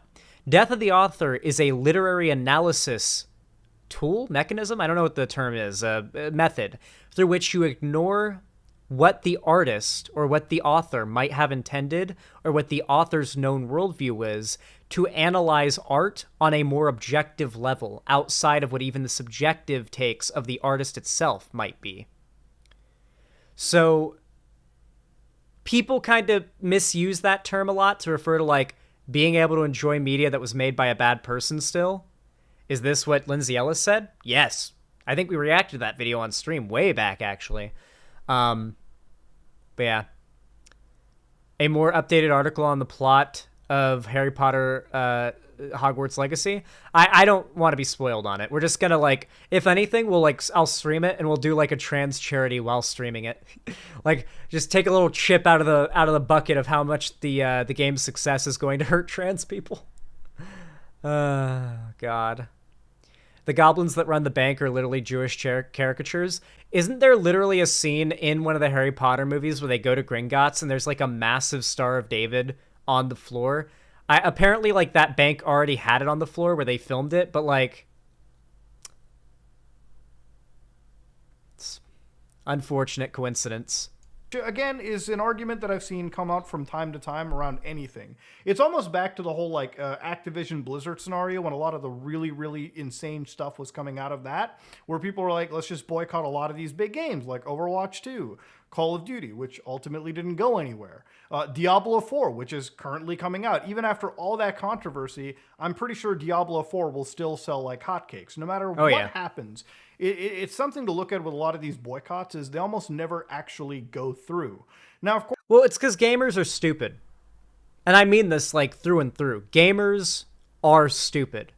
Look at, like, any game that's in development that's going to come out soon. Look at, like, the subreddit and the discussion around it. Look at any concept, like comment section of a game trailer. Look at any, like, the comments on any article about, like, bad... abusive, toxic workplaces in the game industry, okay? Gamers do not fucking know shit, and they think they know shit, which is what's so frustrating. They'll go on rants about how, like, I don't know, like, Cyberpunk was bad because it was rushed, but a game they're excited for needs to come out now because because it's bad that games take too long. Like, I've seen these takes, and they are ubiquitous in the gaming community. They will actively shit on, like, games. They will actively shit on studios for doing crunch time and then complain about games taking a long time to come out. That is, like, one of the go-to most common things you'll see in the gaming community. Gamers are fucking idiots. They don't know how games are made. They don't know how the gaming industry works.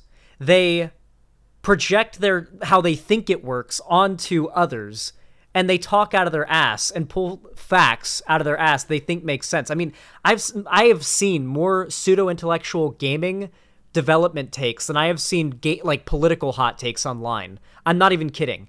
Gamers legitimately have the dumbest possible feasible takes. And I'm talking about gaming, about games, and about gaming, and about game development. Of course, if you look into the sales for Hogwarts Legacy, despite the big backlash, Hogwarts Legacy, as far as I've been able to see on Steam, is the highest selling game. Ignore Counter-Strike and Steam Deck, okay? Counter-Strike is a free-to-play game with microtransactions, and Steam Deck is Valve's own hardware, which is selling like hotcakes. The actual game being sold is Hogwarts Legacy, okay? Far above Call of Duty Modern Warfare 2, which, again, if your game is outselling Call of Duty right now, you gotta have some insane level of brand power, which, of course, Hogwarts or anything Harry Potter absolutely does. Now, of course, looking into this scenario, are you a bad person for buying Hogwarts Legacy? No. However, you are a bad person if you buy Hogwarts Legacy and say, I'm gonna buy 2 copies just to spite these trans people. Like, because that's what the quartering and a lot of these people have been doing. Those are the bad people. And I hope that that Muda hasn't seen people shit-talking the likes of the quartering and thought that that applies to everybody who just, like, buys the game and plays it, like, no matter what. I guess if we're to go with the idea that, hey, if you want to make sure that this group of people, these transgender individuals, want to have some, basis in the world, which, to be real with you, okay, if you ask me politically, my take is very simple, okay? As long as you're not harming anybody, as long as you're just living life on... He has the most... he means this, by the way. I know this is like the most stereotypical go-to like defense for people that are trying to hide from accusations, but he actually believes this. He is a full-on through-and-through griller who does not give a fuck. If the world was made up of entirely people like him, we would all be fine. The end game is for everybody on Earth to be exactly like Muda politically, to not give a shit what anybody's like, for there to be complete equality and everything, and for nobody to care what anybody's race, identity, like for there to be no hate, like that is the goal, right? And he means that. However, I think this does give you like an idea of how Muda does not really like interest himself with like the insane world of politics, right? Similar to Critical. Yeah, he's trying, he is online doing his thing, but inevitably his thing is crossing over with politics. And I'm glad to say that the vast majority of the time, when his takes on politics come out, they're good. But generally, they're not very... I don't want to say they're not informed, because that feels so condescending, because he is actually a fairly informed person, even on politics, especially on, like, even on politics. He's especially informed on, like, gaming and, like, a lot of internet stuff, for like generally the stuff that he talks about. But on politics, he's not like super duper invested in it. He doesn't know a lot about it because he doesn't, I imagine, care too much about it at the end of the day. But he still has like a good heart and good moral positions, like on a basic level. And that's why I think this is a perfect video to look at when we're trying to analyze how do grillers, how do people who are like neutral on this stuff look at this drama? How is it looking to them? On your own terms, and as long as you're happy, who is anybody to take that from you? Okay, that's pretty much what it comes down to. As long as you ain't hurting anybody, and you're doing your own thing and vibing, Giga Chad. I'm all on your side, bucko. That's pretty much what it comes down to. Now, of course, are you a bad person for supporting this video game? It's a reality that without or with this boycott, ultimately J.K. Rowling will be completely unaffected for the most part, given that the royalties she'll make will actually This is true. This is objectively a true statement. Gloss over the fact that this will actually hurt Avalanche Software and those developers a lot more than anything else. People have to understand that when it comes to Harry Potter or it comes to a franchise, I don't think the boycott will really hurt the developers. Hey, Chris Raygun, what's up? We got Chris Raygun over in YouTube chat. What's a griller? Griller is basically like just being a complete normal person. Like you are not politically obsessed. You are not like in the culture war. You are not like waking up every morning, checking Twitter, wondering what side politically is winning every day. You're just doing your own thing, focusing on what you like. And then occasionally you are like kind of being forced to get into politics. But when you do, your takes are like, who cares what trans people are doing? Are they hurting anybody? No? Then why do you care? Gay people? They're not hurting anybody. Let them do what they want to do. What, weed? Yeah, weed should be like that kind of stuff, right? That's what a griller is. Somebody who's like holds good moral positions but isn't super invested in politics. Franchise this big, and it comes to licenses handed out like this, there's a lot more people suffering under the weight of these actual I guess they just want to grill boycotts than, again, J.K. Rowling. If you want it to impact her directly, there's better ways than this. But of course, when it making response videos to her is actually a very good way. Actually, like unironically, like just him talking about J.K. Rowling being transphobic actually does a lot of good. Like, he doesn't need to do some like really virtue signaling like call out. Just like, hey, here's what J.K. Rowling has said. Yeah, trans people aren't very happy with it. Like, I think that's actually pretty reasonable and like positive like coverage of it. I think that the people who are not already like the people who don't already hate trans people would probably see that and be like, oh, okay, it seems like J.K. Rowling holds some pretty bad opinions on trans people. At the very least, they'd come out of it with like a more, knowledgeable idea of what J.K. Rowling believes, right? This game does look exciting, though. It looks like Dark Souls. Is this literally going to be Dark Souls? Like, are these Estus flasks? Is this going to be like Harry Potter Elden Ring? Is that what this is? Sorry, Elden Ring, not Dark Souls. It's more like Elden Ring. Is that what this is basically like being hyped up as, like Harry Potter Elden Ring? That is pretty cool sounding. That does sound pretty cool. It comes to just Harry Potter and it comes to the idea, I think the other question is, like, even looking into the controversy, there was like moments of like anti-Semitism that he's killing these dudes because of the goblins, and also a lot of looking into just Harry Potter lore itself, which is its own read, mind you. But of course, I've never been all that like into like the super like, okay, what did J.K. Rowling mean by this? When we look at like how certain things in Harry Potter or her other stories could be interpreted, except for that one story where it's about like the cross-dressing serial killer that goes around murdering women. Like, that's pretty overt what she believes there. But like like when we talk about like the elves or Dobby or whatever, I think that there's definitely stuff to like, or Cho Chang, that character, there's stuff to, oh God, wait, what about the character? Kingsley Shacklebolt.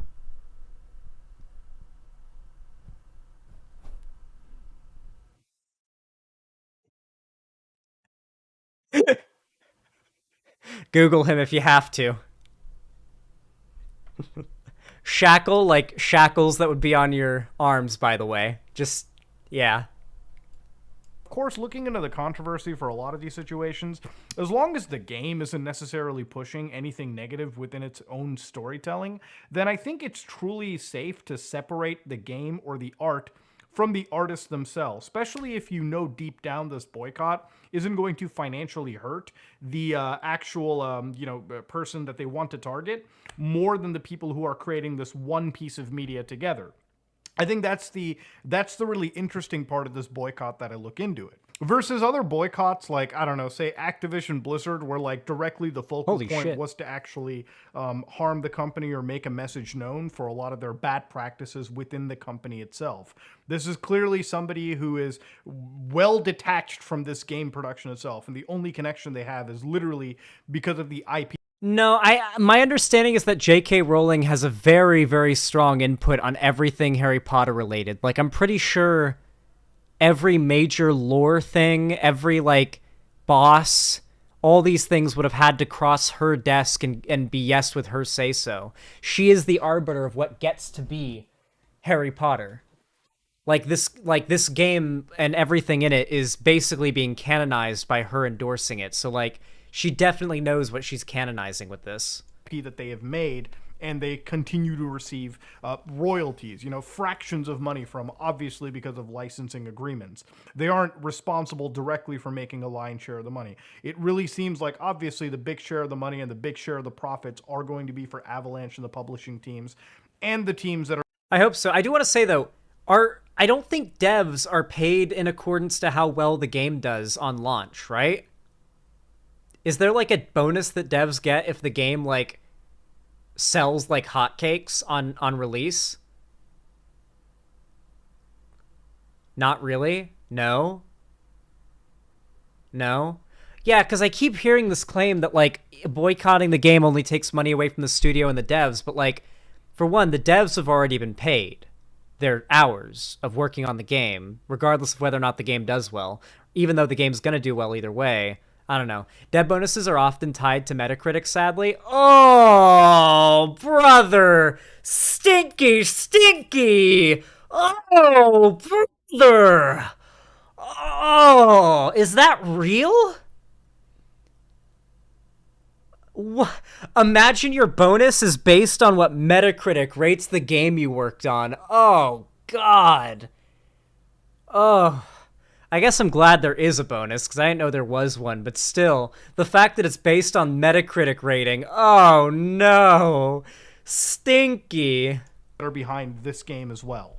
I'm pretty sure in the last couple of years, I've seen like Daniel Radcliffe, pretty much all the actors and actresses for the Harry Potter franchise come out and pretty much disown whatever she's been saying. Yeah, pretty much all the actors, I think except the actor who played Hagrid, basically came out to say, yeah, we don't stand with J.K. Rowling. She's a hateful bird. In fact, the development team that's working on this game itself, pretty much I do not agree, as far as I've seen, on whatever J.K. Rowling has said. They're literally just it really just seems like Harry Potter fans making the ultimate Harry Potter. Yeah, the actor game. who played Hagrid passed away. A boycott that. Honestly, I can't be too mad about Hagrid supporting J.K. Rowling, or the actor who played him supporting J.K. Rowling, because, he seemed like he was overall a pretty chill guy, and he's gone now, so it's like, not really, there's just not much to talk about there. It's like, who cares, But yeah. That happens ultimately will affect the development teams over here, the publishing teams, and pretty much that's the ultimate collateral damage that also comes from boycotting this game too. If you want to have your cake and eat it too, when it comes to a game like this, consider buying it used, all right? Then you can support... There are other ways. There are ways that some may consider unnatural. Yeah, so I guess Yarhar. Okay, so when it comes to whether or not this boycott is like a thing that like you should or should not do, I will not morally judge you if you buy the game, okay? Personally, I am going to obtain it a different way. That's all I'll say.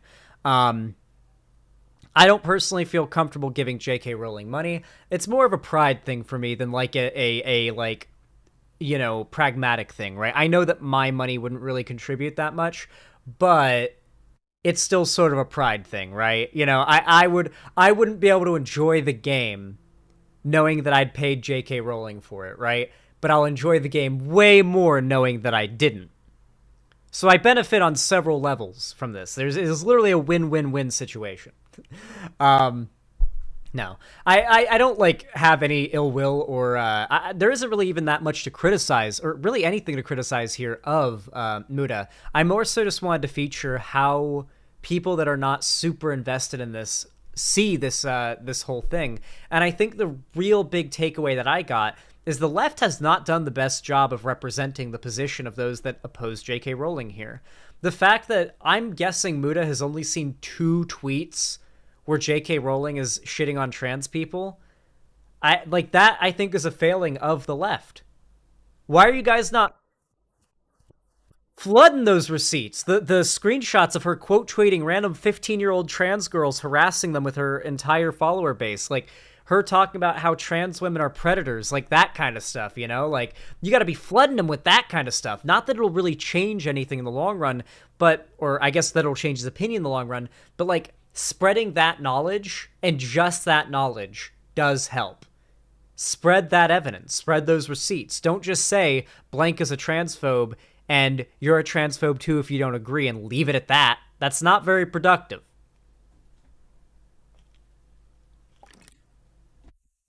Anyway, with all of that said, if you enjoyed this segment, please consider leaving a like, subscribe, ring the bell icon, follow my social medias linked down below, and comment if you want to support my channel and all my other ventures. And of course, if you want to support me financially, you can always do so on my website, xanderhall.com/live, by donating, subscribing, or gifting a sub, hitting one of those 2 buttons up there. And you can also support me through YouTube, Twitch, Streamlabs, Stream Elements, and Patreon. With all that said, thank you so much for watching, and have a good one. That was a damn good segment. What do you guys think of that one? Rate it, chat. I want to hear your rate.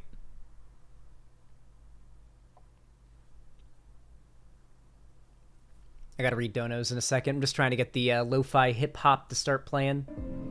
There we go. Pufflecakes, thank you for the tier 1 gift sub to Cat Cullis. Holy crap, thank you for the $5. I really appreciate that. Didn't even say anything. How based. I'm sure that Cat Cullis really appreciates it. Oh. Damn, you guys like the segment? Hell yeah. Read the comments under the video. The segment's already over. It's too late. Even there, thank you for the $20. I really appreciate that. Thank you, thank you. I always fuck up this guy's name. Nietzsche is massively overrated. Yeah. That's basically what I've heard. I've seen those memes where it's like nihilists after getting an unenthusiastic hand job from a girl in a Cookie Monster onesie, and it's just the Frank Reynolds meme where he's like, I get it. I get it. So fucking good.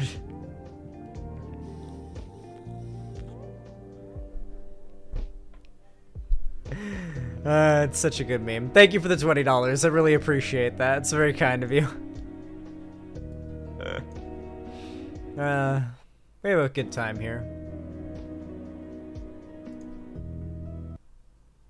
Hey, Chris Reagan, are you still here?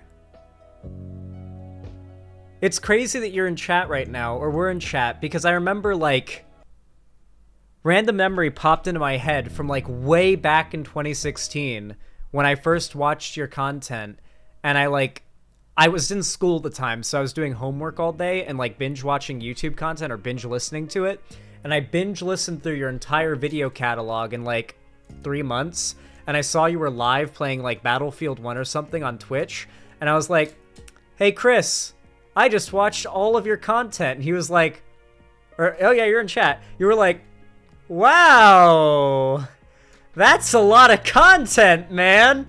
Get this guy out of here. Get this guy the fuck out of here. This is good memes. Witch Night Melody, thank you for the $5. I really appreciate that. It's very kind of you. Thank you, thank you.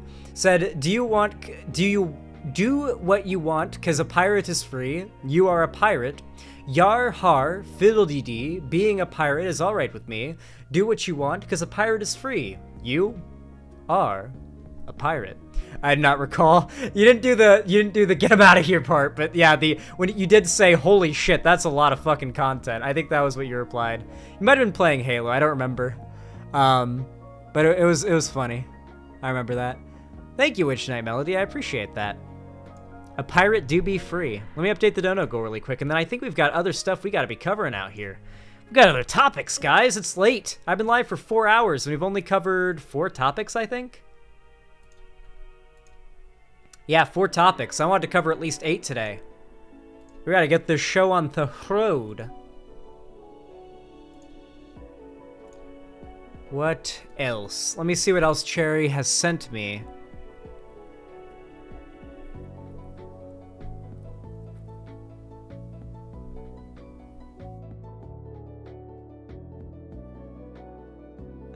Yep, I know what the cover here.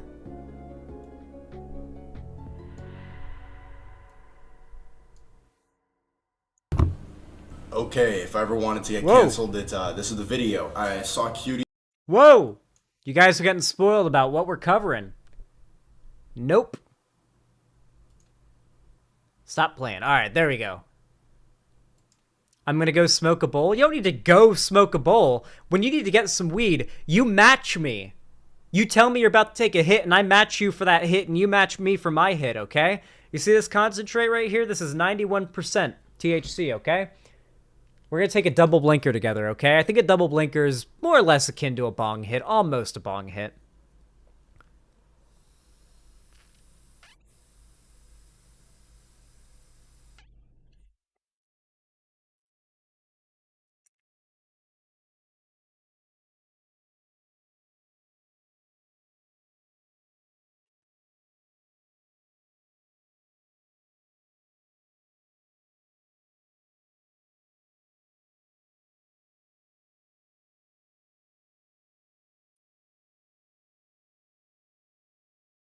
You better match me for that. You better match me on that one. You better match me on that one, guys. Woo! Oh god, that looks painful. No, I was a swimmer in high school and in middle school and for a little while after that. So I just have really, really big lungs. Really powerful big lungs. Most double blinkers don't really make me cough. Most hits from a vape pen with concentrate won't make me cough. Sometimes I will, but usually I don't. And I can take big fucking hits that get me really high. It's great. Anyway, that made me cough a little bit. Just a little bit of a puff. Bald Pied, thank you for the $5. I really appreciate that. Thank you for the $5. Said, hi Zan, do you like reptiles? If you do, check out my cute blue-tongue skink. A blue-tongue skink? I love them. They're so cute. They're so adorable. Look at this adorable little skunk. It's skunkin'. Oh! Lick, lick, lick, lick, lick, lick, lick. Is it just me, or do reptiles and cats have, like, the same facial demeanor, you know? Like, they're just the same energy to cats and reptiles, right? They just kind of emanate the same aura. Like, this is exactly how my cat looks when I scratch her head. What a beautiful, beautiful little skink. That's actually a pretty big... They're pretty big. They're actually fairly large. They're actually kind of big lizards. Okay.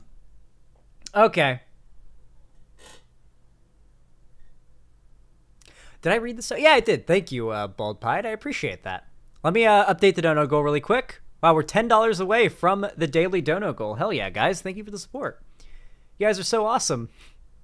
I really appreciate it. All right, let's start the next segment. This is going to be a good one.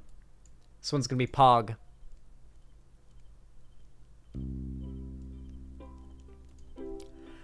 All right. You all know what to do when I say action, right? 3, 2, 1, action.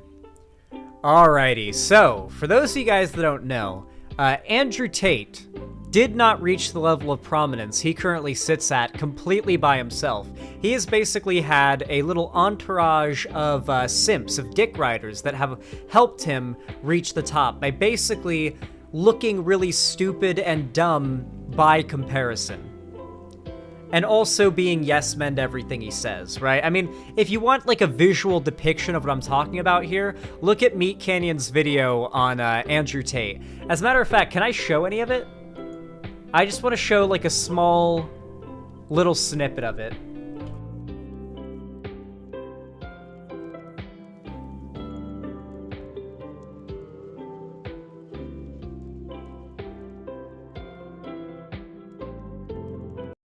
Classic Tate W. Here, this is a look at like a completely accurate... This is a completely accurate look at what Andrew Tate and his entourage are like, okay?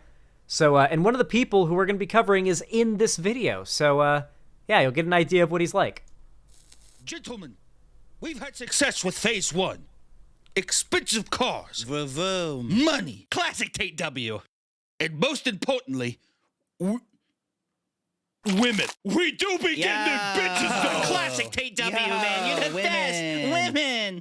But it's time now for phase 2 of our journey. And that, gentlemen, is self-love. Oh, observe closely, gentlemen. All right, this is about to get TOS now, so I'm going to have to I'm gonna have to cut it off there, but I think that gives you a decent idea of, is Tate British? Tate is not human. Yeah, so basically, Sneeko was the guy in the bottom left quadrant of that video we just watched there. The guy with the, they all have the douchebag shaved eyebrow. It's only good looking when women have it. The shaved eyebrow thing here, it's only hot when women have it. I'm sorry, stop it. If you're a guy, stop it. It's only hot when women do it. So stop.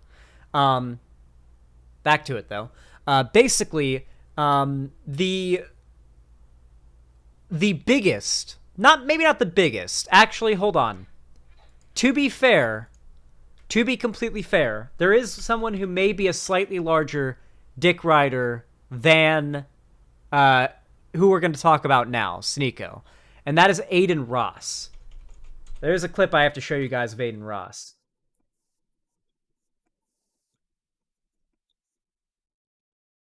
Oh, this clip goes so hard, bro.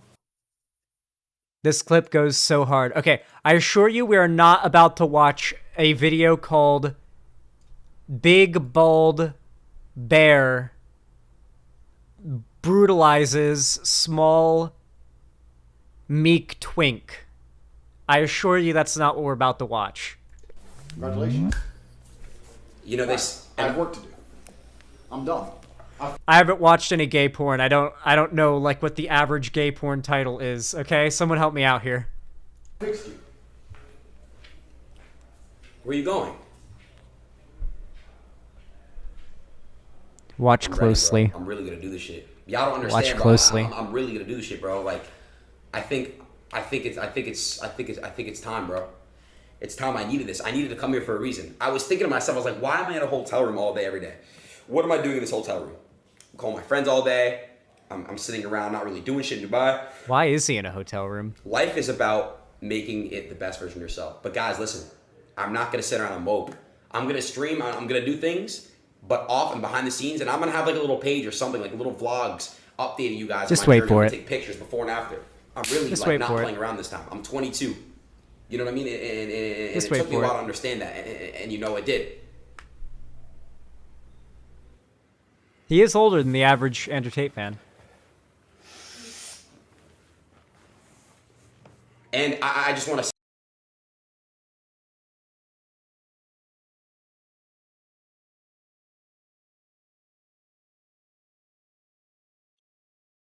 It's not a meme. When we call these people Andrew Tate dick riders, it is not a meme. We are not joking. We're not over-exaggerating. We're not memeing. We're not being derisive or over-exaggerating. They, unironically, get on top of and insert Andrew Tate's penis inside their assholes and ride it reverse cowgirl on a regular basis. Through and through, I mean it when I say they are literal dick riders, okay? That said, okay, because behind every misogynist is for some reason, a gay dude.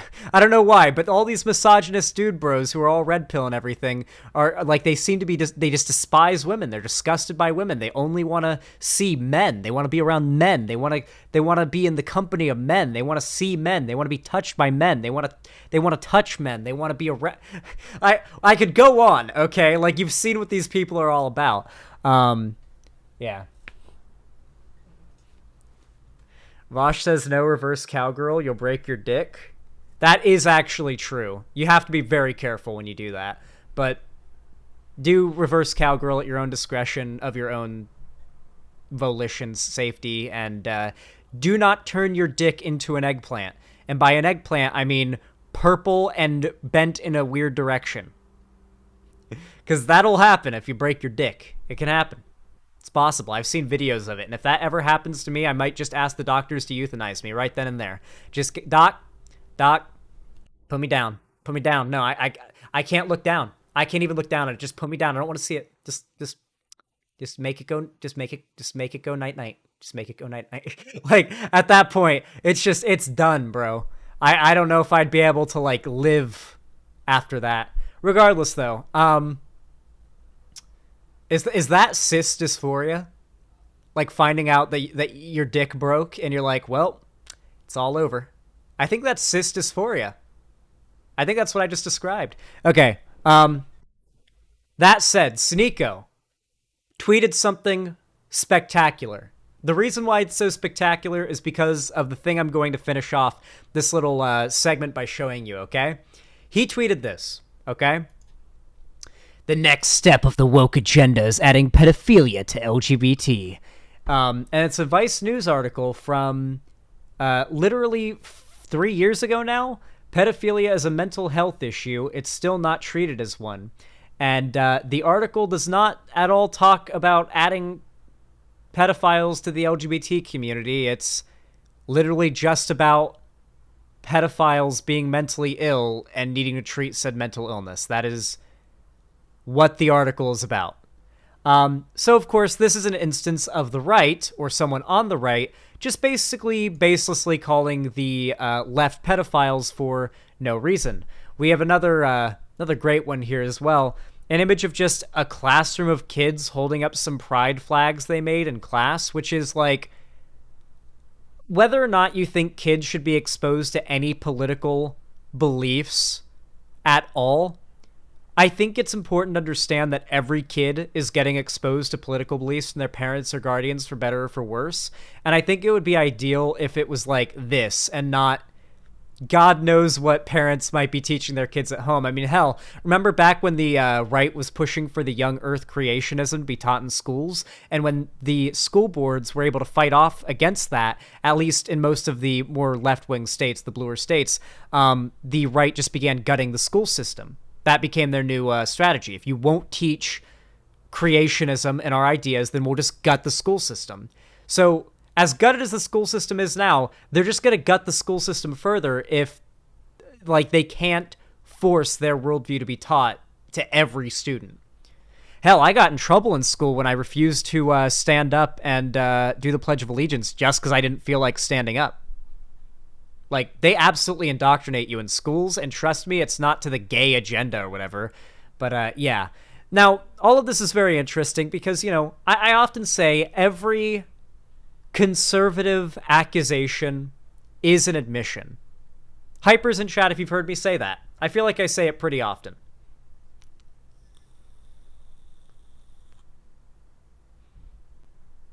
Quite common, right? Well, I want you to keep everything Sneeko just said in mind for the next hot moment, okay? As you watch this beautiful clip. Okay, if I ever wanted to get canceled, this is the video. I saw Cuties last night and it was pretty good. It's a pretty good movie. I went in ready to hate like everybody else. I saw the cover and I got clickbaited. So did you. You got clickbaited. This is one of the movies that's gonna age well. Like right now the outrage is really strong, so saying something like this video probably already has half dislikes. And I even tweeted like, Cuties is clickbait. This was a pretty good movie. And everybody replying like, I'm unfollowing you. This is the limit, Sneeko. This is the limit. I can guarantee you. You see, this is when he rooted all of the non-pedophiles out of his audience. So that's why all of his fans were so ready to like jump on board with the Andrew Tate bandwagon. None of you saw the fucking movie, dummies. How do you criticize a movie that you didn't see? What's really funny is how different the covers are for the release of the European version of Cuties and the American version of Cuties. The European version is just like a normal thing. It says mignon and just like girls playing, because to them, this is a movie about growing pains, about childhood. It's a coming of age film. But here, we only see the most provocative parts of the film. We only see the girls dressed down, we only see the twerking, and we get mad immediately. That's why the cover looks like it's a beauty pageant. I thought it was gonna be a reality show about girls dancing. It's completely the opposite. The reason that I uninstalled TikTok was because every time I'd go on, there would be a probably a 13-year-old girl dancing to WAP. There's some boys in this. The thing about Cuties. Okay, so basically, I want to be clear here. Regardless of how you feel about, like, apparently the lady who made Cuties, like the French lady who made the movie, like, was actively trying to make a movie that would, like, call out the sexualization of young girls in our society. But, like, the way they did it was just, they did it, though. They did the thing they were criticizing, so it's just kind of it feels so empty and hollow, right? When that's your goal and you just end up doing the thing, right? When there's so many other ways you could have gotten around it, right? Hire adult actresses to portray those scenes, or just don't show them, or I don't know. You're fucking Europeans, man. Anyway, to be clear, my point here is that Sneeko is a pretty good example of what most of the right is a good representation of what most of the right that is like super on board this trans groomer narrative, what they believe and where they're at, right? It's a lot of projection and a lot of letting slip things that if the right did, like, for example, look at child beauty pageants. Vastly a right-wing thing, okay? Child beauty pageants are all over the South, all over the right-wing states, and they are very popular. You don't really hear about them, but like if you grow up in the South, you go to like, I don't know, a fucking festival, like a food festival, they're having like a beauty pageant there where it's like 6-year-old kids. It's so fucking creepy and weird. I was 8 years old, 6 years old, 10 years old going to these festivals and seeing it and being like, "Ayo, this is kind of weird." Like seeing that. I was a kid seeing that and thinking it was weird. What state? Florida. The lovely right wing, the Florida, where woke goes to die. Yeah, like, I don't, like, these people will let unironic child sexualization and child abuse fly by. I mean, hell, look at Andrew Tate literally being an admitted sex trafficker and they're fine with it. It is not about protecting kids or being a good person or fighting for good. It's about turning everything that happens that can possibly be twisted to make insert minority group look bad. It's about doing whatever they have to.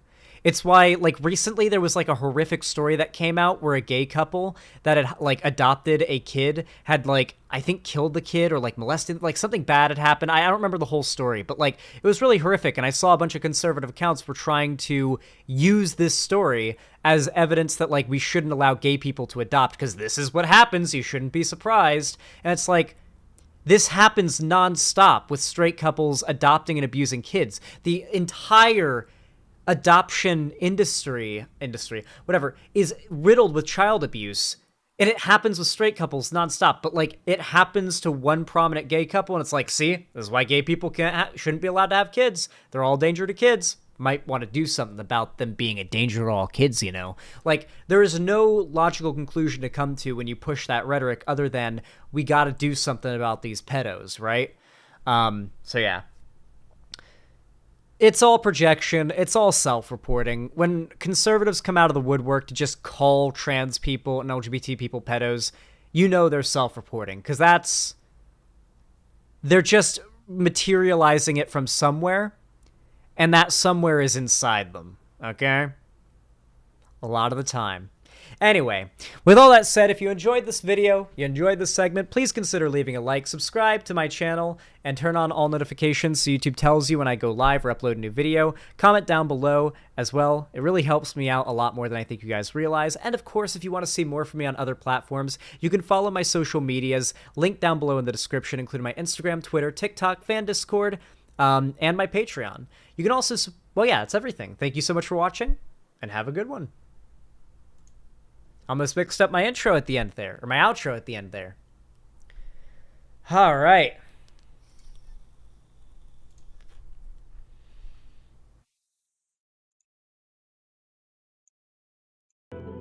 There we go. Music is back. Let me find another segment for us to cover.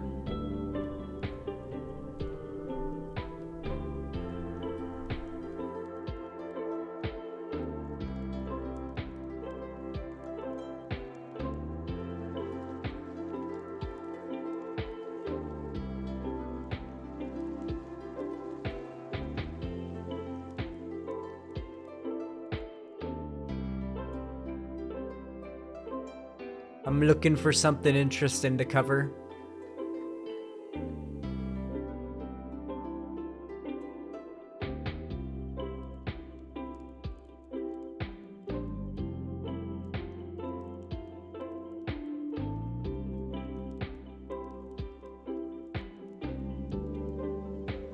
Oh, hold on. I have to show you guys a really good YouTube short, okay?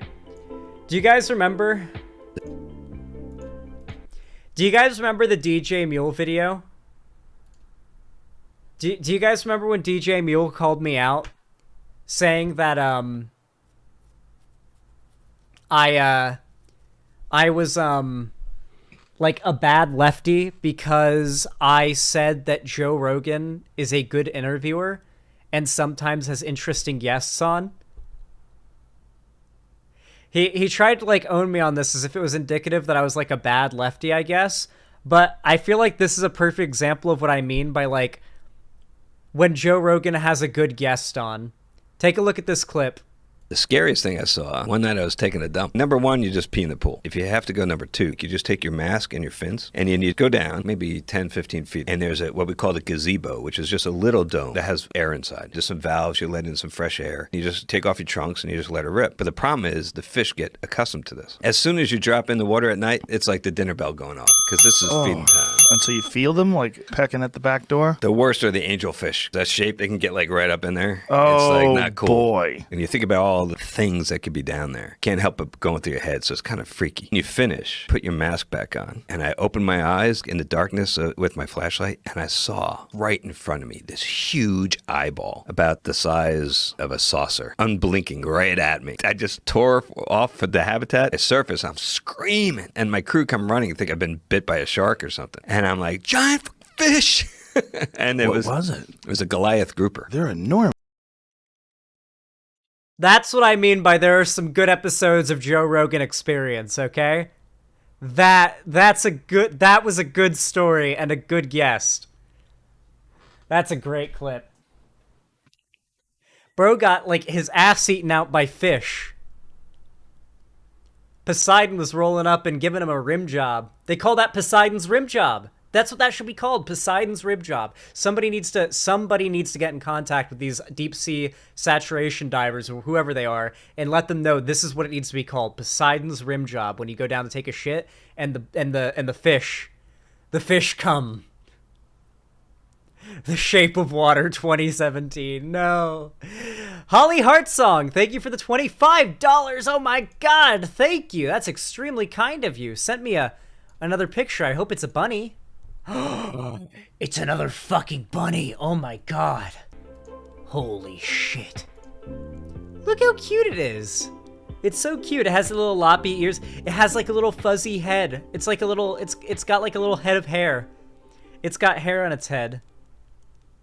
It's like he's got a little hairstyle there. He's got Elon Musk hair. You guys see it? You see, he's got Elon Musk's like receding hairline. It's all like thin and poofing out, you know? You guys know what I'm talking about? Elon Musk wishes he was this rabbit. Unironically. He'd be more likable. I want a bunny. Everybody wants a bunny. Bunnies are pretty cute. I might get a bunny one day. I feel like that could be fun. Sometime in the far-off future. Beta Leafy, thank you for the $5. I really appreciate that. It's very kind of you. Thank you for the $5 Redino. Says, I would like to thank Ableism for getting me out of the alt-right pipeline my parents threw me down. Ableism. I think you assume ableism. Yes. Ableism is often a very effective tool for getting little chuddy types onto the left, you know, because like just saying the R slur occasionally, they'll be like, oh, edgy. Yeah, it's happened. It's happened. Anyway, thank you for the $5. I appreciate that. That puts that 320 on the dono goal. Hot damn. Let me change. I guess I'll add a new cap to the dono goal. I mean, if you guys want to try to push for a whole new one, thank you for the support today, guys. I really appreciate it.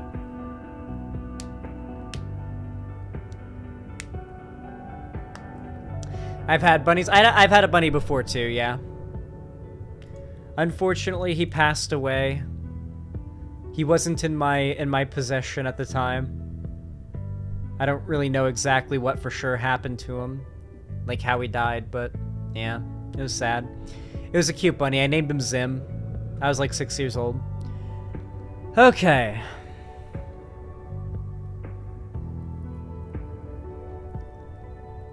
Let's see, what to cover.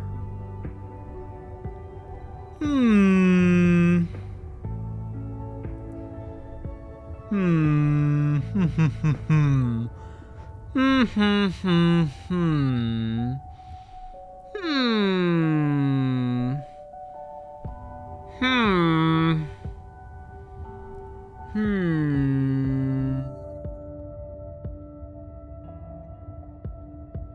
Would it be too on the nose to do a second Keffels related segment today? Because Cherry also sent me a segment that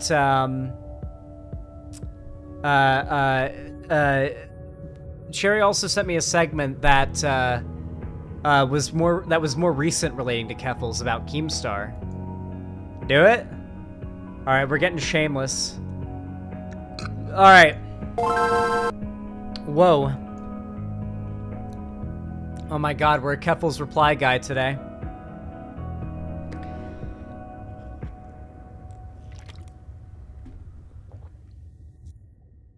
Watch the money laundering video. Link that up. Like, have that ready to link minimum volts, because we're going to watch that after this. Keffels plural. Keffels is. Alright, I'm going to go pee really fast, and then I'm going to eat a Pop-Tart while we watch this. It's going to go hard as fuck. We already had 2 Andrew Tate videos. That is true. You're not wrong there. That is partly true. You're not entirely wrong.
Ah, my leg's stuck. There we go.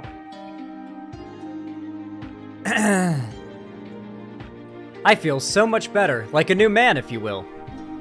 Have you ever, like, taken such a great piss that you just feel like the world is your oyster afterwards? Like, there's nothing that could stop you. That's how I feel right now. Angel Paws, lighter? I feel lighter. I feel like I'm on the moon right now. Angel Paws, thank you for the Prime sub over on Twitch. I really appreciate that. It's really kind of you. Yeah, thank you. KFro9K, thank you for the $10. Thank you, thank you. You guys are being so awesome today. So thanks for keeping me entertained while I finish up late night experiments at my uni. Oh my god, are you like a scientist? Are you like big brain? Holy shit. It's always crazy when people who are smarter than me, probably, almost certainly, watch my content. So thank you. Thank you for the $10.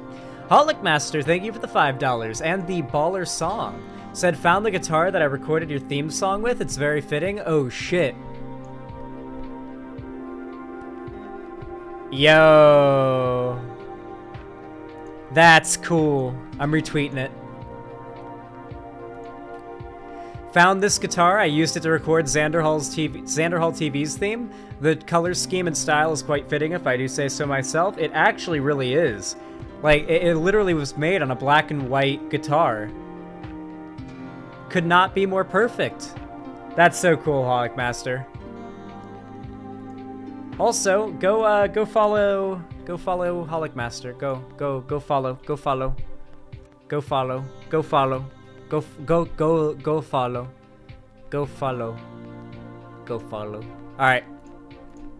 Let me update that Dono Golorino. All right. Hi-ho, neighborino. All right.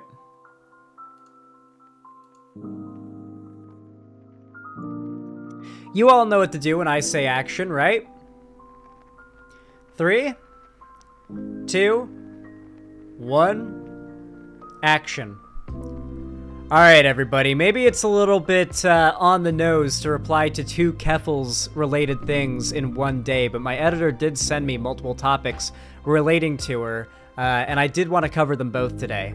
So, and they're both pretty relevant. So, obviously, we talked about the Femboy Finster discourse, and now we're moving on to the woke star. God damn it, woke star discourse. Yeah, so I assume most of you are aware of Keemstar, okay? He is like the drama YouTuber. I think most of us probably have a pretty negative opinion of Keemstar, and I think most of the internet does, honestly. But somehow he persists. He persists nonetheless. He is also a bit of a shit poster on Twitter. He has basically supported the idea that the election was stolen from Trump and the Democrats, Biden, cheated in the election. He's supported election fraud. He's done denialism of January 6th. I remember I got into an argument with him on Twitter a while ago, like around the time of January 6th. He was trying to argue that it was fake or a false flag or that it wasn't a big deal. And we had like a big Twitter argument, and that was a thing. He was playing defense for that. Keemstar is certainly a right-wing figure. And so it was interesting when he started tweeting things such as trans rights and co-tweeting trans rights with Keffals. So it was interesting. Like, okay, has Keemstar started to change? And he even started to quote tweet people saying the head of my team is as a trans woman. You know, I'm not transphobic yet, I respect trans people. And it seemed like it was pretty legit. But then later on, I ended up seeing Keffals tweet, I talked to Keemstar on stream for 2.5 hours, and I'm going to be honest, I don't think he's supportive of trans people. It was funny how she tweeted it. And yeah, I guess I'm not too surprised, but I want to see how it went. I want to see what Keemstar's takes are, so that's the name of the video is Destroying Keemstar in this heated debate, so we're going to go ahead and give it a good old watch. I don't know how much of this we'll be able to watch, but we'll give it as much as we can, guys. We let him cook. Now, we have become a Keffals reply guy. I will say, my immediate reaction was to basically sit back and watch how it goes with Keemstar. If he is truly making positive changes politically, I would want them to be met with positive reinforcement, but not too much positive reinforcement because he could literally just be trolling, right? And it seems that's what he was doing. Hello. Hello, how are you? Not bad. Oh, I got it. Let me mute that. Hold on a sec. Yeah, how have you been doing? Good. It's been a wild, 24 hours. No, she's sorry. muted. This is the worst time to have. This is literally the worst time to ever have technical issues. But I'm roughing it. I'm gonna get this to work. Were you trending before I woke up? Because I woke up and you were trending with like 17,000 tweets. I don't know. It was the same thing. Like I woke up around 1 p.m. and I was trending. So I don't know when that took place. I think like I'm all over Reddit constantly. So I think maybe it had something to do with Reddit. I think people are just really surprised by this. I mean, like I was. I thought this was a bit at first. Is it? I mean, no and yes, right? Like, so I was confused. Okay, so let's start at the very beginning. There was this meme going around, which I wasn't sure if it was true or not. Or I think that's possible, Hakon. What's up, by the way? I think it's definitely possible. Keemstar does seem like he just wants, like, validation from some groups, and then, like, negative attention from other groups, right? He thrives off of it. Or, like, a news story, I guess, where a trans woman was claiming to freeze ketchup packs to then insert and fake having or pretend to have, like, a period or whatever. And I was like, is this real? Because I'm always doing this. I had no idea. And then people were saying that that's just bullshit or whatever. That's just a meme, right? Then I see a couple days later, a company put tampons in a men's bathroom. And there was a little note there saying that they're going to put them in women's and men's bathroom. And I was like, well, why does a trans woman who doesn't have periods need a tampon. Like it was confusing to me, right? Then I deleted the tweet because I didn't, I started thinking about it. I was like, wait, trans men still have periods. And so I started getting shit for that. And I responded like, fuck off, I'm learning. Because I was. And it went nuts. It went viral. Yeah, no, I mean, I think it's really cool as you don't see a lot of people changing their minds on this topic. But obviously there's a lot of Do we think he's being legit here? Because Keemstar does troll. So he could literally just, like, snap of a finger, turn to a different person later on in this debate. That is completely possible. fake news that goes around about this. Like, I don't know if you remember, there was a thing like months back, maybe a year ago, about a student who was using a litter box in school, and this like made the round in the media. And it turns out it was completely fake. It never actually happened. Yeah. The reality of that, by the way, the real story, wasn't that it was a cat litter box or something for like furry students to shit in.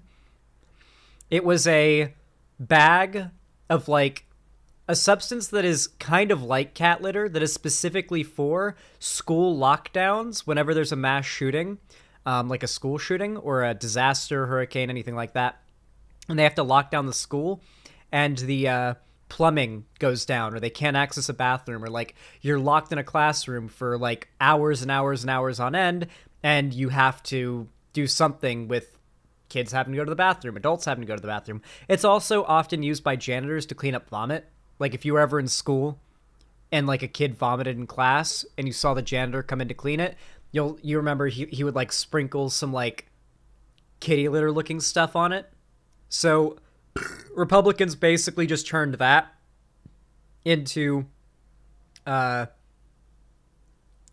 being some kind of like furry kitty litter, kids identifying as cats and shitting in litter boxes in the bathroom propaganda the right pushed. It's always lies. If it seems like it's too insane to be true, it probably is, so check on it. Check on it. I like the design of Keffels' raft. I have not played this game yet. Maybe I will one day. Is it multiplayer? Maybe we can hop on Keffels' world. Keffels is. Yeah. The actual reason was way more sad. They had like litter boxes in classrooms as part of like a kit for things that they might need in case there's a shooting and they can't leave the classroom. Well, there's a lot of like nonstop lies and manipulation about so many different people and topics to push an agenda. Like, there really is a culture war 24/7. I would challenge that, What I would interrupt and say is, okay, but what are the opposite sides of the culture war, Keemstar? From your perspective, on one end you see what, and on the other end you see what? What are the two sides that are fighting? I would like to hear Keemstar explain what he thinks the breakdown of the culture war is, because I would guess he thinks it's like far left man-hating feminists, like BLM hating white people, and like critical race theory, yada yada, all that like right-wing propaganda stuff. And then everything on the other side is like conservatives and chill people that are just trying to do what they want. I have a feeling he doesn't really factor Nazis being a real substantial large aspect of this whole internet culture war thing. A lot more than they have been for a while, especially lately. No, I haven't really changed my mind. Why have I been labeled a transphobic person? Why? Where does that come from? What's the basis of that? Like one of our earliest interactions was you intentionally misgendering me, if I remember correctly. And we were in a... What was the actual interaction? I remember the back and forth, but... So you tweeted out something along the lines that somebody released your dead name. And I asked you, what is a dead name? Because I didn't know. I think this is a different... I feel like this one was a different situation. But I didn't like bring, I don't have like a folder of receipts. I didn't want to have this conversation to like fucking grill you or anything. I mostly just wanted to figure out where you were coming from because people are really... She was looking at the grill when she said grill. Shocked at this turnaround. I don't think it's a turnaround. I don't really think it's there's a turnaround. I mean, I wish like chat and all these people that are saying that I'm transphobic could produce something that shows that I'm transphobic. I know I've had my issues with pronouns in the past, and I've spoke out about pronouns and how fucking confusing and, when you start having like all these different So online, a lot of people can be very obtuse about their politics. You see, despite the fact that internet anonymity is a thing, a lot of people online still decide to hide what they truly believe. They will use dog whistles, virtue signals, and even play dumb to basically signal that they know what point is being gotten across to the audience they're trying to get it across to, but to basically leave those that aren't in the know out of the know, right? And a very common way of doing this among the right, among transphobic activists, quote unquote, hate merchants, I should say, is to basically act almost fake confused. I assume most of you are familiar with what I'm talking about here, right? Where it'll be like, oh, all these pronouns are so confusing. He, she, they, it, whatever it may be, right? Like they'll like talk about a trans person and then list 4 pronouns instead of just using the preferred pronouns that are very easy to access. It's like an over-exaggerated fake confusion with pronouns. Because if I'm being completely honest, pronouns are not that hard, okay? What's hard is if you've known someone for a very long time and you're very close to them and they come out as trans and they change their pronouns, it may be hard to get used to a new name and get used to new pronouns, but like, it's doable. It's certainly doable, you know? I don't know. Just a lot of conservatives will play up how supposedly hard it is to handle all these pronouns now in order to make an argument that trans people are going too far without outright saying it.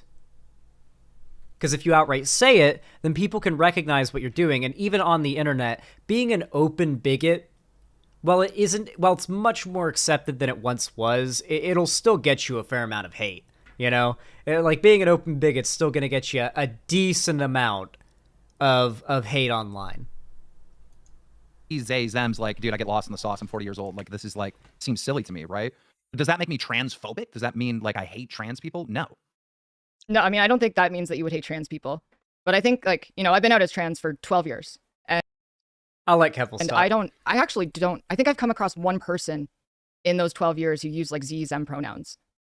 You know, I think there's just this tendency on social media to really amplify it and make it seem like it's a much bigger thing than it is. Yeah.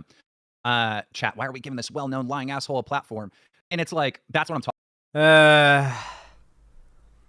This is something that I really hope you guys avoid if I ever have a conversation like this. I really need all of you as audience, like chatters and audience members, to know when you comment stuff like that in the chat, you're not helping. You're just not helping. You know what does help? Saying insert the streamer you're watching, W. That's all you gotta do. Xander Hall W. That's it. If you go on some deranged rant in the chat, all you do is give my, or in this case Keffel's, potential debate partner some sort of ammo to use against Keffel's herself, or me, or whoever it is that's doing the debating, right? When you antagonize the debate opponent, you're giving them something to latch onto. Is like, well, here's why I have such a big problem with you. Yeah, if it was like people being welcoming, like, we're so glad you're accepting of trans people, Keemstar, he'd probably be smitten with all of the support. It could even just be sort of like just Keffel's W would literally all it would take, right? Talk about just the nonstop, like, fucking, what am I lying about? Please produce evidence. But it's a lot of just saying shit. It's a lot of false allegations nonstop with no receipts to back it up. I don't think many people know this, but it should be known. The individual that runs Stromler, that is the head of my company, which I'm, I guess, most known for on the internet, is trans. She's been with me for 7 years. It's like my company is ran by a trans individual. Mm-hmm. So I'm confused on why I've been labeled as this transphobic person that has a change. Like, you know. Yeah, I mean, something I have to say right now is that the trans community is not a monolith, and every single trans person is different in how they think of, like, I have met so many trans people. Like, I've met trans women who are, like, drop dead gorgeous, pass super well, they look amazing. And yet they will still argue with you, like, angrily as to why they're not a real woman. It's like, you literally have a vagina. You literally have a vagina. Why are you arguing that you're not a real woman? You have a vagina. What do you, like, you're, like, I've literally gotten into that argument with True Scum online before, on stream, on Twitter, etc. There are a lot of trans people out there that are just self-hating. Some are dumb. Some are just kind of chill with transphobia. It doesn't bother them because they're more thick-skinned. Some believe that stuff. Some are too afraid to speak out against it, and when it's in their spaces. There's just a lot of reasons why there are cases where transphobes will be able to say, "Oh, I have a trans friend. I don't understand why people say I'm transphobic," and how they could still, even if that's completely true, they have a trans friend, why that trans friend might just kind of be cool with it. There are tons of trans people out there that are not as activist-oriented as you'll see on the internet. It's just true. Not every person who's part of a marginalized group is a political activist. The only thing that I remember having an issue with was like the Leah. Okay, there were a few fights, but I don't remember a lot of them. But one thing that really sticks out in my mind was the stuff with Leah Thomas. Like, because I don't think that trans women should be excluded from women's sports for a variety of reasons. Like the first one being like there really isn't a lot of hard evidence that trans women are like. My favorite argument is like, do you think that like the enfranchisement of an entire like minority group of people is worth trying to create strict boundaries? Like basically the outcome of like fighting against trans people competing in the sports they want to compete in equals things like cis women who have too high testosterone count not being allowed to compete. This has happened. You get TERFs doing transvestigations on cis athletes. You get genital inspection bills like in Florida for student athletes where they have to have their genitals inspected if they want to compete in girls' sports. Like, yeah, it's just... Yeah. Y'all thought we forgot about the Florida genital inspection bill the transphobes did. The left are the groomers, by the way. Like biologically at a significant advantage to cis women. In fact, the only trans woman to ever compete in the Olympics got her fucking ass kicked. Cock inspection. Well, I think it's, you know, the problem with a topic like that is blanket statements, right? Because it's got to be on a case-to-case basis. The argument that I hear Joe Rogan make a lot is in reference to MMA, right? You send someone in there to fight that's a trans woman against a biological woman, and you know his argument is you just have an advantage. You absolutely have an advantage. Now, okay. This would be a moment where, like, for this convo, I would probably pause the game and put a text document on screen to write down certain points. So that would be something to laser in on, okay? And I think there's a way to do it without, like, going too aggro on Keemstar. So I noticed that you just used the terminology, like, trans women and biological women. I don't want to jump down your throat or anything. Let me just give you a little bit of background, a little bit of internet background. So a lot of the time you'll see transphobic, like really full-on transphobic, like people who openly say they don't think trans people should have rights and they're dangerous and they're bad, will oftentimes say that basically use the term biological woman to refer to cis women as in like real women and trans women as like an other, right? Because they oftentimes will want to dog whistle what they truly believe, or they'll not want to get banned for certain posts or whatever, right? And so a lot of people in the trans community have come to associate that terminology with transphobes. So that's an example right there, Keemstar, of why some people in the trans community might have been led to the opinion that you're transphobic, right? Just kind of assumed, sure, but like you got to work with what you know. Again, probably. And I would hope we can all agree that people who believe bad things like transphobia are typically not honest about it. Many are. There are plenty of honest neo-Nazis out there that have the big swastika tattoo, but like being a Nazi is not a generally accepted thing. I should clarify, do you really think that most Nazis are open about it, or do you think that they lie about being Nazis? I'll let you think about that. Because I think the logical conclusion is that most Nazis probably lie about being Nazis. You know, Nazis aren't very good people. Lying tends to be something that's like in their utility belt. On a case-by-case basis. But the blanket statements, I don't feel apply to actual truth. Yeah, I think the problem is like so much of this discussion is wrapped up in a culture war. So the people who are against trans women in sports, a lot of them have an ideological motivation for doing so, and they don't actually even care if there is or isn't a biological advantage. For them, it's like they do not want trans women to be in women's spaces whatsoever. They're essentially arguing for a form of segregation. I think what people are afraid of is somebody taking advantage of your community, right? Let's say you have some like sex pest or some creep, wants to gawk at women and is pretending to be trans just to go into the women's bathroom or I'll let him finish. Changing room at a gym or something to gawk at women. Yeah, I haven't. So the problem with this is that what if is a nice story. It's a nice what if. However, this hasn't really happened in the notable scenario. And even if it did, why would a predatory sex pest man need to live as a woman to infiltrate women's spaces to do sex pest shit? This isn't necessary. It's not necessary. The only reason to hone in on this idea of these dangerous bathroom sex pest, whatevers, is to harm trans people. That's the only reason it's focused on, at least by those that perpetuate it.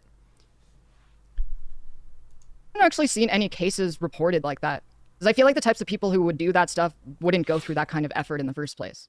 I don't have it available now, but there's a video that I just saw yesterday where a woman is at the gym complaining that a man is, looking at her in the gym, in the changing room, naked. And she called the cops. The cops get there and the cops say, well, this is a tricky, social issue. And really nothing was done. Okay, I mean, even if we have, one random example of... Looking at somebody in the locker room isn't illegal. Locker rooms are a public place. You have to, touch someone or assault someone or something in a locker room for it to be, illegal, right? If somebody just stares at you in the locker room like fucking Slender Man in the corner, that's creepy and weird, but it's not illegal. Also, yes, people like this do base their entire worldview off of YouTube videos and anecdotes, not off of data, trends, or what have you. I should remind all of you, by the way, that the amount of times that... The rate at which trans women are assaulted in both or either men's restrooms or women's restrooms exceeds that of cis women being assaulted by trans women in anywhere so many times over, it's insane. There have literally been stories of women in women's restrooms assaulting trans women, gang assaulting trans women in said restroom. That's far more likely, I think, than trans women being sex pest men who just decide to go incognito, like it's some, hitman game, to go sneak by the armed guards outside the bathroom, as we all know those exist, to get in there so they can do their thing. It sounds right if your entire worldview is made up of thinking about these things for 3 seconds and thinking you've got enough street smarts to put these things together, and then never double checking anything you think you know. Of this happening. I feel like you could say the same thing about literally any community of people. I mean, the majority of the times that these kind of situations happen, it's not going to be trans people. It's going to be 99.9% not trans people. They're going to do this shit regardless. I think it's just, yeah. Yeah. And to follow up your point, I mean, there are bad actors in every single community, and then that community gets labeled as supporting, the bad actors' thoughts, opinions, actions, et cetera, et cetera. I mean, it's the same thing that Fox News does. It's not even just with BLM, but I mean, when the protests weren't happening prior to George Floyd, when things were a bit calmer in regards to civil rights pushes for against police brutality, the argument was basically... Hold on, let me rewind. I forgot what I was going to say. Goddamn weed. Say the same thing about literally any community of people. Yeah. The argument, basically what Republicans and Fox News spent their time doing prior to all of, the protests and everything was they would just feature, and they still do it now, but they did it a lot more back in the day because they had less to cover. They just feature a video, CCTV footage of, a black guy, usually a black guy, committing crime, and then... It would either be a black guy or a black woman or a Muslim person or a gay person, just any minority, really, committing a crime, right? And then they would just kind of speak in such a way that led you to a certain conclusion if you were a Fox News viewer, right? These thugs think they can come to these streets and just destroy everything. They'll assault you on the street. These garbage shithole cities, these crap hole cities. Like, you can just tell, like, where you're supposed to, like, where your mind's supposed to go when you hear these euphemisms that Fox News would use back in the day. And it would just be nonstop, hour to hour. Like, here's a video of a black person committing a crime. You know, these thugs. And then, like, do what you will, you know, with that, right? And it's just every single time. Every single time, that's what they would do. And it's just, you know, if you're racist, you're supposed to get the message. That's their goal. I mean, the majority of the times that these kind of situations happen, it's not going to be trans people. It's like going to be 99.9% not trans people. They're going to do this shit regardless. I think it's just, yeah. Yeah. And to follow up your point, I mean, there are bad actors in every single community, and then that community gets labeled as supporting, you know, the bad actors' thoughts, opinions, actions, et cetera, et cetera. No, yeah, I mean, I do hate that. Like, I hate the idea that I need to change how I act because there are outliers who make people look at the outlier. Hey, you guys want to see a really cool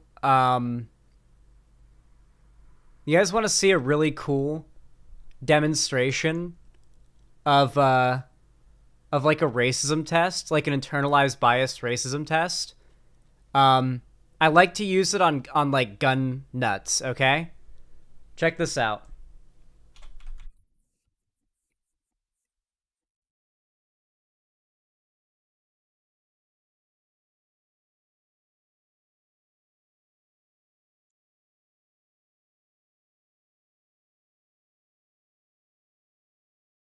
Hell yeah, brother. Let me find a good picture of a nice redneck.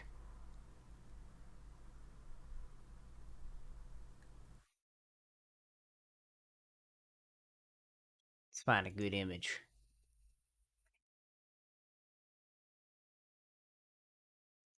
Why is it so fuzzy? Why is this image so fuzzy? Bruh.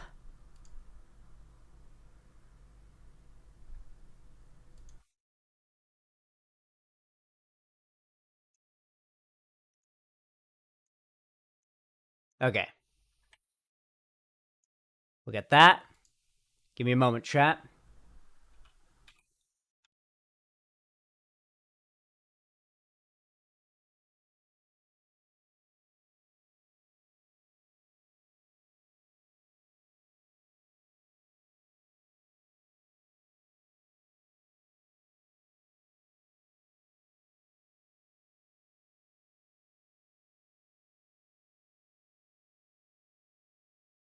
I'm trying to find a very particular image that I saw on Twitter, and it is a difficult hunt. Cherry, you're gonna have a fun time editing this one, okay? But I promise you it'll be worth it, okay?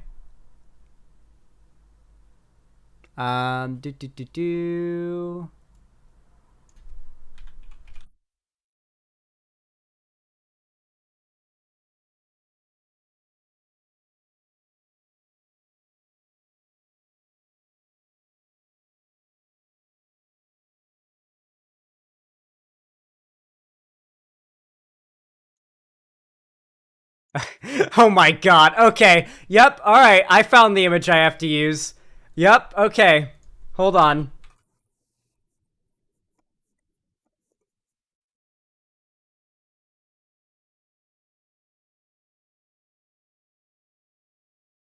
Hold on, this is actually perfect. This... Why? Why?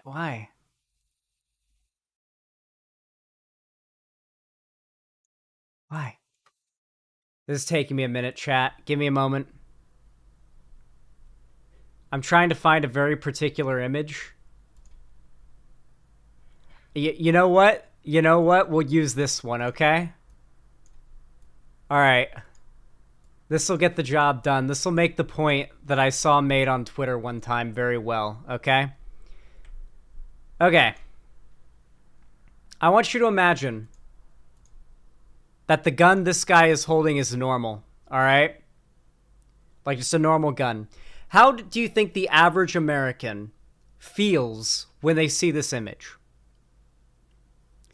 I think the average white American in particular probably thinks, hell yeah, brother. Good old country boy. Might want to drink a beer with him. What's he out there, he out there shooting some clays? Maybe some birds? Hell yeah, but like the average American, like your average Fox News viewer would see this image and think this guy is based. This is an example of a based Second Amendment abiding, etc., etc. They would love this man. This is Demolition Ranch, by the way. They would love this man. However, you show most of those same conservatives this image that came up on Google, and I think they might have a different reaction. Like if you put some like neurons, like electrodes in their brain, and you like flash these two images back and forth, I feel like they'd have a different reaction to both, despite the fact this is the same thing. It's the same picture, but I think a lot of conservatives would probably have a lot of preconceptions, notions, and negative emotional reactions to this image that they wouldn't have to this one, despite the fact that in both of these images, we just have some strapping young men abiding by their Second Amendment rights. And they're even both pointing the guns at the camera. I specifically found images where they were both pointing guns at the camera. He's holding an incy-beansy pistol. This guy's got the scary gun. This is the one that looks like it could probably put a hole through you from 500 feet away. Yeah, so I know that was a bit of a stun lock, but I feel like that little thought experiment, that little test is pretty nice for kind of analyzing how a lot of Americans have double standards when it comes to race that a lot of them don't even realize. Like, analyze that shit, guys. That's what they talk about when they say, like, internalized biases. And they're like, this is what represents your entire community. And then they expect me to change or, like, to call out my community constantly when the vast majority of us are not sex pests or rapists or anything like that. We just want to live our lives. Right.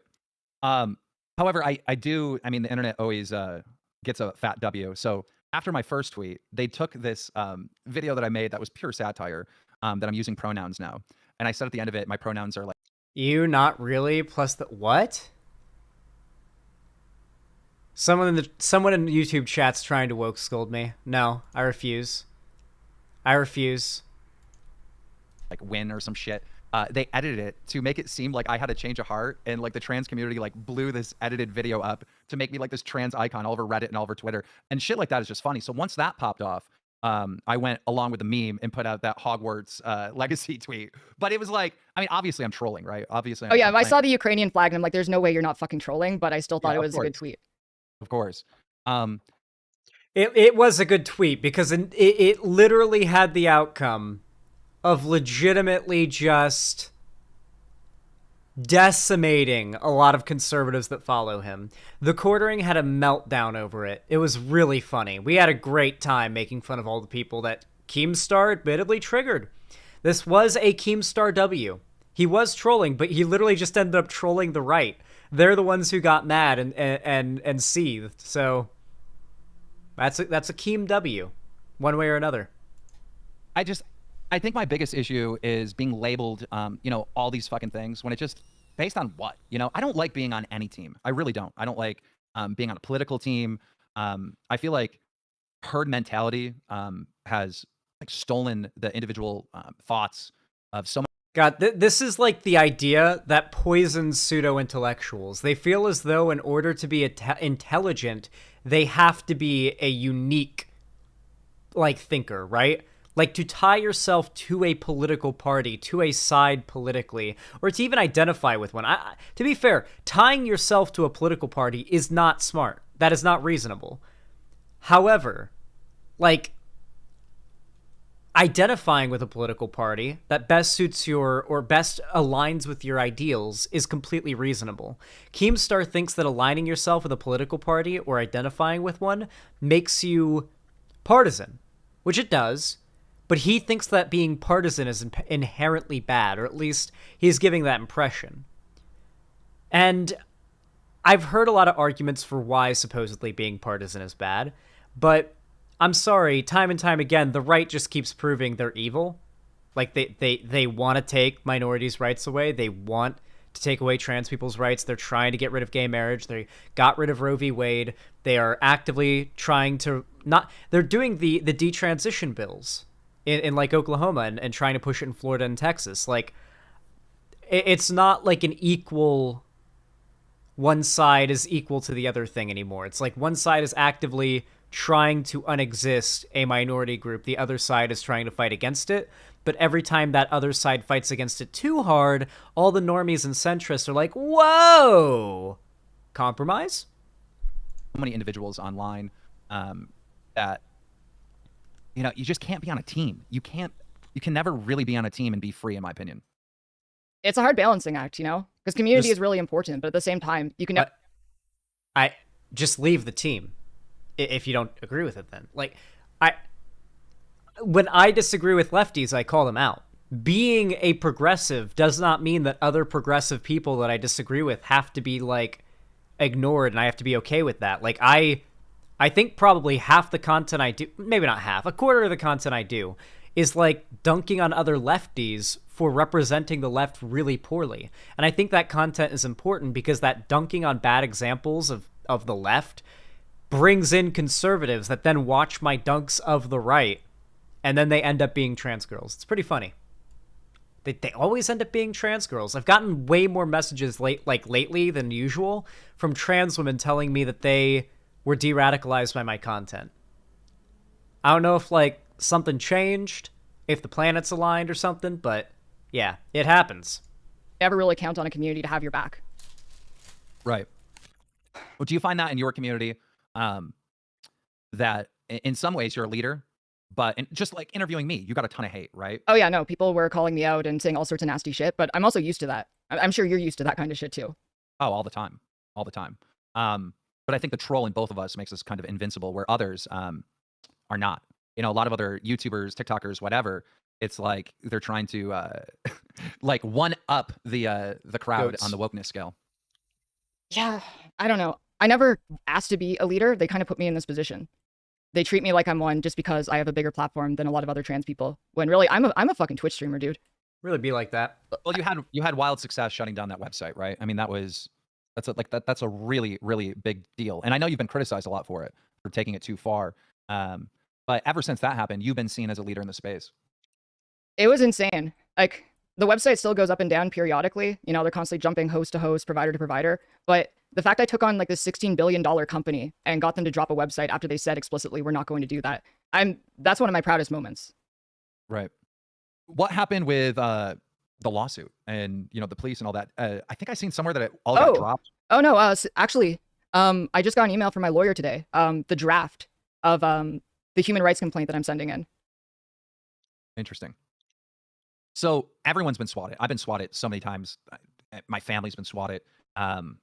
Pretty much my whole career. The first time I was swatted was in 2010, and they shut down my entire little town that I lived in at the time. I've never been able to get any justice in that aspect at all. And the police, the FBI have never been able to find these people. I did have good luck with a lot of police departments where they'll just call me now when they get a swatting, as opposed to breaking down. The goal is to make it so that everybody knows what swatting is. And the police departments have to put in safeguards against it. They've done it in Seattle. My door. My question is what do you hope is the result of you going that route? I mostly want more clarifications, I want more clarifications from them around what happened so people can stop spreading misinformation. I want to make sure that these kind of situations don't happen again to other people, because that was fucking terrifying. You know, people die from this shit. Right. I covered it. I interviewed a swatter, and part of my interview aided the police in finding the individual that did it. But two teens were playing Call of Duty. The bet was for $1 single. They were doing esports and Holy they were playing shit. against each other, and there was an argument at the end of it. And one threatened to swat the other, and the person that was threatened said, "Go ahead, swat me," and gave him a fake address. But one teen took the fake address, went to a known swatter in the community, and said, "Go ahead and swat this guy for me, please." So he swats that address. Cops come. They go to an address where nobody's involved at all. and innocent individual came out with like a bat or something. Police shot and killed him, and that was the first swatting story that really hit the mainstream. There was also Kutra from the Creatures in the Creatures office who got swatted, and that video was pretty big too. When Jordan from the Creatures with the red hat was swatted, that got swatting on the radar really big in like 2013, 2014, I think. It was just absolutely devastating. So I interviewed the swatter, which I couldn't believe that he would come on and talk. And because of my yeah, that's fucked. Like, did he just like have he hide his identity well enough that you could like confirm who he was without him getting arrested? So his name was Swat-tastic, and he was a known swatter. And what I didn't know is he was actually caught once before, but released from prison early for good behavior or some shit. So when I interviewed him, the police were able to identify him by his voice, and they went and arrested him like right after my interview, like within 24 hours. But the guy had no remorse whatsoever. He blamed everything on the cops. It was a wild case. But after he got arrested, he got hit with 20 years. Okay, that's based. That's fucking awesome. I'm really happy that something comes out of that where people get punished for that shit. Yeah, they covered my interview. This is going all the way back to, I want to say 2016 or 2015. They covered my interview with that swatter in a Netflix series. I can't think of the name of it off the top of my head, but it was wild. I did want to ask, because like you said the Hogwarts Legacy thing was a bit. Do you actually? What is your actual position on Hogwarts Legacy? Because I see people going back and forth about it. So here's the thing. I know little about what J.K. Rowling has done and said that would be considered transphobic or whatever. I really don't know much about it. I just know the trans community has been at her ass for like years now. And obviously I'm really tuned into the gaming community.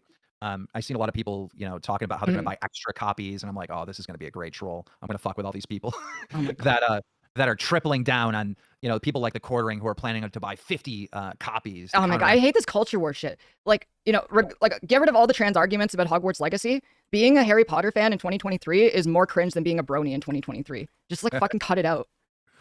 It's just, I knew firing out that tweet would, piss off the Quartering types and whatnot. And it was such an obvious troll. It's true. It's true. Come on. The game's gonna probably be fun from what we've seen of it, but like, Harry Potter is like an entire franchise. Just let it die. Just let it die. I mean, you recognized it right away. Oh, yeah. It was a bit. And you have like the Quartering falling for it and people like that. And it's just, it's hilarious. It is really funny how easy it is to get him to have a meltdown on Twitter and then delete all his tweets. It's like he does that every week.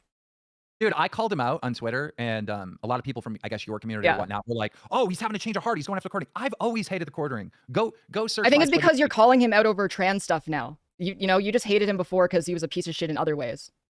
Yeah. And it was like, well, you were doing like, Hakon, imagine the wand combat in Hightail just blows Hogwarts Legacy out of the water. Just imagine. Saying you're learning and you're changing your mind, and then the Hogwarts Legacy tweet that you do like right after that. Yeah. I gotta say, I was like fucking howling. Like I was just on my couch and I was like, okay, I'm gonna send Keemstar a code tweet that just says trans rights. And holy shit. I think thousands of people's brains just fucking exploded. It was incredibly funny. I responded to that in under a minute. It's pretty great. I'm sitting there watching YouTube in my living room, just chilling, watching YouTube on TV. And I see like this DM of an invite. I open it up. I'm like, yes. And I knew that would pop off the way it did. Yeah, I mean, it's just, I'm not a transphobhic person, but we need to show Keemstar that transphobes are funnier and easier to troll, okay? Trolling transphobes will literally make them have the most moralistic meltdowns you could possibly imagine on Twitter. It's glorious. It's beautiful. It's glorious. If we can just like direct Keemstar's troll energy towards those people, he'll realize very quick that is where all the good content, all the good juice, all the good juice is there. Also, I know very little. Like when it comes to trans issues, I'm constantly hitting up the head of Dromler, who is trans, Gino, and asking questions. Because I don't know. Like, I just don't know. Honestly, that's good. Like, I'm glad, like, when you're confused about something, you're actually reaching out to trans people. Because there's so much misinformation out there that it's actually hard sometimes to know what's true. I fall for fake news all the time and only realize afterwards. Right. Yeah. Like, with the Hogwarts Legacy thing, like, the crux of the reason that people don't want you to buy it is basically, like, over the last several years, J.K. Rowling has been supporting, like, anti-trans organizations that are pushing bills that make it harder to transition, or bills that make it illegal to, like, go into a women's washroom if you're a trans woman. That kind of shit. And Yeah. because she owns the intellectual properties of Harry Potter, she makes money off royalties. And they want people to send a message by not buying it. I wasn't going to buy it either way because I think Harry Potter is just really cringe. But that's why people are having this back and forth.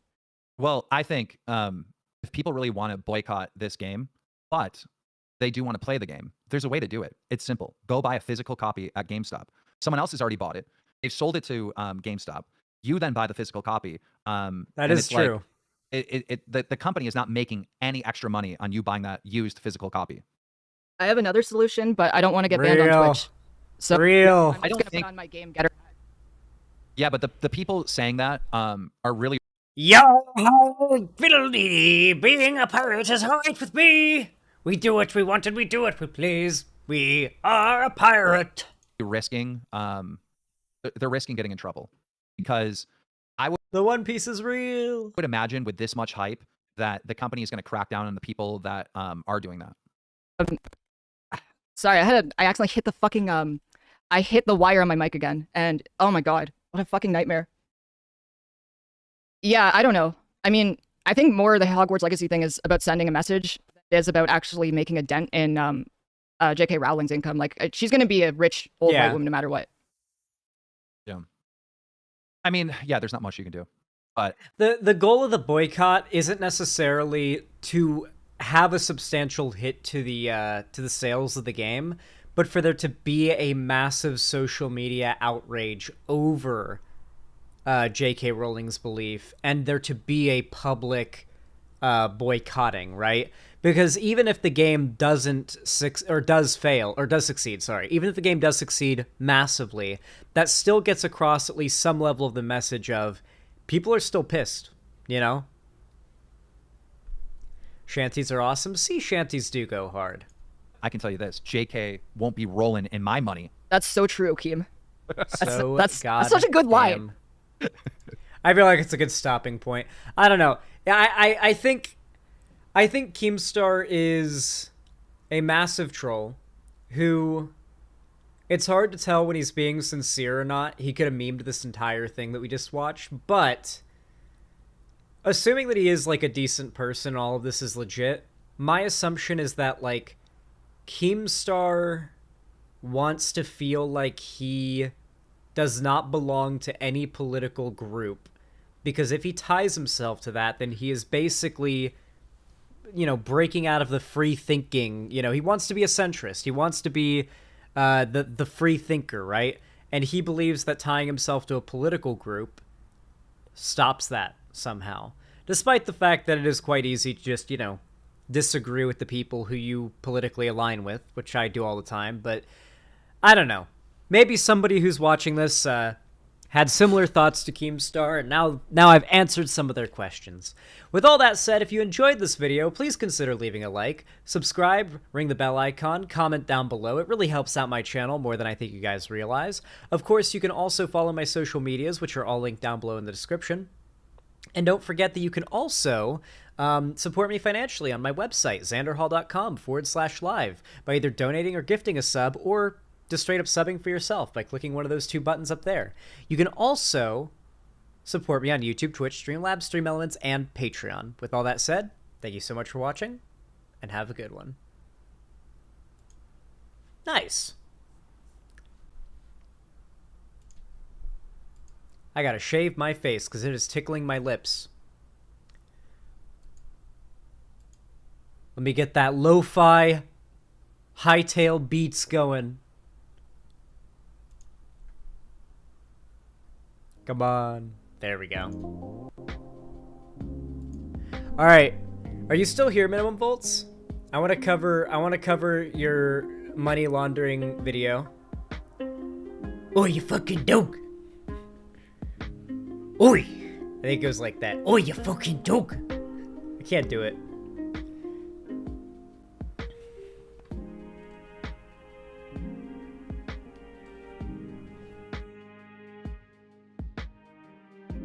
Straya.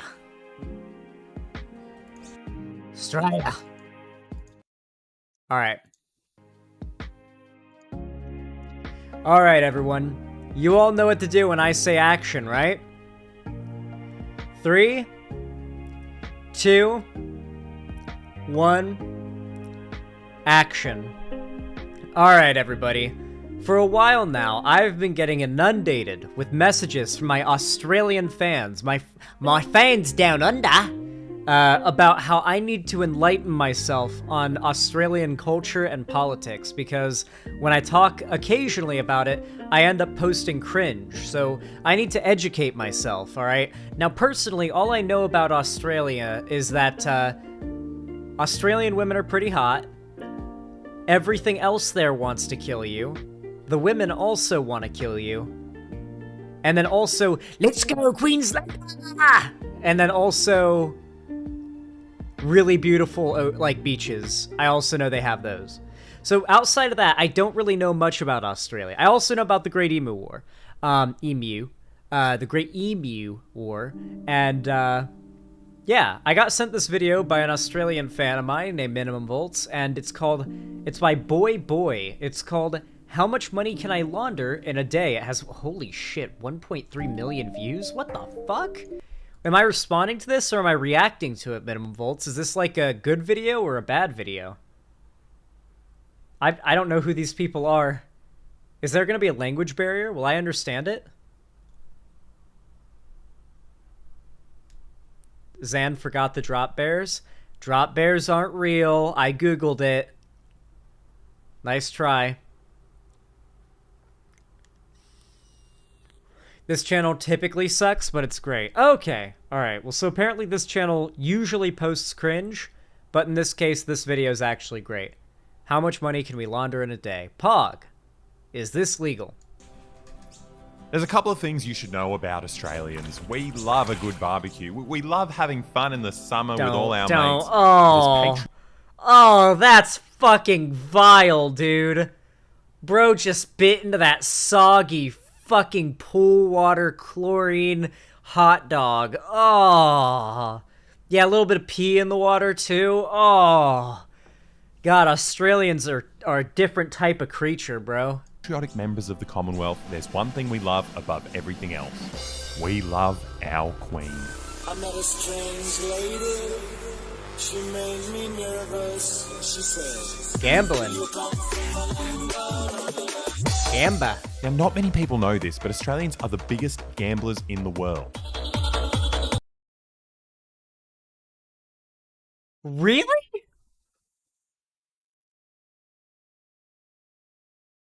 I mean, this penal colony, you know? Our number one favorite way to lose money is slot machines. We have 60 times more This man is giving himself all the diseases. machines per person than any other country in the world. We love them so much that we give them cute little names. They're like, instead of calling it a poker machine, we call them pokies. And these cute little pokies hypnotize so many gambling addicted Australians and drive them to poverty and suicide. Dude, watching videos of people at slot machines is the most depressing shit you'll ever see. Look at this.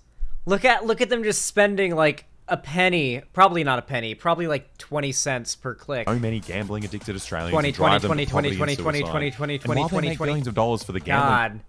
Usually those slots are like 20 to 25, maybe $1 per spin. It depends on how much you increase. I went to a casino once to gamble, and the way that they did it, the offer that they had, the only reason I went to do this was because they had a really good offer, right? Where if you went there and you loaded a card with $20 and you gambled that, they would give you $60 extra onto the card. So you would have a total of $80 despite only spending $20. Then once you gambled that $60 away, not counting your 20 you put on there, you could keep all of the winnings and take it home. Which basically meant, unless you were extraordinarily lucky, you would basically end up with like 20 bucks, which is what happened. I basically gambled until I literally spent to the penny, I spent the 60 required, and then took like the $20 I had left in winnings on the card. It was like 30. It was actually more than I put in, but it was like 30 or 40 bucks left on the card, and I was like, this is boring. I want to go home, and just cashed out. It wasn't very fun, but yeah, those slot machines are a scam. If they were cheaper, they could be a little bit more fun to sit at for a while and just kind of talk while you spin at it and win smaller amounts, but they literally don't let you go smaller than a penny. and it's just like really boring at that point. Like if you could do it with all the rows with smaller amounts, I don't know. You could turn it into a more fun social experience where it's not just you going.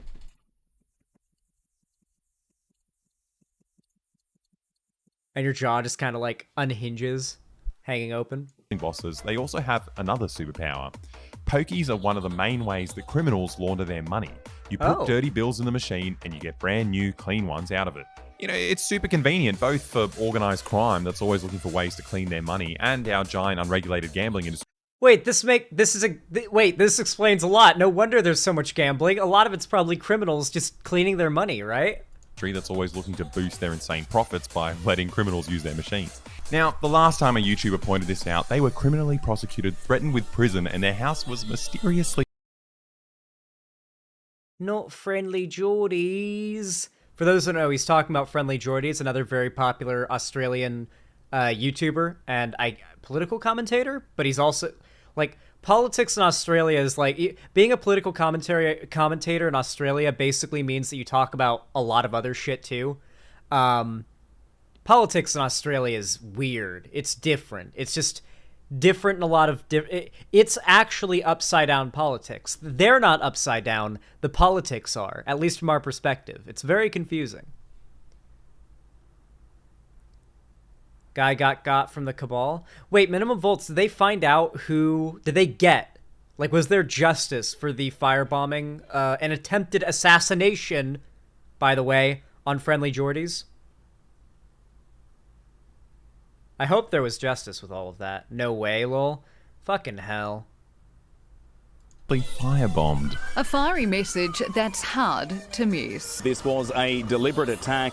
It's the second time the property has been firebombed in a week. Surely this is all coincidental. These clubs don't just willingly let criminals launder their money. So we decided to meet up with Friendly Geordies, the now homeless YouTuber, and test how much money the Aussie casinos will actually let us launder. I feel bad for him. Before we get kicked out. Wait. So we're here in one of the poorer suburbs of Sydney, which coincidentally happens to have one of the most lucrative pokie clubs. Now, there are 743 of these machines in here, and we've got $10,000 in this suitcase. So we're going to try to turn... There's something about their money not looking like money to me that makes it feel less valuable, you know? Like, I feel like if I was holding this, it wouldn't give me the same feeling that holding dollar bills would, you know? Obviously, this is worth a lot less than dollar bills, but, you know, it's like, just the way it looks, it doesn't look the same, you know? Maybe it's the material. Is Australian money made of cloth, or is it made of paper? Because American money is literally made of, like, a cloth. It has a very distinct feel to it, and a distinct texture, and just way it moves and whatnot. You think it's the color? Yeah, it's not very green either, which is weird. It's made of plastic. This dirty money into clean money using these machines. But first, we're going to have to find a professional who can teach us how to do it. Now this is Troy Stoles. Yeah, if he's anyone like a knows how to polymer launder here. money, it's him. He was hired by Clubs New South Wales, the giant lobby group for the gambling industry. Now his job was to inspect venues for money laundering, and he's seen some pretty wild things in his time. The worst one I didn't tell you was, so I went to Revesby. They got controller boxes like a hard drive for your computer down in the dungeon. So I go down in the dungeon and I stopped, double take. I said, why is there 70 chairs in this room? Some are new, some are just been retuned and upholstered, ready to go. And the duty manager said to me, Troy, we'll probably go through 20 or 30 of them tonight because they soil the seats while they're playing the pokies.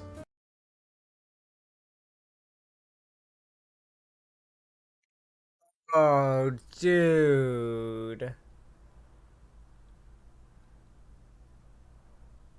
That's dark. That's so dark.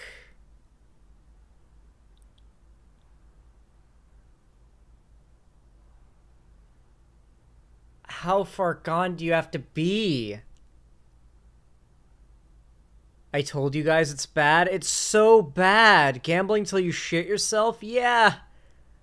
What the fuck? No. Staff have got to clean them up. And what, then they just say, bring me a new chair. Yeah. And they keep playing. They keep playing. They've done their business on the stool. They just keep playing.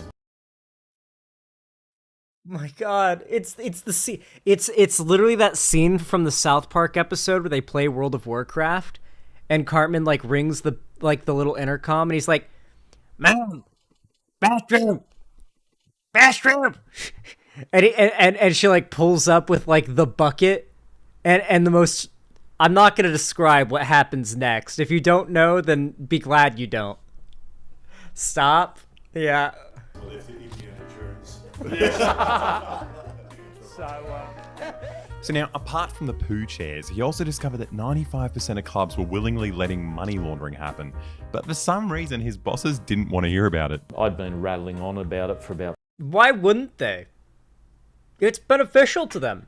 The only reason they don't is because of the law. They'll do it till they get caught. 5 years, various emails with managers were swept under the carpet. Why do you think they don't want to stop the money laundering at all? Look, it's too much money coming into the industry.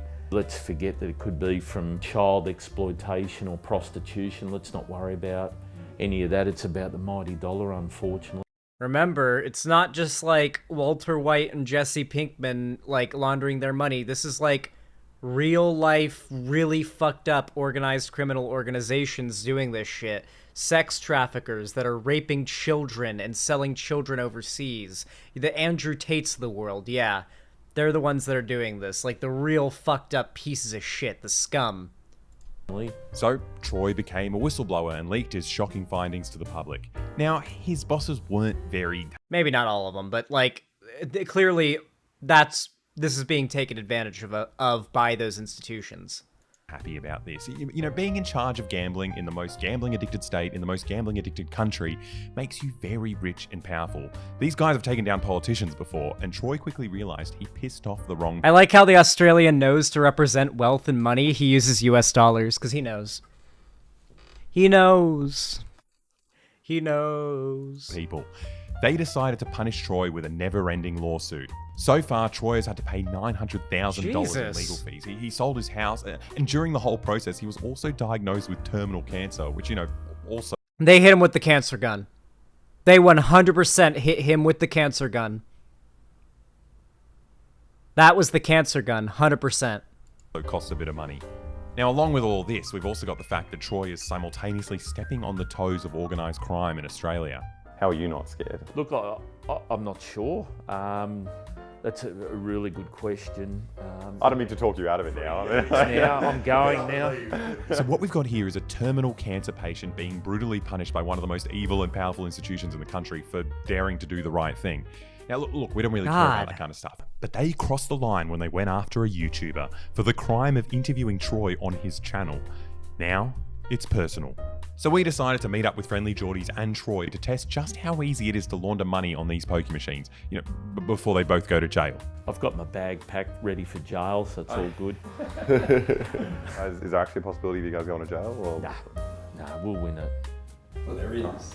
There is a possibility, yeah. We're going to win. Confident. Thanks, gents. Let's go. There's a chance we go to jail, but we're going to win it. Confident. But there's a chance we go to jail, but we're going to win it. I'm confident. I love that. Launder some money. Yes. Our first stop is Liverpool Catholic Club. Now, you'd think if you've got a large group of people walking into a club with $15,000 filming themselves committing a crime, it's going to be some kind of high-stakes adventure. But after feeding bills into the machine for 10 minutes, we realised it wasn't much fun at all. Oh, we're going to be here for ages. Can you please launder the money quicker? This is going to be the most boring YouTube video in the world. In my head, I'm like, let's launder money. It's so fun. This is not fun at all.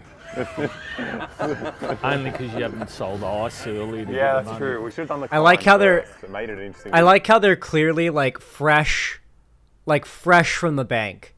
Like they just withdrew these from the bank today. There's nothing like going to the bank and withdrawing money from your account for cash, and they hand you like fresh notes.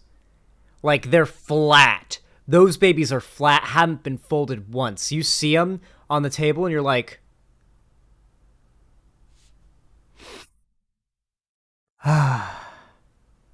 No shit particles in these yet. I don't know if you guys know this, by the way, but there's a lot of two things in dollar bills. Particles of feces and cocaine. So if you get one of those straight from the mint ones, then you can give it a nice sniff without any cocaine or feces particles in it. Video and then done the boring stuff. Alex stepped in thinking he had a better strategy to speed things up. Oh, that's a fast system. Oh, the technique. Now, eventually he got bored too. Isn't it amazing how quickly you get immune to just chucking in thousands of dollars? You're just like, come on, hurry up, I'm This is bored. a lot of money. Oh. Imagine being Mr. Beast and filming his videos. You just...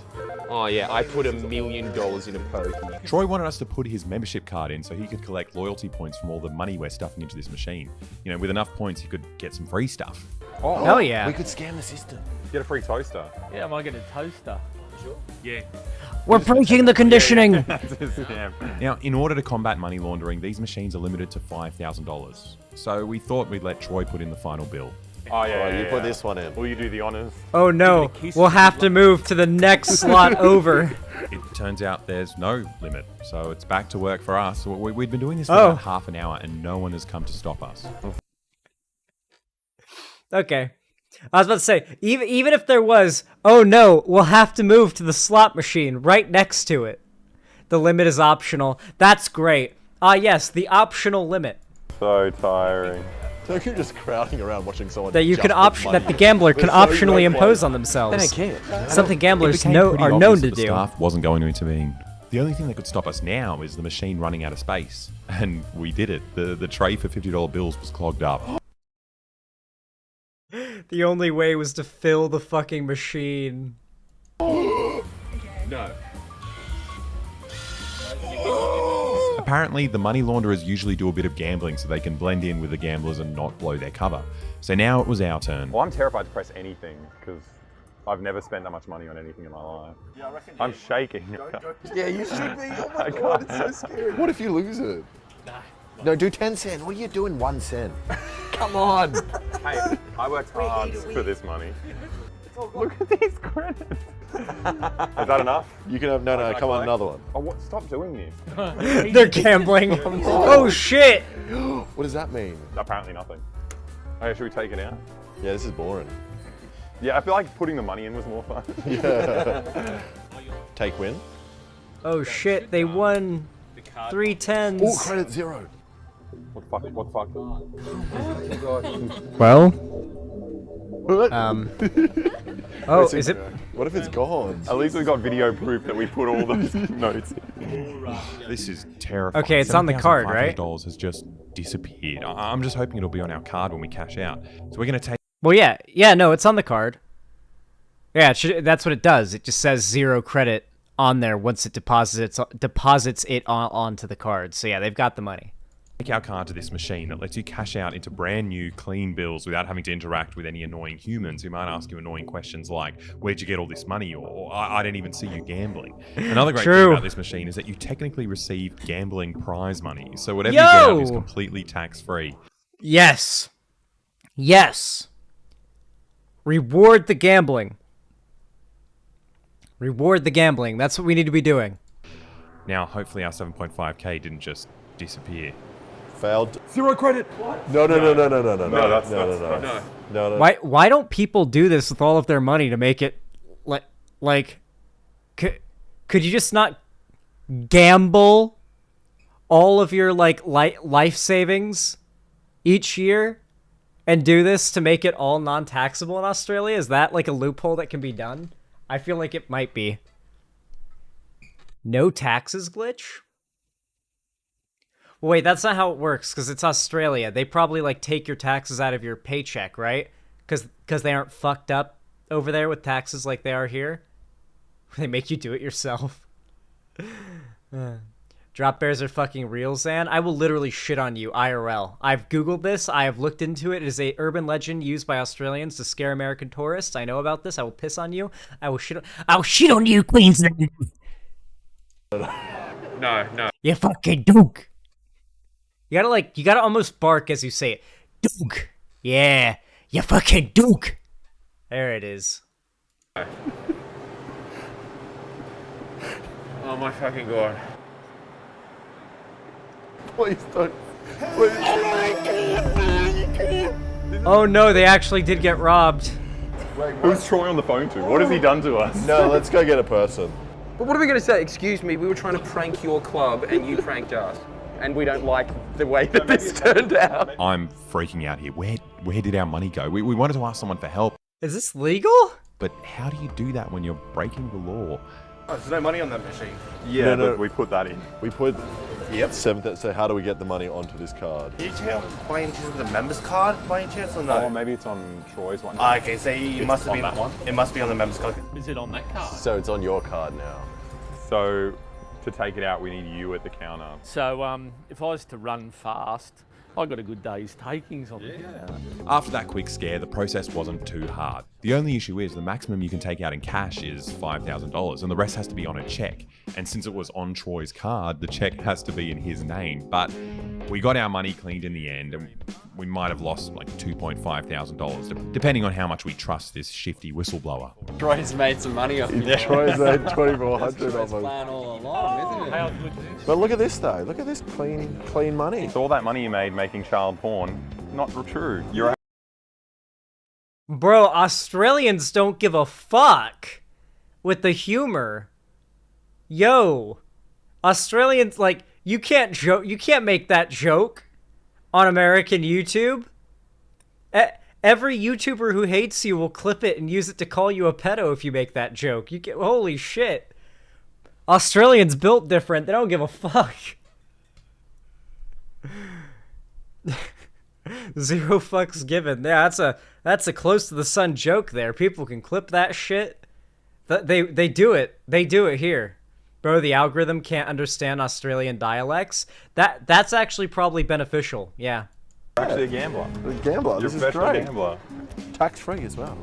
It was surprisingly easy to launder $7,500, so we're going to try again, but raise the stakes. Surely if we launder money in these shirts, the staff are going to stop us. Get out of my way. I'm here to launder money. Okay, dude. No shot. No shot. No shot. Here to launder money. And here we go again. These men were just standing here for 20 minutes feeding $100 bills into a machine, and no one stopped them. Guys, you know how many times staff have walked past and read it? Just they don't care. Really? Yeah. But little did the boys know there was a professional laundering compliance officer hot on their trail. My skills are a bit dusty. I've been off the job for 3 years. Are you going to be able to spot them? Look, I hope so. Oh my goodness. Oh my goodness. People have walked up to them. Excuse me, you guys look like money launderers to me. How could you tell? I thought it was some can't. That was pretty funny. Come up to me. It's stressful enough. His voice is so official. It turns out the boys had bigger problems than being pranked by a whistleblower. They had to call an attendant to help them launder money and hope they didn't notice the shirts. We need to collect money from this. I don't know how to. I put my card in, but I. There's no fucking shot, dude. This is. I'm actually. Dude, I'm nervous. I'm nervous, dude. They're like, how do you do this without like? She's gonna do it. There's no. She's. Oh my god. There's no shot. You can't. There's no way. Yeah. Yeah, very busy. I know. Yeah, she was impressed with the amount of money.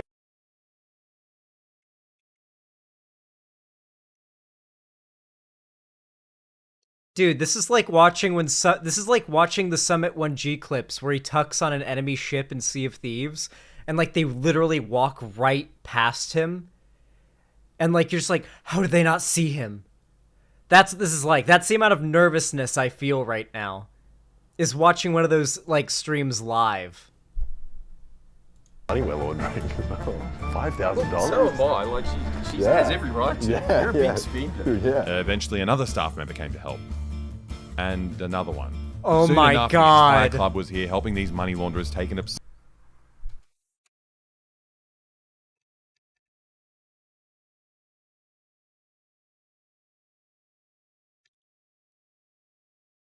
Dog.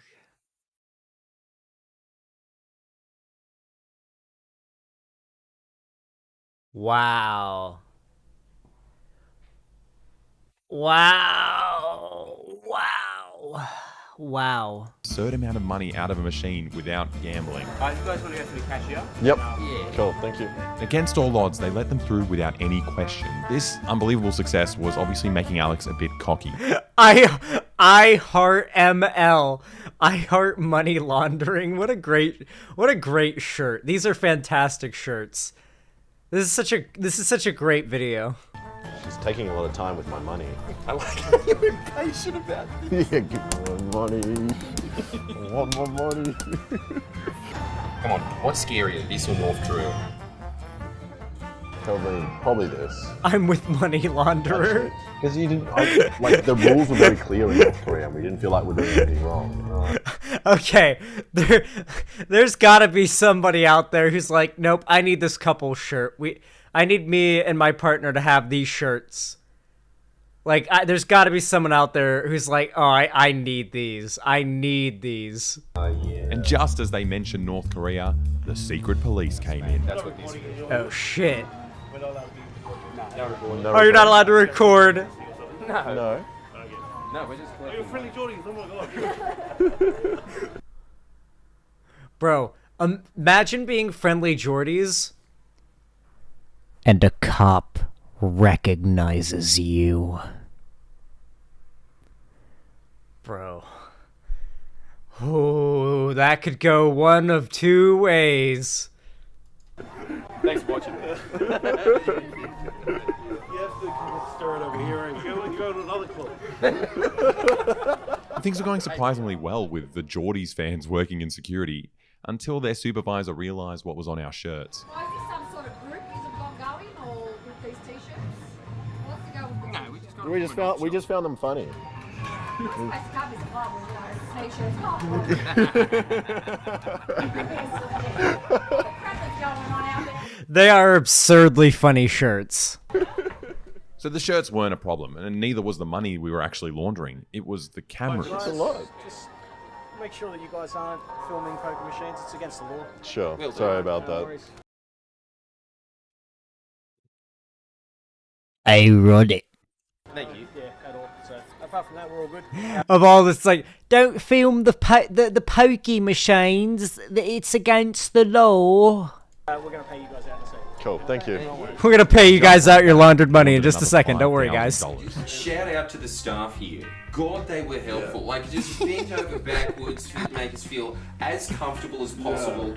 I'd have to say 7 people around one poker machine isn't suspicious at all. All with cameras. So if we weren't making a YouTube video, we could potentially launder so much more money. It'll be easier without the cameras. Yeah.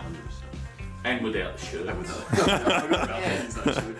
But maybe the shirts weren't as obvious as we thought. If we wanted the staff to pay attention to the crimes we were committing, we'd have to look like actual criminals. There's no fucking way, dude. This is insane. You can't do this. You can't do this.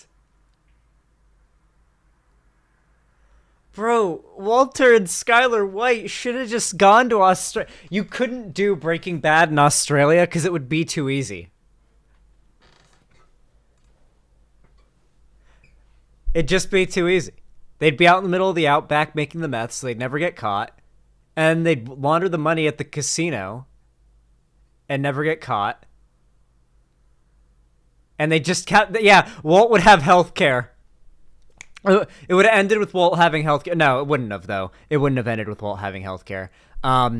Yeah, so for one, Walt would have had healthcare, so he would have gotten his cancer treated way sooner and better than he did in the show, because it took a long time for him to get on treatment. And it just they'd make meth in the casino. Honestly, at this casino, they could probably get away with it. Cash, there's no pockets. It doesn't even look like Yeah. We also decided to change venues as we got a tip off from one of the workers that the managers realised Geordies and Troy were filming a prank in their club. So we moved to Bankstown Sports Club. Now, at this point, Troy pulled the classic terminal cancer patient trick where they're too tired and have to go to sleep in the middle of the day. So we're on our own now, whatever. God, I hate when they do that. Now, this costume was immediately much dodgier. A couple of civilians spotted me as soon as I got in the elevator. I feel like we're in the middle of something slimy. What makes you say that? What do you mean it's a completely normal way to dress? We're not from around these parts. We're not This is how everyone dresses here. Before you play, I think you should order on the menu a drink. Oh yeah, actually I deserve one. Last me. They're gonna order drinks while laundering their money in their their cartoon jail out. Go to the casino after you've broken out of prison. They won't get you. You won't get caught. Just break out of prison, walk up to one of the slot machines, and just spend a couple days there. The heat will die down. Meal maybe. Hopefully, the Vietnamese iced coffee I ordered will calm my nerves, because not only was this costume much more obvious, but it also didn't have anywhere to love hide my our sunburnt It's hard to hide country. your pockets, you've got to hold a wad of cash in you. Sunburnt is such a good way to describe Australia. Thank you. But unlike the civilians, the staff didn't care at all. Nothing like freedom. I guess there was nothing suspicious about what I was doing. You've got so much more money in the machine than everyone else. Not suspicious though, no. This is just normal behavior. Just put on a bandit mask. Yeah, just wear like the black bandit mask, like where it's just over the eyes, you know? Behavior at the casino. We decided not to waste any time by trying to gamble and fit in because I obviously wasn't fitting in. This place is much easier to launder money in. You didn't even need to put in a card. Well, that Let's was go. fairly easy. Got $5,000 in my hand. I need to get a freebie for me first. So do I need to order another one through here? Yes. Oh, okay, alright. Thank you. I had a long day. Thanks so much. Would you guys like a drink? Yeah, free drinks. Yeah, I know I'm meant to be laundering money here, but the amenities and the freebies are just so good. We were getting distracted by how much the staff pampered us. How much easier is To be fair, they give you a lot of free shit at casinos, so if you just take advantage of that, you kind of get the dub. There's a casino near me that has absurdly good sliders. Like, they're really good. Like little burgers, they go so hard. this place than Liverpool Catholic Club? Same casinos I talked about before. This one's got the money laundering tick of approval. Shout out to Bankstown Sports Club. Money launderer's paradise. It was about time to put down our free drinks and go and finish laundering our money. Stop ordering things. I want my money. I feel like everyone ordering drinks. Tiny doesn't Burgers understand is so how scary it great. is holding $5,000 of flimsy paper. I want to cash this in because this sucks. Yeah, can I just wet hands, please? It was time to get the cash out, but you can never be too careful, you know? I had to be real sly. I didn't want to get caught. What? What do you mean I'm bad at sneaking? It's crazy getting all these clean bills without This is doing any cartoonish. gambling at all. Looks so clean. They weren't suspicious at all. It was honestly getting a bit boring. It looks so clean as she's like counting the money. God, it's just shameless, dude. All I could really do to pass the time was make awkward small talk. Do you reckon this shirt's a bit too small for me? Or do you... Just a little... Just drawing attention to it as much as possible. Just like actively trying to get something to happen. A bit. Maybe I should roll the sleeves up. Make it... Look at it. Yeah, that's a good look. Oh, thank you. Yeah, I'm a lucky man. And we did it. We laundered another 5K. All clean. Dude, these are the cleanest bills I've ever seen in my life. I think so. It was really Respect plus worrying one. that, you know, not only did I get away with it, but the staff didn't question me at all. And what was even more worrying is how not even the regular people noticed me.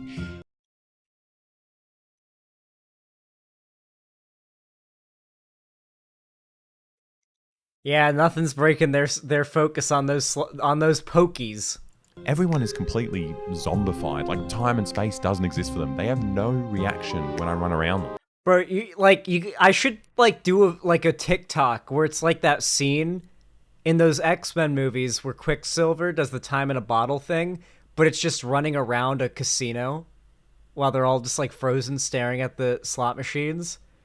If I could save time in a bottle, The first thing that I'd like to do. As like everyone's just like frozen staring at the slot machines because they can't break their focus off of them. There should be a level in a horror game. Imagine a horror game where you're just walking through a casino, every seat is taken, and it's just people zombified, just mindlessly going, clicking away.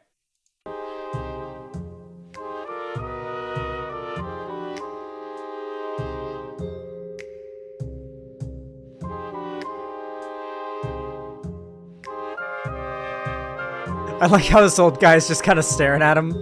Hey, what's going on, Nate? What's this then? Honestly, this was making me pretty sad, so it's time to retire the burglar costume. At this point, it felt like there was nothing we could do to alert them to the fact that we're freely laundering money. But maybe my criminal outfit was too stereotypical and outdated. This next one is foolproof. It'll be obvious that they're dealing with actual scary criminals. And there we were again, filling the machine to the brim with $100 bills. I'm not sure why, but this machine wasn't really working very well. I couldn't quite put my finger on it. No, they need, at that point, they need to just spatter themselves in fake blood and just look like they just killed somebody. Like, all dressed in black, spattered in fake blood. Suitcase of money. They already did the bank robber thing. Cared about Christo's costume, except maybe this woman. Once again, we managed to launder $5,000, and no one cared at all. Sorry. Oh my god. What? No, I just made some money, you know. Yeah, I know. Every time I win, there's a machine in there. Thank you. They're trying so hard to make themselves look incriminating. It's like a cartoon where like the guy's just trying to get the cops to arrest him, but like the cops just keep ignoring and looking past his crimes. It's like the most cartoonish scenario. Have a good one. That brings us up to $22,500 laundered in a day. That's the equivalent of a kilogram of meth sales or 28 AK-47 sold to ISIS. And it was so easy to do. I don't understand how you're meant to get caught doing this. You'd have to be a bloody idiot. Me and the When someone boys. points out how easy it is to do this, the gambling lobby Laundering comes down and money. completely ruins their life with $1 million lawsuits. But you can help Troy win this battle. They won't stop punishing him until he's dead, which is probably pretty soon. So you should follow the link in our description and donate to his legal fund, or buy some money laundering shirts for yourself from Friendly Geordies, and the proceeds will also go directly to Troy's legal. Buy these shirts. Buy them. 100% buy these shirts. These go hard as fuck. These shirts go so. I might buy one. I might buy two. I need to find a hot girl to put in the other one. Absolutely. This goes hard. This absolutely goes hard. Well, with all that said, if you enjoyed this segment, please consider, hitting the like button, subscribing, ring the bell icon, or commenting down below to help out the channel and let me know you enjoyed the content. It'll also let YouTube know to actually tell you when I go live or upload a new video. And of course, you can also follow my social medias, linked down below in the description, including my Instagram, Twitter, TikTok, fan Discord, etc. And finally, if you want to support me financially, you can always do so quite kindly and quite easily by donating, subscribing, or gifting a sub on my website, xanderhall.com/live, hitting one of those two buttons up there. You can also support me financially through YouTube, Twitch, Streamlabs, Stream Elements, and Patreon. With all that said, thank you so much for watching, and have a good one. The closest I've ever come to laundering money is when I tossed my pants in the washing machine with money in it. I've done that. True. Oh my god, Reich Tyrell, thank you for the $65 donation. Good god, thank you. Wow. That is really, really generous and really, really goes a long way. Thank you very much. Says, longtime YouTube viewer, thought I'd pop in and kick some cash towards the move. Thank you. That really does help a lot, and that really does go a long way. Thank you, thank you, thank you. That is extremely kind. And then Bisudu with the $5, thank you, said Xander Hall Techno Sea Shanty's opinion. I'll have to check that out. Thank you for the $5. Let's listen to that in a minute. And then St. Jimmy with the $5 says, like the stream, sub to Zan. Real. True. May Dastardly, formerly Worm, thank you for the $20 super chat. Very kind of you. Says, imagine wasting money at a casino when you could waste it on streamers instead. True. Don't gamble. Donate to me. Exactly.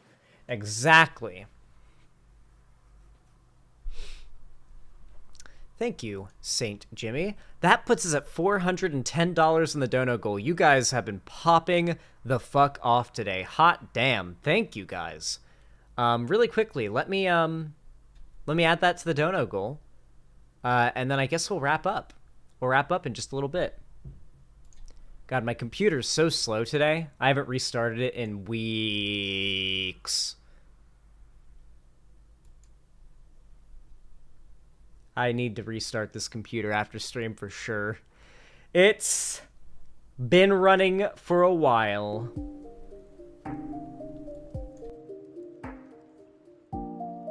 $410. Boom. Pog. Alright, BCD, let's check this out. Alright, let's listen to this.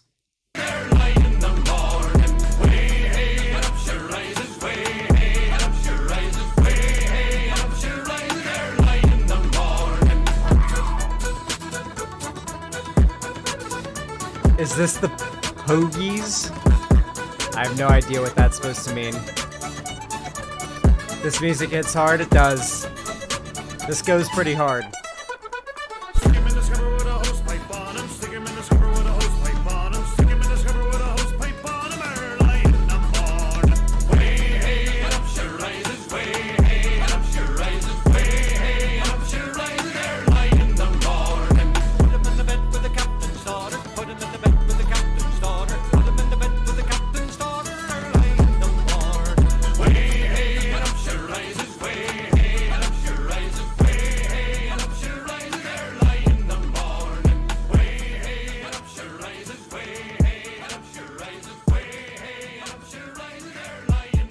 It's an Irish folk band, huh? I'm telling you guys, I'm gonna sail out of that hood. I'm gonna sail out of the hood to this song one day, to that song. I swear. Jordy's plays dumb and appeals to the uneducated, but he actually has a political science degree and is extremely calculated in his political action. Literally took down right-wing politicians. Yeah, everything that I hear about Friendly Jordy's, like, from Australians on the left that know about him is pretty positive. I've seen some stuff where, like, I think I saw a clip of him one time, like, going off on Vosh. So I imagine he wouldn't like me very much because I'm also, like, a lefty political streamer. But yeah, it was, yeah.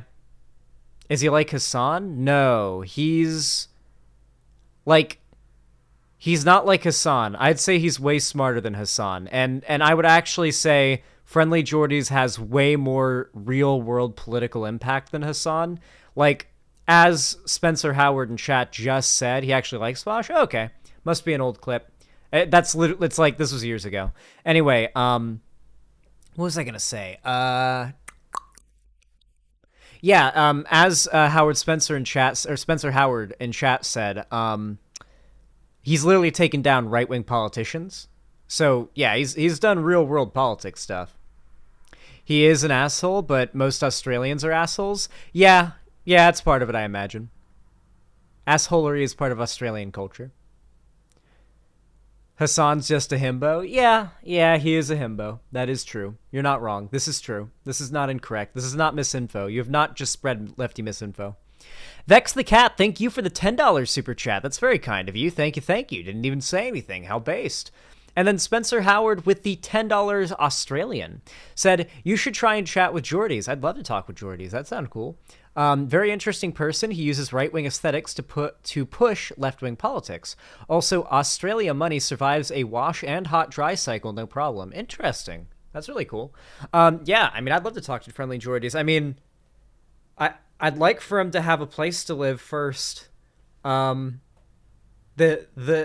fucking shadow group, I guess, like, firebombed him for dissent. So I hope, yeah. I'd like him to have a nice, secure, safe place to live, and then we can talk.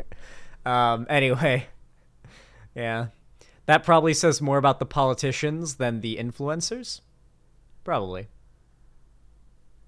Can we raid Real Rad Hom after stream? Who is that? I don't know who this is. I'm gonna check and see who's live right now that I know.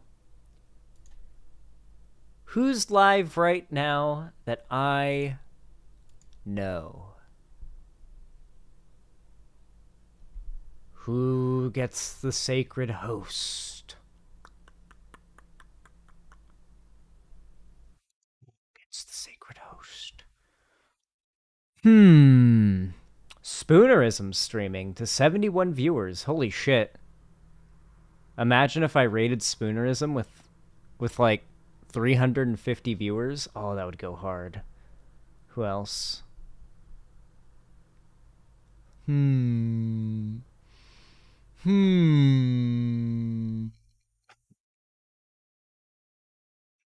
Riverboat Jack is also live. And so's Conyer.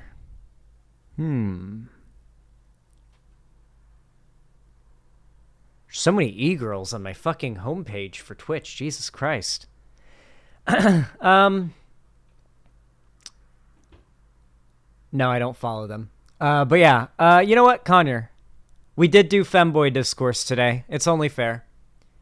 It only makes sense that we host Conyer after all of the anti-Femboy bigotry that we watched today. Host Twitch. Alright, this should work. This should work. If not, it'll be really cringe, but it should work. Alright, everybody. Thank you all so much for watching. I really appreciate it. You've all been amazing. I love you all so much. Your support today has been extraordinary. And frankly, I just cannot wait to see you all again tomorrow. Holly Heartstrong, thank you for the $15 last second dono. Thank you, thank you. Let me add that really fast so we don't forget it. Thank you so goddamn much. I bet you sent me another bunny, huh? Little bunny. And a kitty. Bunny and kitty. That's pretty cute. That's pretty absurdly cute. That you got a bunny and a cat to just vibe together, all cool, all chill. I've seen my cat do things to rabbits that she's able to catch. Yeah. This cat's a lot nicer than my cat. All right.